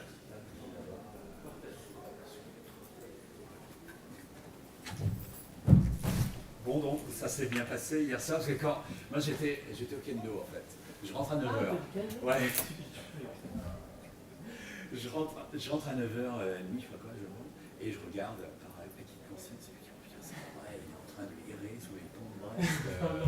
Non, mais je me doute que vous seriez. D'ailleurs, pour information, à l'hôtel à Bali, ils ont été inquiets, là que j'ai au téléphone m'a été un peu inquiet, forcément, parce que la première fois que je viens à Brest, elle me dit, vous inquiétez pas, on a une chambre, au pire des cas, on est chez nous. D'accord, bon. Ils ont été sympas. Bah, ils ont l'habitude, parce qu'en général, c'est chez eux qu'on va. Et c'est vrai qu'on a dû rester là-dessus, et moi je suis pas revenu sur cette histoire. Parce que je sais que les gens reçoivent de toute façon les. Mais c'était ça le problème. Normalement, c'était pas la peine de revenir dessus, parce qu'en fait, j'ai mis un écran à vous et à Madame Bourge, et Madame Bourge m'a répondu, je vous ai écrit le 16 janvier pour la réservation. Effectivement, elle m'a forwardé le message, et oui, mais j'ai jamais reçu, et c'est pareil, il y a ma directrice de laboratoire qui m'écrit il y a 2 semaines, genre tu m'as pas répondu, et j'ai l'impression qu'il y a quelques messages que je n'ai pas répondu, pas reçu au mois de janvier. Et puis c'est pas les moindres. Oui, voilà. Par contre, le spam, voter en pouce, machin, ça. Celui-là, ça passe. Je les ai tous. Évidemment.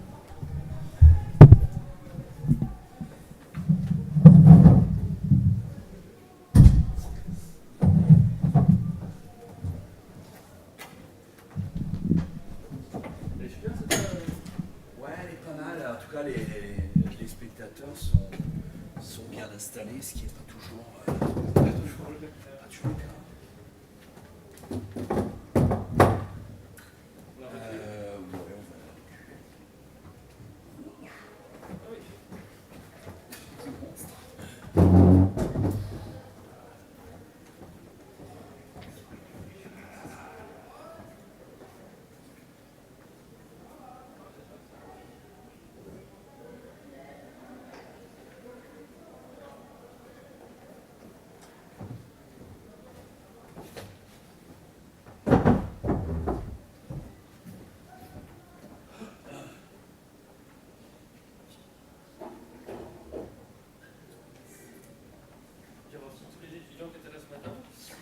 Je sais pas.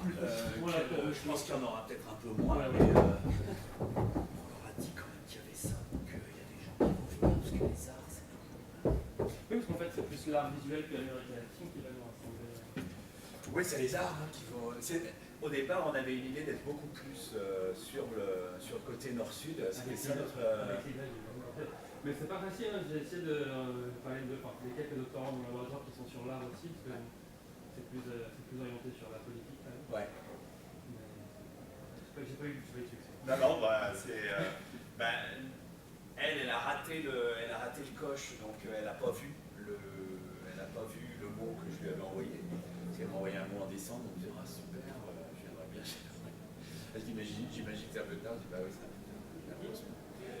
C'était une avocate yaqui du nord là, du Mexique, et donc ça aurait fait vraiment un bon écho, si je peux dire, à ce que disait Walter. Surtout qu'elle fait vraiment finalement le même métier. Et elle a été mise en danger là, elle a été relevée. Bon, c'est rude ce qu'elles vivent là, les pays yaquis. Et puis ils se battent là contre un projet, je sais plus quoi.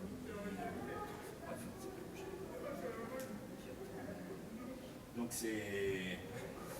Voilà, elle était quand même au cœur des problématiques là, et ça aurait été bien. Son témoignage. Toujours bien. Ouais. Pareil, ce que j'aimerais, c'est qu'un jour qu'on n'ait plus besoin de moi, que ce soit les artistes eux-mêmes qui viennent parler de. Bah, c'est vrai qu'on a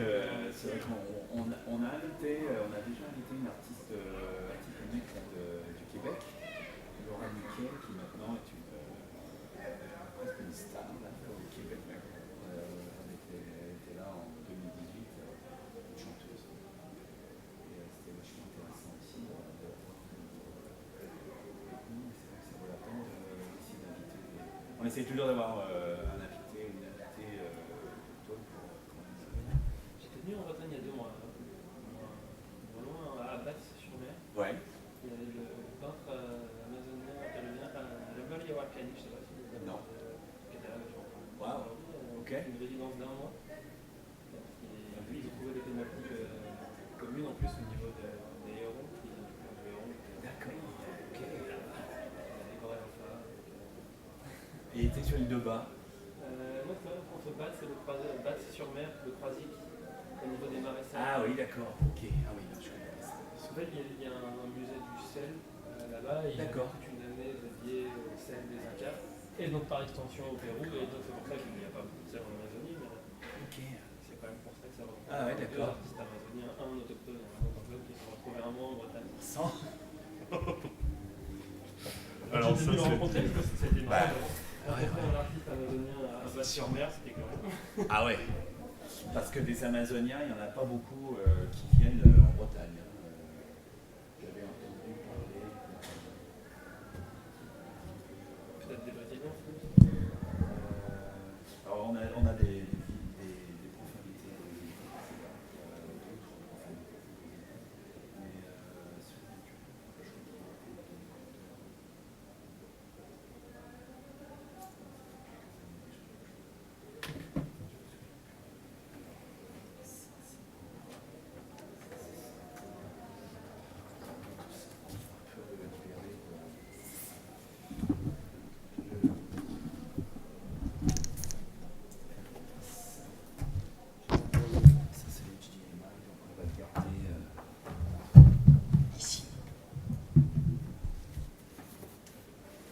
tutoyer? Oui.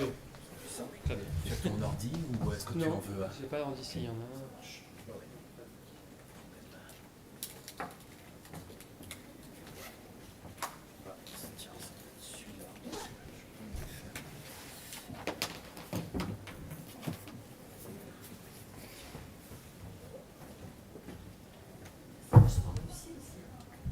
Je fais ça. Alors attends, il y a un petit magique. Là, tiens. Bon. Les micros fonctionnent.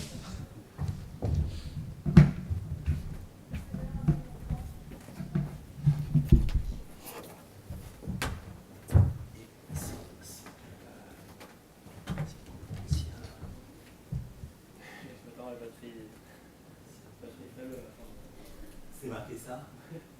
Justement tout à la fin, juste avant sa lecture.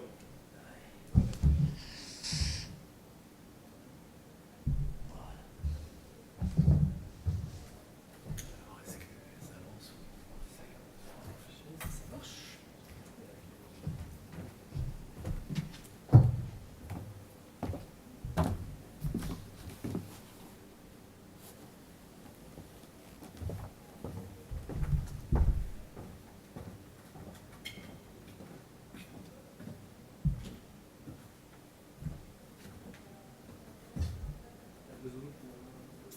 Bah, pas aujourd'hui. Là, on est enregistré depuis ce matin, en fait, sur la chaîne YouTube. Oui, j'ai vu qu'il y avait donc, déjà on doit passer sur YouTube, là, à rien faire pour l'instant, mais et ils nous ont dit qu'après, ils feraient un petit montage pour avoir les communications. Enfin bref, et donc normalement, on aura l'enregistrement de la table ronde. Voilà. Ouais, Emmanuel a mis ça tout de suite sur le... Donc c'est dire, ça ne traîne pas. Bref, voilà.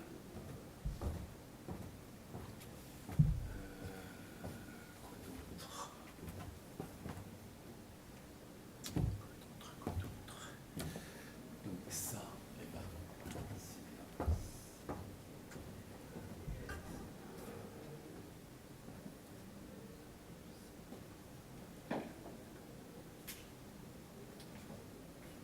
Alors,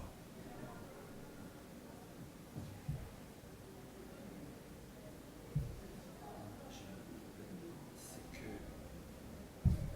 il y a un an, j'ai pris. Oui, j'ai entendu. Tu l'as entendu?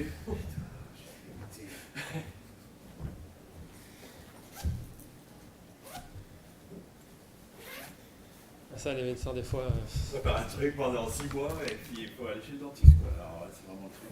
Oui, puis enfin, comme tu disais, C'est le genre de truc si t'es nul. Ben, tu reprends pour pratiquement un an. Lui, là, il était à 9 mois, je crois. Ça fait 9 mois que je fais ça. Donc, je vais essayer la première mouture de cette année c'était le 9, ça allait. Ça plaçait même le dentiste. Donc, c'est dire quand même, on avait quand même organisé les choses. Et après. Voilà, là il y a des verres d'eau si vous avez besoin. Et puis normalement, voilà, tout est. Ça fonctionne. Ouais.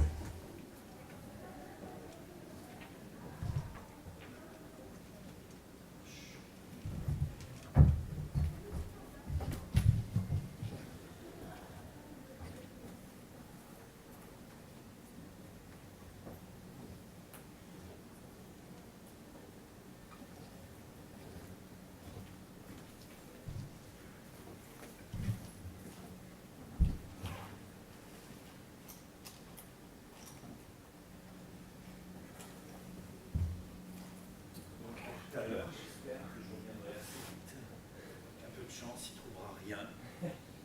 Il détartrera ce qu'il voudra. Je dirais juste de faire tout ce qu'il a bien plus vite que ce qu'il fait d'habitude.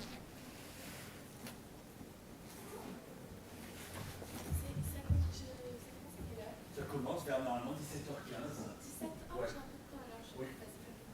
Pas de problème. À tout à l'heure.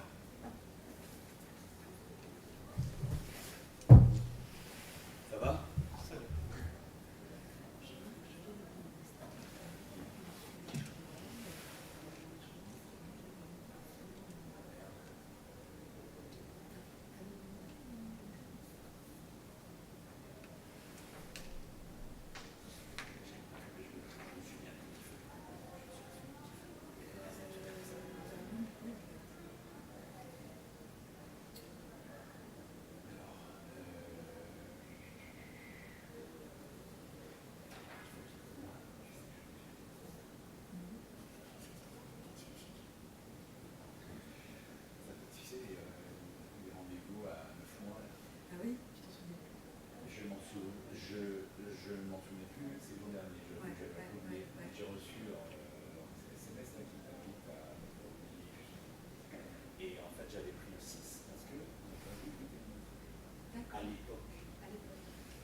C'est la fenêtre qui est ouverte.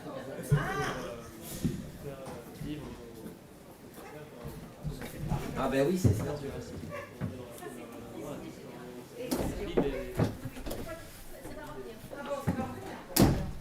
C'était la fenêtre qui était ouverte. Non, c'était la courant d'air, là. Ah, c'est pas la clim, en fait. Il y a énormément de choses. En fait, vous n'avez plus du tout On de jus, va là. parler de ça. Ah, c'est bon. Mais Introduction to the decorated enterprise.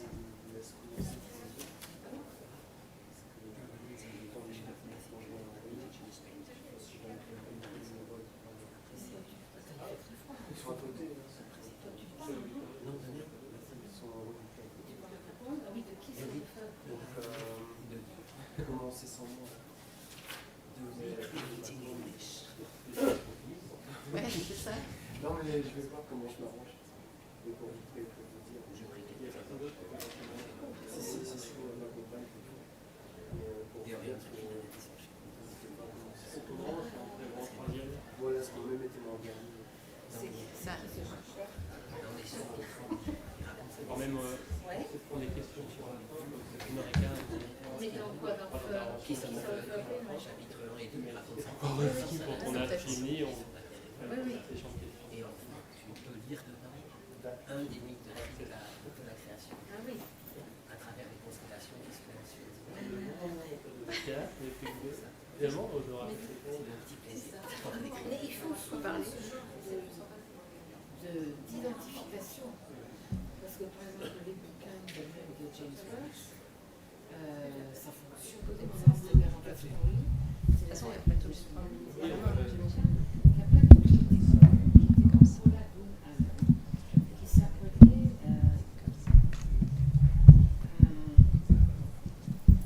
Spider-Woman. Ah oui, oui, je l'ai. Oui, oui, Spider-Woman. Je ne l'ai pas mis au programme à un moment donné. Et c'est pareil, tout Spider-Woman, ça ne fonctionne que quand on connaît les.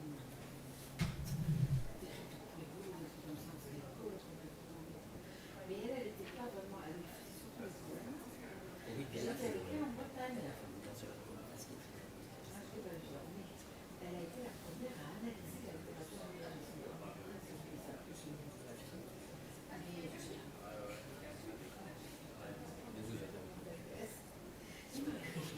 Et alors, j'avais fait tout un article sur ce sujet. Et j'avais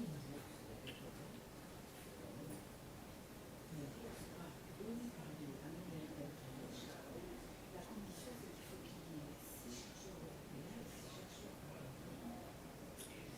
Et il prête son chapeau à l'hôtel de Guerrero. Et une partie du chapeau. Et là, j'ai reçu une invitation.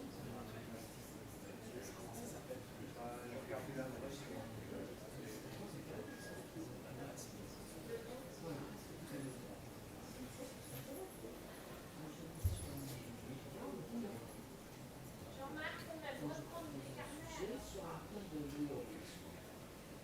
Et je viens. En fait, on peut chez les gens. Et les amis, c'est un jeu qui est ouvert dans notre cas.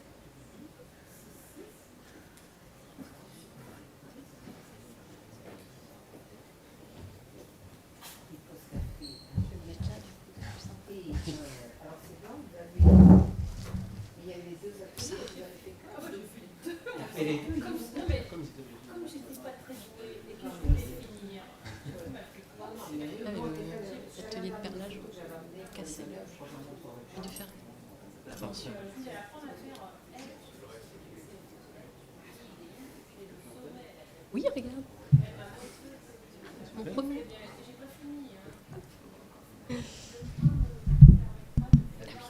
Micro.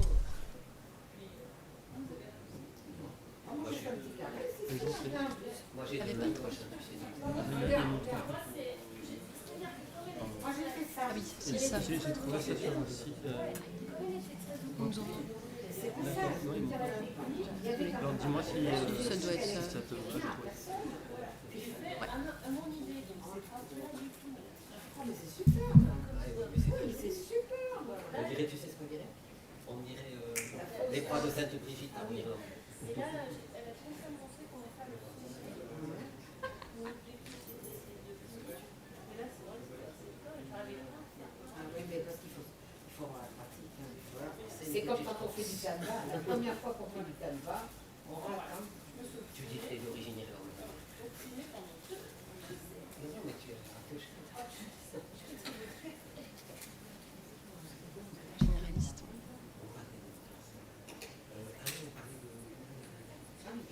Et donc, pour la nana, c'est là. Et alors, ça va nous dire parce que elle, c'est vraiment écrasant.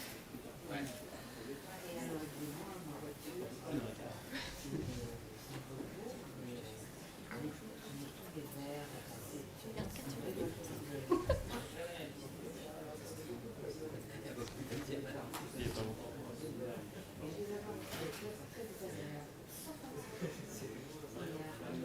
Non, 2 heures, mais.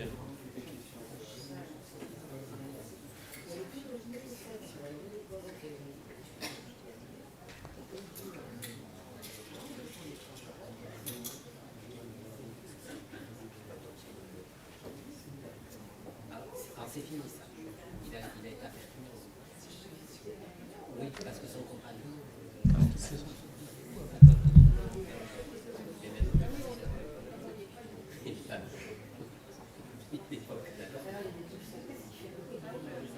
Il vit de ses conférences, il fait des spectacles hybrides. C'est assez intéressant, il y a des artistes performeurs sur scène. Partout au Canada. Voilà. Parce que depuis il vit de ses il a publié ce qui est très intéressant pour moi. Il a fait son qui s'appelle autochtones. C'est très intéressant parce qu'en fait, c'est qu'il y a quelque chose qui a dans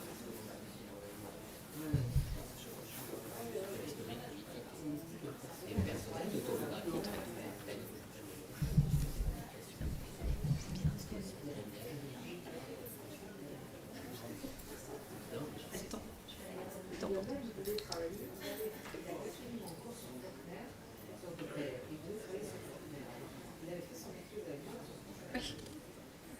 Rien de pire qu'un pirateur.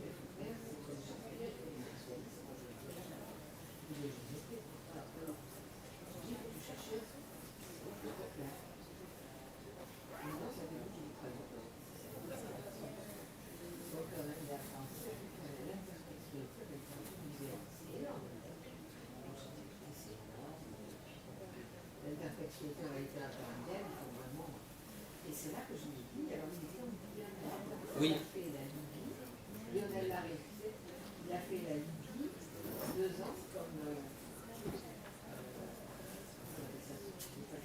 Oui, en coopération. Il n'y avait plus déjà facilité, mais et après, il a eu la Grèce, et il est parti en Guyane, son 15e choix. Et c'est là que j'ai dit, il y a un sujet qui est très exploré en France, c'est le public. C'est pour ça que c'est.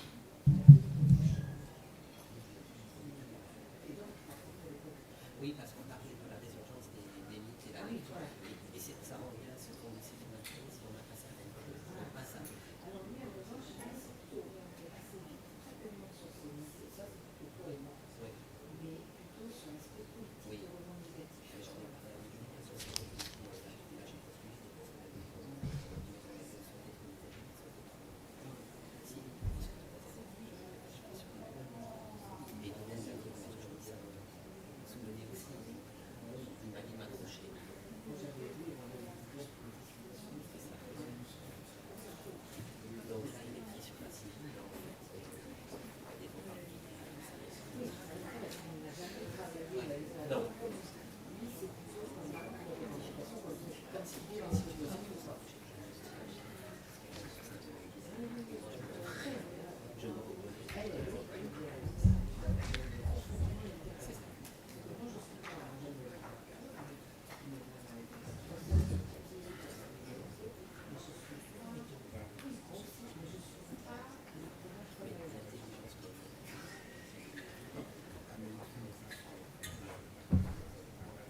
C'était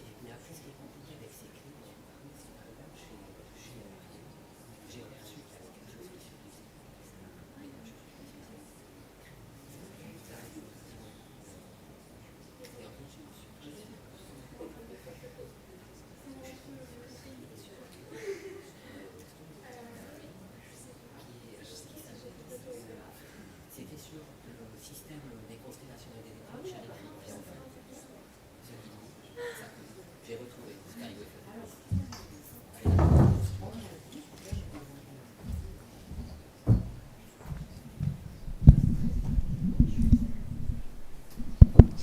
Bien, bonjour à toutes et à tous. Donc on va reprendre les communications. Donc avec une table ronde, d'abord intitulée à propos des artistes d'Amérique latine, mais en fait c'est plutôt l'art visuel qui va nous rassembler que l'art géographique de l'Amérique latine. Donc on aura 3 interventions. On terminera avec celle de Fabrice, que vous connaissez bien, qui est docteur en civilisation américaine, qui a passé sa thèse ici et qui donne maintenant des cours, donc qui nous parlera de la souveraineté artistique et de la présence esthétique chez Kent Mockman. Il raccompagne juste monsieur et madame Ekohawk chez eux, enfin à l'hôtel, et il revient normalement, espérons-le, à temps. Avant, donc, nous entendrons Madame Sophie Gergaud, chercheuse indépendante, spécialiste des cinémas autochtones, dont la communication s'intitule Cinéma et futurisme autochtone, enjeux, défis et exercices concrets de la souveraineté culturelle. Et nous entamerons, et c'est un peu bizarre de se présenter soi-même, par ma présentation, dont vous pouvez lire le titre ici. Ah bah parfait, Fabrice nous rejoint. Pour 2 minutes. Alors, je vais introduire mon sujet à travers un bref regard comparé des scènes picturales indigènes amazoniennes contemporaines au Pérou et en Colombie. D'abord, en retraçant très rapidement les contextes juridiques et socio-économiques des 2 pays qui présentent de nombreuses différences que j'essaierai de résumer le plus brièvement possible. Suite à ces contextes, nous présenterons un petit peu la scène picturale dans les 2 pays, pour enfin tâcher de voir dans un dernier temps comment s'articulent ces contextes juridiques et socio-économiques avec les contextes de la scène picturale, donc indigène, contemporaine, amazonienne.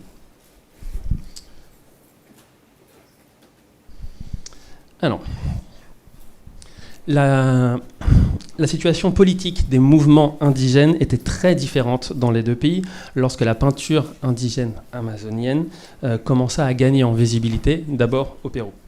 Donc l'émergence des organisations politiques indigènes eut lieu dans les années 70 dans les 2 pays.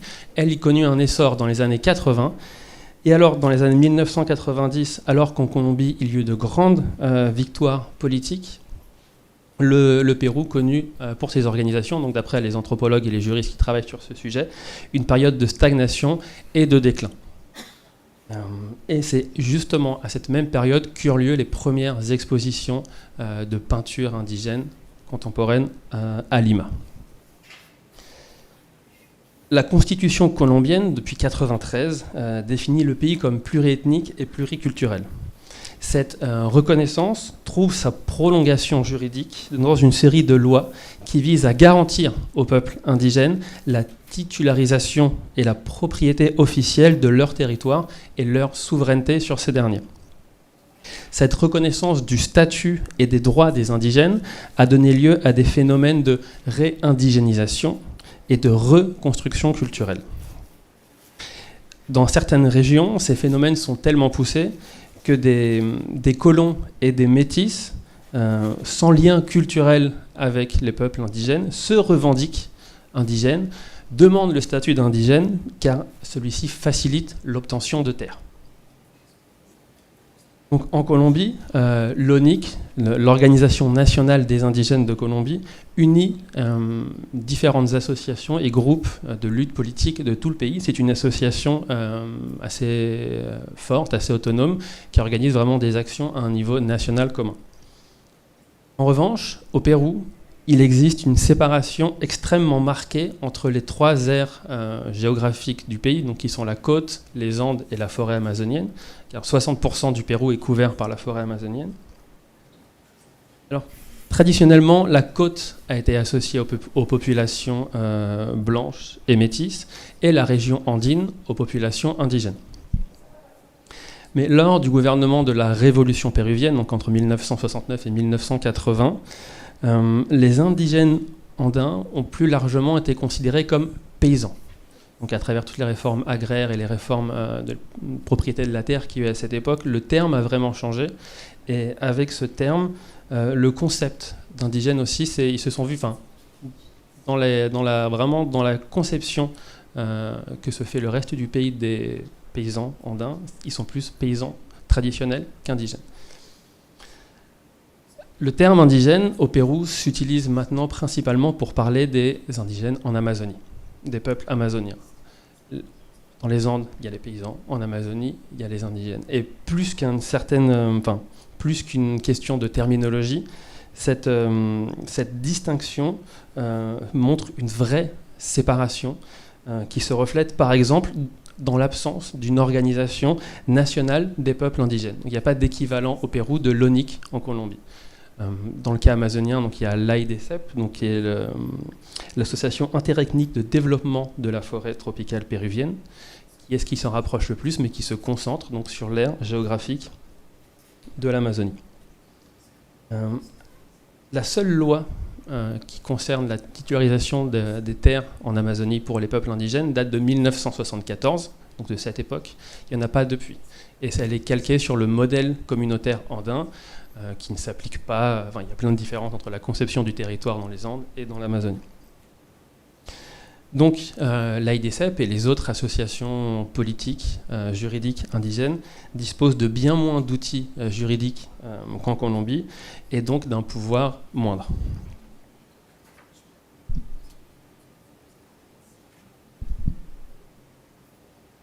En parallèle, donc, depuis le milieu des années 1980, de plus en plus de groupes indigènes, donc en Amazonie péruvienne, s'approprient la peinture et le dessin en 2 dimensions, qui sont des choses extérieures à leur culture traditionnelle, avec plusieurs objectifs. Sauvegarder et diffuser leurs traditions, représenter leur mémoire, vendre des œuvres aux touristes ou figurer des expériences visionnaires. Par expérience visionnaire, j'entends les voyages chamaniques qui sont produits par la consommation de plantes. La plus célèbre, c'est l'ayahuasca, vous connaissez peut-être. Voilà, c'est la peinture visionnaire, c'est la peinture qui vise à retracer ce qui a été vu pendant les visions ou à représenter des choses inspirées par ces visions. C'est le genre le plus populaire de la peinture amazonienne contemporaine. Donc, dans ce mouvement pictural, des thématiques principales se distinguent. Les œuvres abstraites, les œuvres aux motifs géométriques, les représentations de la mythologie, celles de la tradition, celles d'événements historiques, les peintures de paysages et de faune, et enfin donc la peinture visionnaire. De ces catégories, la majorité sont figuratives, ce qui représente également une innovation dans l'art indigène amazonien, qui est traditionnellement un art non figuratif. Évidemment, ces catégories sont poreuses, les artistes en explorent les limites et les connexions. En Colombie, les peintres indigènes contemporains sont bien moins nombreux, de la zone de la région amazonienne j'entends, sont bien moins nombreux et ont une visibilité moindre qu'au Pérou. Et surtout, ils n'ont pas développé une scène artistique régionale à travers des expositions collectives, alors qu'au Pérou, oui, la grande majorité des expositions de peinture amazonienne sont collectives. Cependant, donc, certains artistes amazoniens colombiens ont atteint une renommée et une visibilité qui n'a rien à envier à celle des peintres péruviens les plus reconnus. Donc ici, vous avez 2 exemples. La toile du haut est donc là un peintre péruvien. Donc il y a des œuvres qui sont présentes au musée d'art de Lima, au Tate Museum en Angleterre, au Reina Sofia à Madrid. Donc il commence à être assez diffusé. Et à droite, donc, vous avez une œuvre de Carlos Racanamijoy qui peuvent se vendre plusieurs centaines de milliers de dollars maintenant. Donc voilà, c'est des peintres qui jouissent quand même d'une certaine reconnaissance sur les marchés de l'art. Donc, au Pérou, de nombreux artistes ont émergé grâce à cette scène, à ce mouvement régional qui repose en partie sur des acteurs non indigènes. comme des anthropologues, des chercheurs, des curateurs et des artistes amazoniens non indigènes. Alors, plus individuel en Colombie ne signifie pas plus individualiste. Les thèmes et les préoccupations sont souvent les mêmes, mais voilà, les artistes colombiens s'inscrivent dans des logiques plus individuelles dans leur production et dans leur exposition surtout. Le point important sur la peinture indigène contemporaine en Amazonie, c'est qu'elle est une marque d'hybridation culturelle, puisque ni le dessin figuratif ni le dessin en 2 dimensions ne font partie de leur tradition.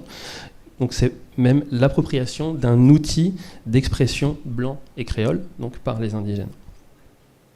L'art, et c'est la principale utilité qu'ils en font, elle a la vertu de pouvoir transmettre sur un même support des messages qui sont à la fois spirituels et politiques. Et cette caractéristique de la peinture entre fortement en résonance avec les traditions amazoniennes, dont les représentations artistiques traditionnelles sont majoritairement liées au cadre rituel, qui sont les lieux de négociation de la politique cosmique, comme l'appelle l'anthropologue, un anthropologue spécialiste de l'Amazonie, c'est-à-dire les cadres rituels servent à communiquer avec les esprits, principalement. Et c'est surtout dans ce cadre de communication avec le monde invisible que l'art visuel apparaît, traditionnellement en Amazonie. Et cette inséparabilité entre la création visuelle traditionnelle et l'idée de politique se prolonge dans l'art, dans la peinture contemporaine, sauf que cette fois, il s'agit de rapports politiques entre humains, qui se déclinent à de nombreux niveaux, donc au niveau politique, économique, sociaux et peut-être principalement ontologique. Donc Remberi Huarcani, l'un des principaux artistes de la scène péruvienne, donc le fils de Santiago, affirmait, d'ailleurs ici, enfin pas ici, mais en Bretagne, à Batte-sur-Mer, il y a 2 ans, dans une résidence d'1 mois qu'ils avaient fait avec un autre artiste en Bretagne, que les artistes indigènes ne pouvaient pas se permettre de ne pas être politiques. Et la raison principale, c'est le territoire.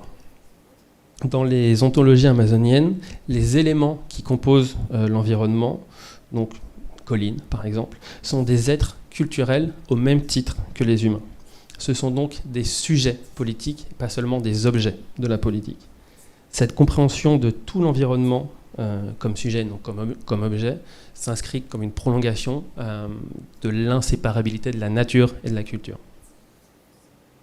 Donc la notion de territoire est vraiment primordiale pour comprendre les luttes indigènes amazoniennes et certainement plus largement les luttes indigènes, comme on parlait Monsieur Ecoque ce matin.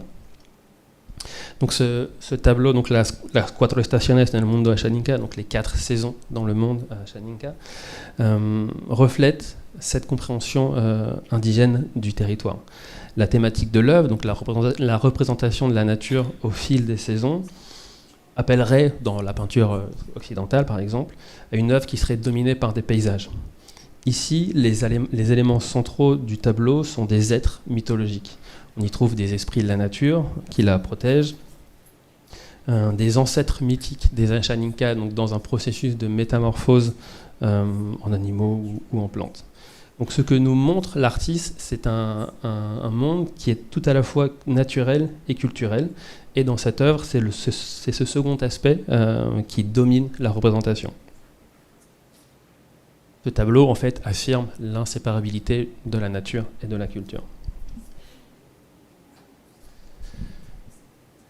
Des thématiques principales que j'exposais précédemment, toutes ne se retrouvent pas sur la scène picturale colombienne, Amazonie, puisqu'elle est moins développée.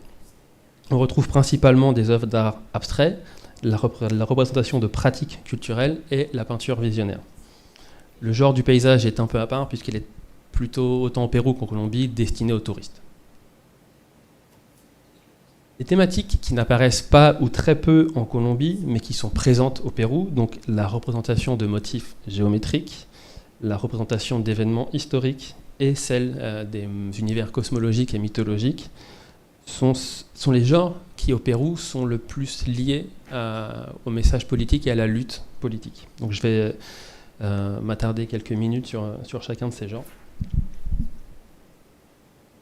Donc le premier, ce sont les motifs géométriques, et le genre de représentation qui domine, c'est celui du kene. Donc c'est un mot shipibo-konibo qui signifie motif. Et donc le kene, c'est un répertoire de motifs géométriques non délimités, c'est pas un répertoire fini. Donc produit principalement par les shipibo-konibo, mais pas exclusivement, qui sont l'un des peuples les plus nombreux de l'Amazonie péruvienne. Ces motifs sont associés au chamanisme de ce peuple, à sa spiritualité et à son art décoratif. Donc aujourd'hui encore, ils ornent leurs vêtements et leurs céramiques, mais traditionnellement, donc il y a encore quelques décennies, leurs armes, leurs maisons, leurs visages, tout était orné de ces motifs géométriques kene chez les Shipibo-Konibo. Et aujourd'hui, cet art prend des formes hybrides. Et la peinture sur toile est l'une de ces formes, puisqu'elle elle allie, on va dire, les motifs immatériels de la session d'ayahuasca. Un chaman shipibo, lorsqu'il fait un soin, il visualise ces motifs et à travers ses chants les fixe sur le corps du patient pour le guérir. Donc les chamans sont traditionnellement des hommes, tandis que les créations sur la céramique, sur les vêtements, sont un rôle plutôt féminin traditionnellement. Donc dans la peinture sur toile, ce sont les univers masculins et féminins qui se rencontrent. Mais aussi le monde visible, donc des sessions chamaniques, et le monde invisible des sessions chamaniques et le monde visible de l'art traditionnel qui se rencontrent. Donc c'est vraiment une forme hybride entre tradition et modernité, et qui aujourd'hui est vraiment devenu l'étendard des Shipibo-Konibo, voire même des peuples indigènes amazoniens en général, puisqu'il s'est extrêmement visible. Depuis 2014, plusieurs collectifs d'artistes femmes produisent des fresques murales, d'abord à Lima, mais à Lima, dans le centre-ville, dans tout Lima, sur le ministère des Relations extérieures.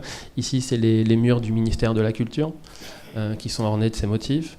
Elles ont voyagé au Mexique, en Russie, aux États-Unis, au Canada pour représenter ces fresques. Donc elles ont vraiment une grande visibilité à Madrid aussi. Donc c'est vraiment devenu le symbole visuel des Shipibo-Konibo et pour un public plus néophyte de l'Amazonie indigène en général.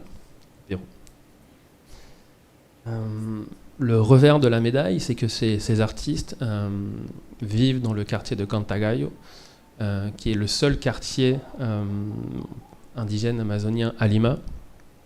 Un quartier extrêmement pauvre, ça fait 20 ans qu'ils y sont, ils n'ont toujours pas l'électricité courante, etc. Donc malgré la grande visibilité de leur art, il n'y a pas forcément une reconnaissance politique qui va avec. Donc pour eux, il y a vraiment un lien, enfin pour elles, les artistes sont des femmes sur les fresques, il y a vraiment un lien fort entre la visibilisation de leur culture visuelle et la reconnaissance politique et sociale de leur peuple en général, et un peu plus spécifiquement de leur quartier à Lima, où ils sont toujours largement ignorés par le gouvernement. Alors, la peinture historique, donc là je vais devoir aller un peu vite, mais la thématique la plus importante de ce genre, c'est celle de la représentation du cycle économique du caoutchouc. Donc ce cycle économique, il eut lieu au Pérou entre 1880 et 1920, et en particulier dans la région du Putumayo, donc le nom d'un fleuve. Il y eut un baron du caoutchouc, Julio César Arana, et en une quinzaine d'années, la population de cette région est passée de 50 000 personnes à moins de 2 000 personnes. Et donc en plus du travail forcé, il y avait vraiment une ritualisation de la violence, viol, torture, meurtre, un peu tout ce qu'on peut imaginer, les trucs un peu les plus dégueulasses qu'on peut imaginer. Voilà, vous mettez tout là-dedans. Il faut vraiment que je résume pour ne pas prendre trop de temps. Mais voilà, donc c'est vraiment une époque qui était très traumatique et très violente, où les peuples ont failli disparaître. Certains sont encore à moins de 100 représentants. Certains des peuples de l'époque, qui étaient plusieurs milliers, sont encore moins de 100 au Pérou et en Colombie, parce que c'était la région, la frontière entre les deux pays.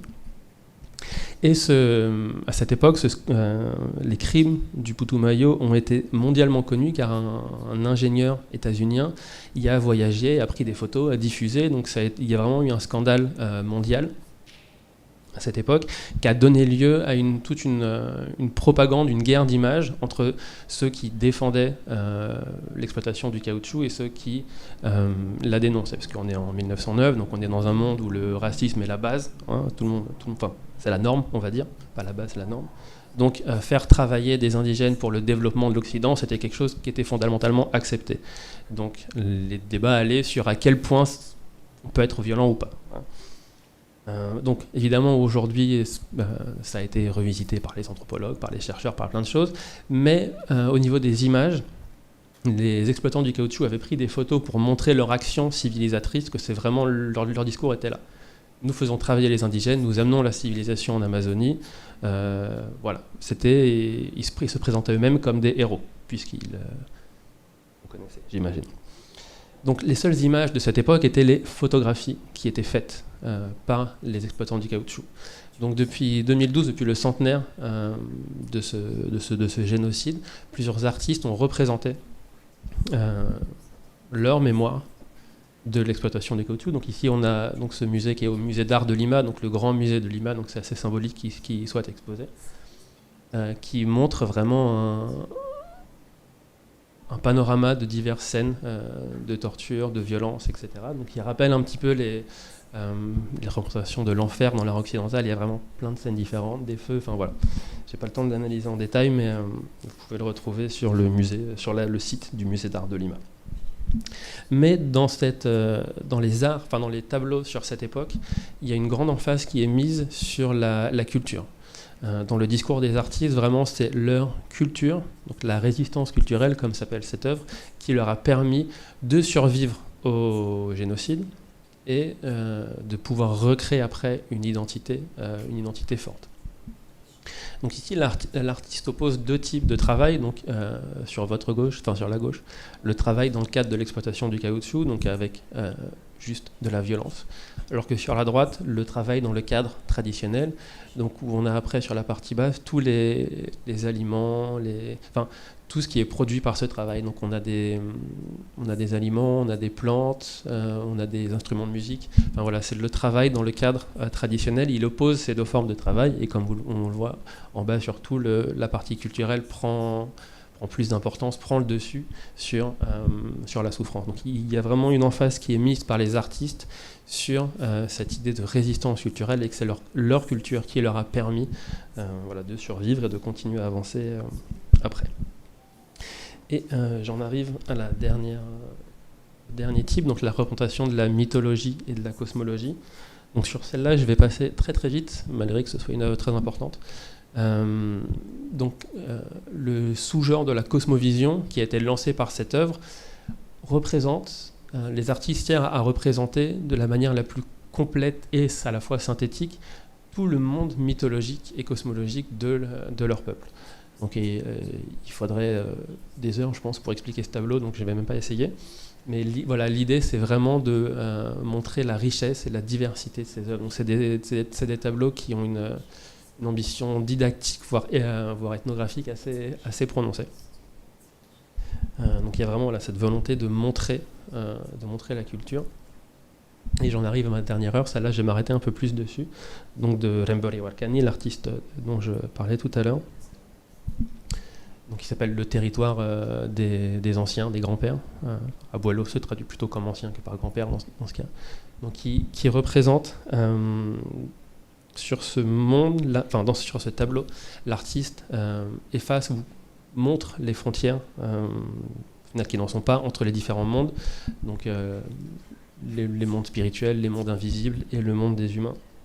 Et ces limites, elles sont graphiquement déconstruites pour vraiment montrer l'appartenance des animaux, des esprits à l'ensemble culturel et à l'ensemble cosmologique formé à la fois par les humains, par les esprits, etc. Donc l'œuvre est organisée à la fois verticalement et horizontalement, puisque dans la cosmologie Witoto, donc le peuple dont vient l'artiste, il y a 7 mondes supérieurs et 7 mondes inférieurs. Donc voilà, l'horizontalité est importante dans leur mythologie. L'artiste travaille toujours à partir d'un fond noir. La première chose qu'il fait, c'est qu'il peint tout son tableau en noir, parce que dans le récit mythologique, donc Witoto, le premier état de l'univers, donc dans le chaos originel, avant que quand le créateur apparaît et avant qu'il entreprenne sa création, il n'y avait que froideur, obscurité et eau. Donc il recrée symboliquement cette obscurité fondamentale avant de peindre son tableau. Et très souvent, les couleurs qui dominent dans ses œuvres sont le bleu, le turquoise et le vert, qui sont en fait les couleurs du jardin de Buinaima. Buinaima, c'est le créateur. Et dans son jardin se trouvent toutes les plantes médicinales qui peuvent soigner tous les maux qui existent et qui existeront un jour. Et ce jardin est dominé par les couleurs bleues, vertes et turquoises. Et l'artiste met vraiment ces couleurs en avant dans ses œuvres pour symboliser, pour montrer cette volonté de soin. En fait, la notion de soin est très importante, mais je n'ai pas du tout le temps de revenir dessus, mais vraiment, voilà, le fait de vouloir soigner avec ses œuvres, encore une fois, M. Walter Ecoog en parlait ce matin, vraiment du soin. Donc là, c'est un exemple, cette profusion en général de bleu, de vert et turquoise dans les œuvres de Rembrandt tendent à ça. Un peu juste au niveau du temps. Donc on a dans ce tableau un mouvement du bas vers le haut, donc puisque l'origine de la vie elle est dans l'eau, donc le mouvement du bas vers le haut c'est la vie qui apparaît, et un mouvement de la gauche vers la droite, donc qui vient compléter le premier. Et ce mouvement est principalement formé par l'être qui forme la ligne horizontale principale. Donc à gauche, son corps oscille entre celui d'un poisson ou d'un être aquatique, d'un boa, puis d'un héron. Donc le boa a une importance primordiale dans les mythologies amazoniennes. Buinaima est souvent représenté comme un boa. Et le héron, car l'artiste fait partie du clan du héron blanc, la Garza Blanca. Donc voilà, c'est vraiment le voyage, ça devrait aller. C'est le voyage de son peuple, on va dire, de son clan. Voilà. Tac. Le mythe tient une place importante dans cette œuvre, et beaucoup d'artistes utilisent le mythe comme clé de lecture du présent. Donc ici, par exemple, après l'exploitation du caoutchouc, une partie des peuples de Putumayo fut déplacée au Pérou. C'était une zone qui était frontalière entre la Colombie et le Pérou, qui était disputée. Finalement, elle était pour la Colombie. Donc les exploitants qui étaient sur place ont organisé un exode forcé d'une grande majorité des survivants du génocide, parmi lesquels le clan de l'artiste. Et donc il y a eu une deuxième migration donc, dans les années 1920 vers le territoire qu'ils occupent actuellement au Pérou. Donc ce tableau représente aussi ce voyage donc, qui a une centaine d'années. Donc vraiment dans cette œuvre et d'une manière générale, Rembrandt observe l'histoire à travers le mythe.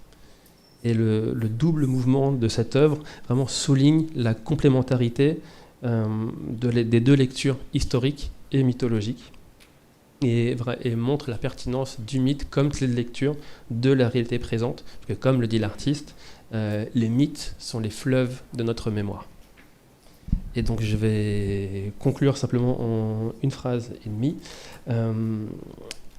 La plus grande diversité, le développement le plus important de la scène picturale amazonienne, péruvienne que colombienne répond en partie à une plus grande nécessité de lutte politique en complément des actions juridiques et sociales, puisqu'elles ont une moins grande portée au Pérou qu'en Colombie.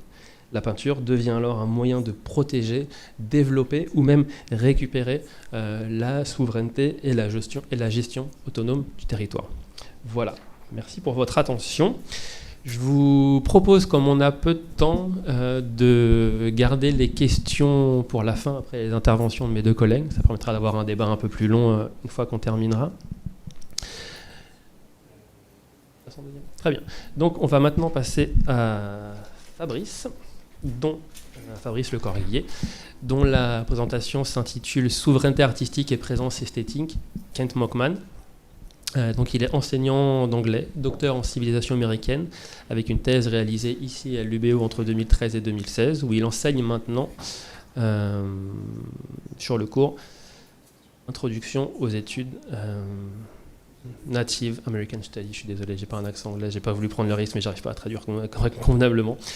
Et donc dans sa communication aujourd'hui, il va étudier, développer, voir comment l'artiste cri Neyawak Kent Mockman comment affirme-t-il de manière provocatrice la présence corporelle des peuples autochtones dans des œuvres subversives, destiné à changer le regard sur les Amérindiens. Est-ce que ça fonctionne? Ça fonctionne. La question a été posée, du coup, c'est la question qui apparaît dans le programme.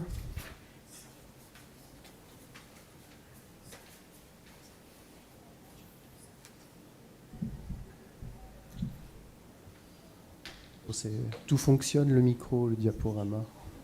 J'espère que ma voix va fonctionner aussi. Merci beaucoup de votre présence et d'avoir été là cette journée, d'être encore là à cette heure assez tardive quand même. Donc je vais essayer de répondre à la question que Thibaut vient de poser en 15 minutes. Donc, 3 parties, ça fait 5 minutes par partie à peu près.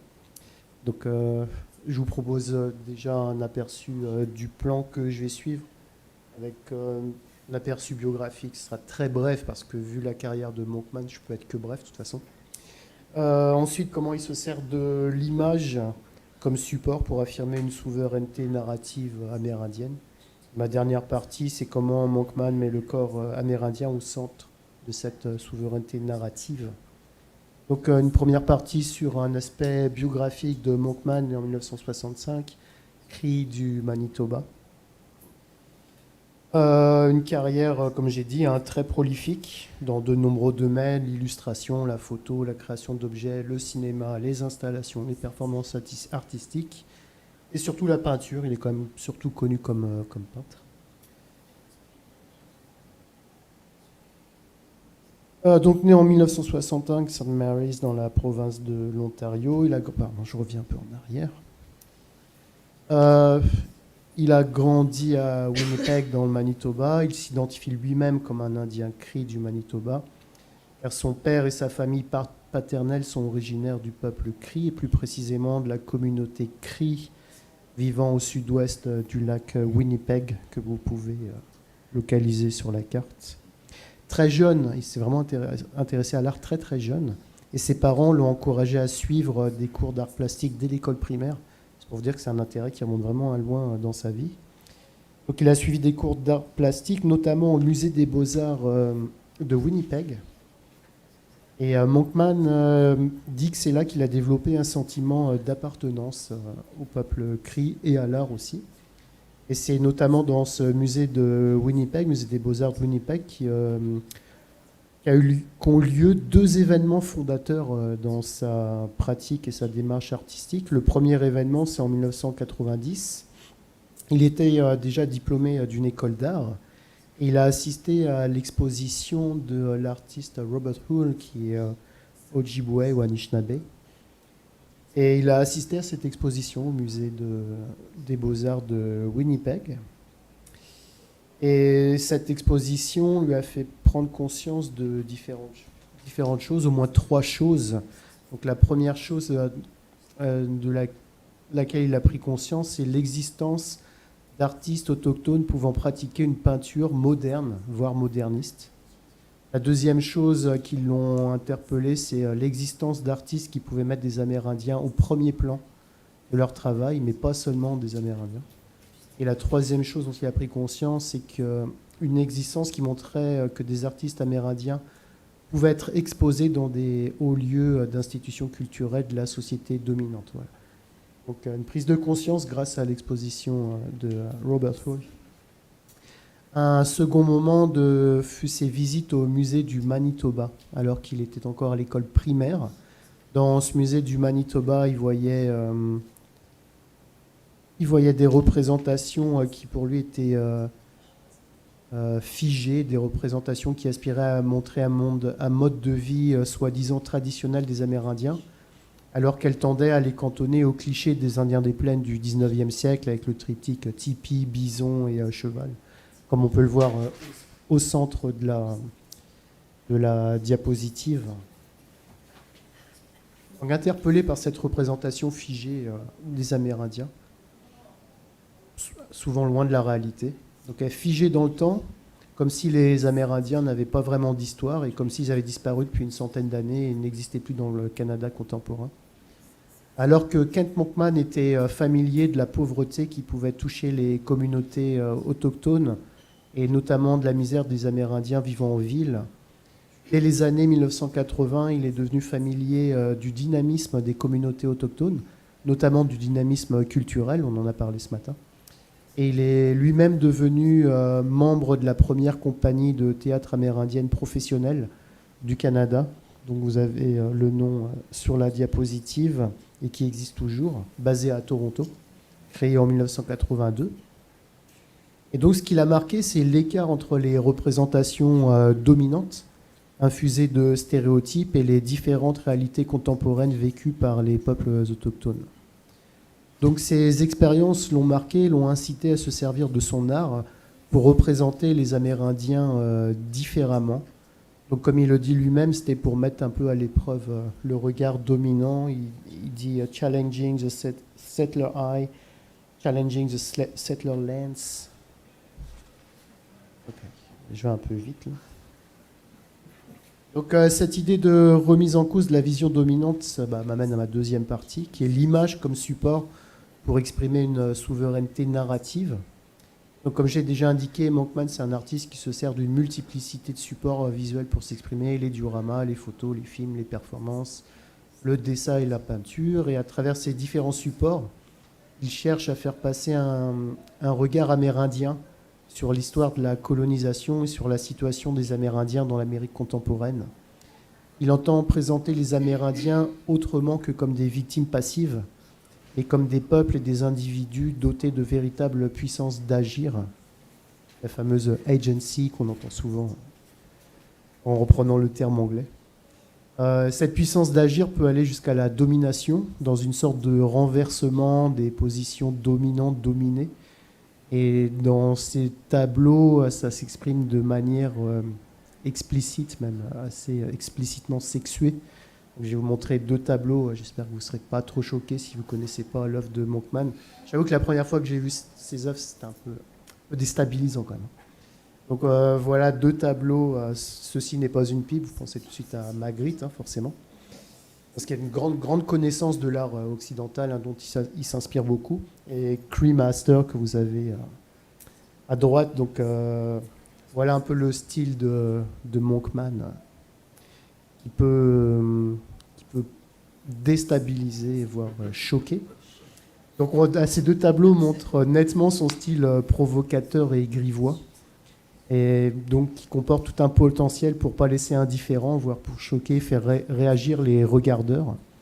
Et c'est ce qui s'est notamment passé plus récemment avec son tableau de 2020, Hanky Panky, qui a déclenché une polémique jusque dans les milieux autochtones, dans ces milieux où certains n'avaient pas du tout apprécié sa représentation des femmes, alors que d'autres, ils ont même ont défendu cette représentation des femmes.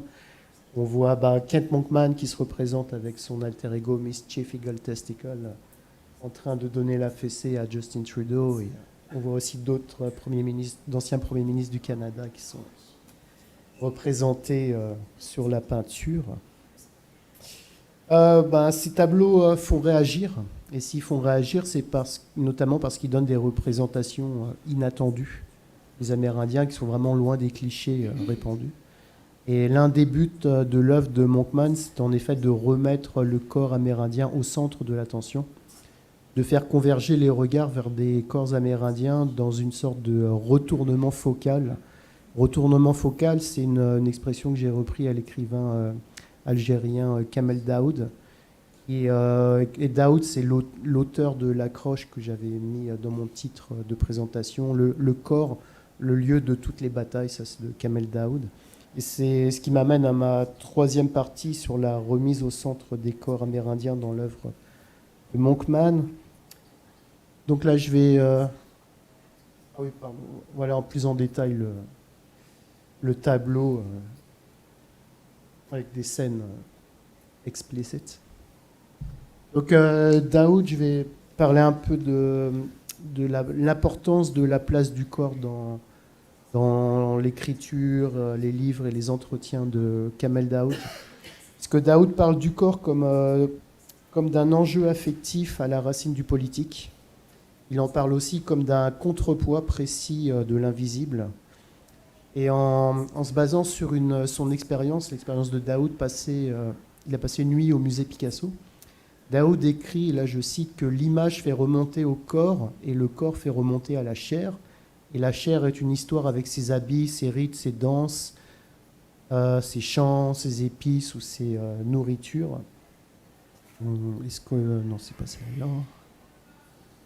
Voilà, là vous avez la citation. Verbatim.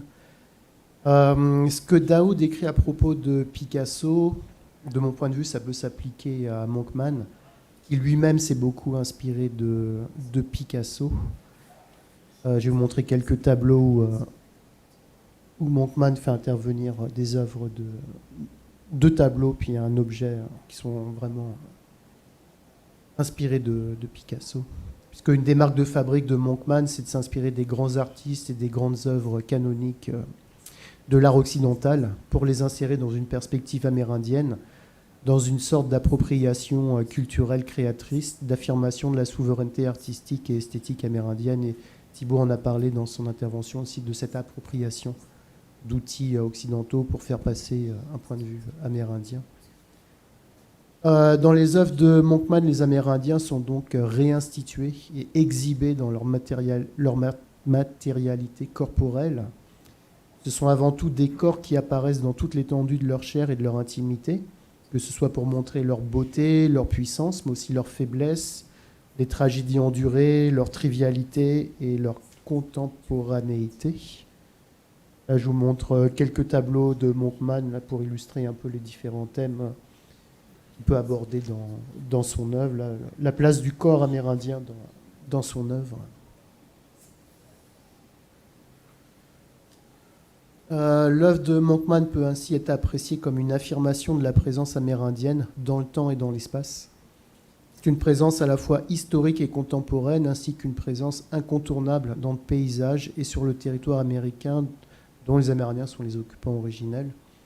Cette présence multidimensionnelle et incontournable de corps humains amérindiens peut ainsi ébranler de manière pérenne l'affect de potentiels regardeurs et les impliquer dans le récit proposé par l'image. L'œuvre de Kent Monkman peut ainsi être interprétée au prisme des attentes attribuées par Franz Kafka à l'écriture. Franz Kafka, je vais vous mettre la citation en entier ici, pour lui, un livre, l'écriture et un livre, ça a pour mission de mordre, de piquer, de réveiller par un coup de poing ou un coup de hache impossible à oublier. Donc je pense qu'avec l'œuvre de Monkman, on prend des coups de poing, là, on se fait vraiment mordre et piquer, et du coup, difficile d'oublier après. Donc c'est difficile de ne pas être frappé par le style haut en couleur de Monkman, un style haut en couleur par sa palette chromatique et aussi par les motifs représentés. Ce qui est, j'arrive bientôt à la fin de mes 15 minutes. Donc ce qui est frappant, c'est aussi l'implication personnelle de Monkman dans cette exhibition de corps amérindiens. Il n'hésite pas lui-même à se mettre en scène dans ses créations, notamment avec son personnage de Mischief Eagle Testicle. Là, j'ai différentes représentations de Monkman en tant que Mischief Eagle Testicle. C'est son autoportrait dans un avatar, en fait, un alter ego. Ce personnage au nom extravagant peut être considéré comme un alter ego queer de l'artiste, ou comme un équivalent du personnage mythique de Trickster dans les mythologies amérindiennes. Monkman prend l'apparence d'un satyre avec un Y, un terme qui par homonymie peut être rapproché de satyre avec un I. De même que le nom, l'ensemble du nom Mischief Eagle Testicle résonne comme s'il était plein de sous-entendus homonymiques. Donc là, voilà, j'ai essayé de décomposer un peu tous les sous-entendus qu'il y a dans le nom de Mischief Eagle Testicle. Et d'ailleurs, il vient de sortir l'autobiographie de Mischief Eagle Testicle qui a été publiée il y a quelques mois, à la fin 2020, en novembre 2023. Donc pour vous dire à quel point il s'implique dans son personnage jusqu'à écrire l'autobiographie de Mischief.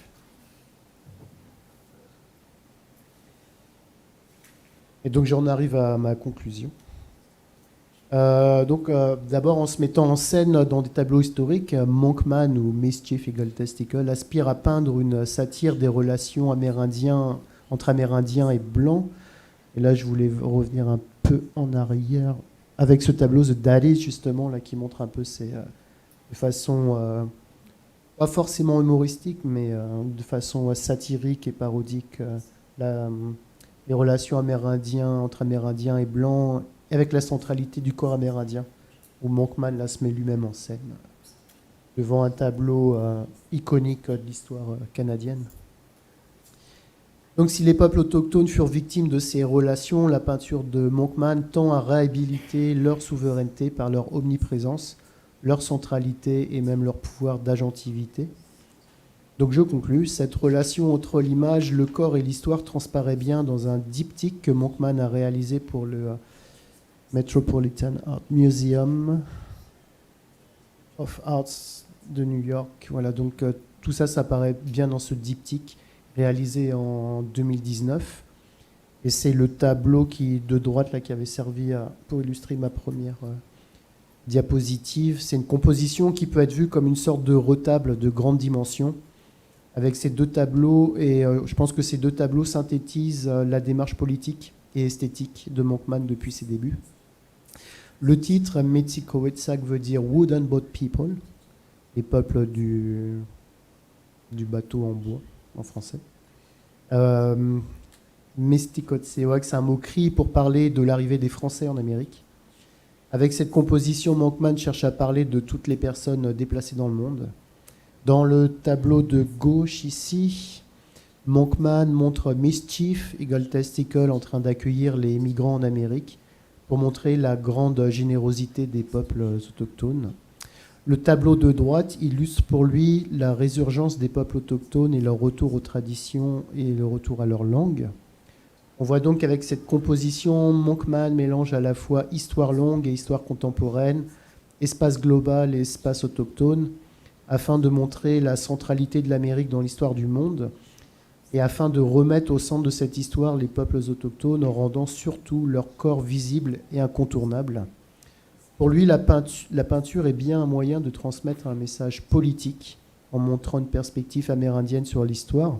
Et comme l'a indiqué Thibault dans sa présentation, en citant un artiste autochtone, en disant que les artistes autochtones ne peuvent pas se permettre de ne pas être politiques. Donc là, on est vraiment dans la même problématique. Donc je vais terminer avec avec la citation de Monkman. Je voulais conclure avec ces mots à lui. Donc en français, ça donnerait quelque chose comme... Est-ce que c'est celle-là? Oui. J'aime comment la peinture a cette capacité de raconter une histoire. J'ai toujours été attiré par la peinture historique car il y a tant d'expériences autochtones qui n'ont jamais été dépeintes.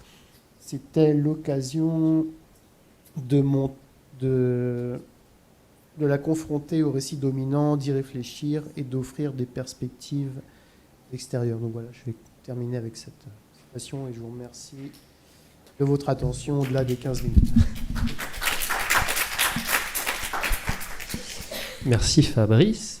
Et donc on poursuit avec l'intervention de Madame Sophie Gergaud, donc docteure en anthropologie visuelle.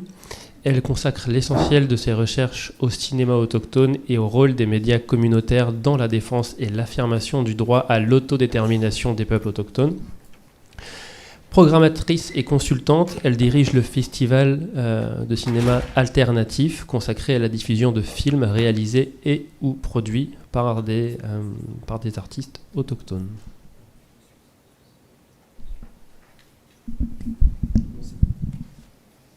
Merci.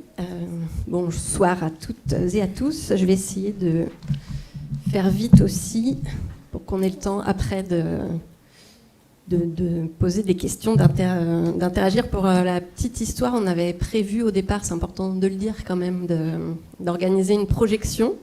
Donc à ma place, vous auriez eu un film, ça aurait été beaucoup mieux. Une projection de film réalisée par un cinéaste ou une cinéaste autochtone. L'histoire de la vie des programmateurs et des programmatrices est telle qu'on a des contraintes techniques, des tas de choses qui se sont mises en travers de notre chemin. Et donc la projection n'a pas été possible et donc Jean-Marc et Fabrice m'ont proposé de faire cette intervention. Ça fait longtemps que je suis plus habituée à ce format-là. Donc je vais le faire un peu comme je suis plus habituée à intervenir après des projections, après des films. C'est pour ça que l'interaction avec vous m'intéresse davantage. Mais bon, et surtout qu'on s'est donné comme objectif de faire un panorama général. Donc on a un peu aussi ajouté de la complexité, parler de ce mouvement des cinémas autochtones en lien avec la souveraineté en 15 minutes va être un vrai défi. Donc je vais passer un peu vite, mais en même temps, j'ai mis des ressources dans le diaporama, et puis Jean-Marc et Fabrice pourront vous les diffuser, les passer aussi. Donc pour aller, il y a des ressources qui existent pour creuser davantage en détail et découvrir des artistes que je vais ne faire qu'effleurer, qu'énoncer ici. Je suis partie en fait je pense que du coup, vu l'actualité ces 6 derniers mois, l'actualité quand on parle de cinéma et d'autochtones n'est pas du tout le reflet d'un siècle de cinéma, de plus d'un siècle maintenant d'histoire du cinéma. Et donc je voulais partir de là pour après essayer de complexifier les choses, même si entendons-nous bien, ce sont des bonnes nouvelles, tout ce qui se passe ces derniers temps. Mais bon, donc vous avez dû entendre parler du film de Martin Scorsese, Killers of the Flower Moon, qui est sorti chez nous, d'ailleurs en même temps fait partie d'un des rares pays à l'avoir sorti en salle, hein, puisqu'il a été produit par Apple TV, si je ne me trompe pas, et donc il était destiné aux plateformes, mais la France étant un pays cinéphile, nous avons réussi à le sortir en salle. Et donc là où ce film est un marqueur important dans l'histoire, c'est qu'il est parmi les 10 nominations qu'il a reçues pour les prochains Oscars. Il y a 3 nominations pour des artistes autochtones, donc Lily Gladstone qui interprète Molly, alors on peut dire la personnage principale amérindienne, mais c'est pas elle qui est le personnage principal dans le film de Martin Scorsese, mais j'ai dit que j'ouvrais pas de parenthèse, je n'en parle pas, c'est pas le sujet. Donc c'est elle elle est Nez Perce et Blackfeet, et elle est plutôt bien placée elle est parmi les favorites pour avoir l'Oscar. On verra le 11 mars le résultat. Et puis je voulais aussi mentionner, même si là encore c'est pas le sujet, mais il y a donc Robbie Robertson. Peut-être que certains d'entre vous le connaissent, puisqu'il faisait partie de The Band, le groupe qui a accompagné Bob Dylan dans sa conversion électrique dans les années 60. Robbie Robertson et Mohawk Cayuga, c'est lui qui a composé la musique originale du film. Et en fait, ce qu'on sait très peu, là, la plupart des gens le savent maintenant parce que la thématique du film est une thématique amérindienne. Pour celles et ceux qui n'ont pas vu le film, l'intrigue se passe chez les Osage en 1920, dans les années 1920. Robbie Robertson, en fait, c'est sa 11e collaboration avec Martin Scorsese. Donc ça, c'est l'actualité du moment. Un gros coup de projecteur sur la participation à la fois, donc le rôle que Lily Gladstone a eu en tant qu'informatrice, en tant que conseillère dans l'écriture du scénario qui a été coécrit par Martin Scorsese et Leonardo DiCaprio. Son rôle est vraiment très important, même si elle n'est pas créditée comme scénariste. Et puis il y a eu une vraie consultation en amont avec le peuple Osage, et notamment avec le président tribal de la réserve Osage. D'autres actualités aussi peut-être, et là encore c'est nouveau puisque vous y avez, je me permets d'en mentionner parce que vous y avez accès en France, qui est quand même l'exception dans les productions. Alors bon, là on n'est pas sur, je vais rentrer dans le détail des cinémas autochtones, là on n'est pas pour la partie gauche, à part le producteur qui est autochtone, mais sinon Prey c'est un film qui a été réalisé par une équipe non autochtone, mais ça fait partie de ces films qui dépeignent une image très différente de ce à quoi on a l'habitude depuis un siècle de cinéma des autochtones. Donc là, la personnage principale est Comanche. Et en fait, j'ai mis ça parce que là aussi, alors là, on est dans les Emmy et pas dans les Oscars, mais les récompenses, les prix de la télévision états-unienne. Et là encore, il y a eu 6 nominations, ce qui est du jamais vu, et notamment une victoire. Alors je crois que c'est pour le montage sonore, mais quand même. Et donc, je ne pouvais pas commencer dans les success stories de l'histoire des personnages amérindiens avec le cinéma sans mentionner Reservation Dogs, qui est le gros succès du moment, donc une série en 3 saisons.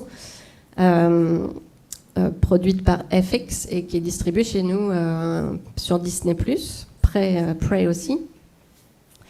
Et donc ça, Reservation Dogs, c'est vraiment un gros bouleversement dans le panorama alors le cinéma, c'est une série télé, mais en tout cas de la grosse production et de la culture populaire, surtout aux États-Unis. Là aussi, je vous ai mis la liste une toute petite partie des prix obtenus. Première saison diffusée en 2022 aux États-Unis et ensuite donc deuxième saison 2023 et la troisième saison n'est pas encore arrivée chez nous sur Disney. Donc là, Reservation Dogs, quand même, il faut que je le mentionne. Le réalisateur, le showrunner, puisque c'est une série, le showrunner est Sterling Harjo, dont je reparlerai tout à l'heure, qui est Creek Seminole, Oklahoma. Et le coproducteur qui est aussi l'idée originale de la série, mais c'est Taika Waititi, Maori.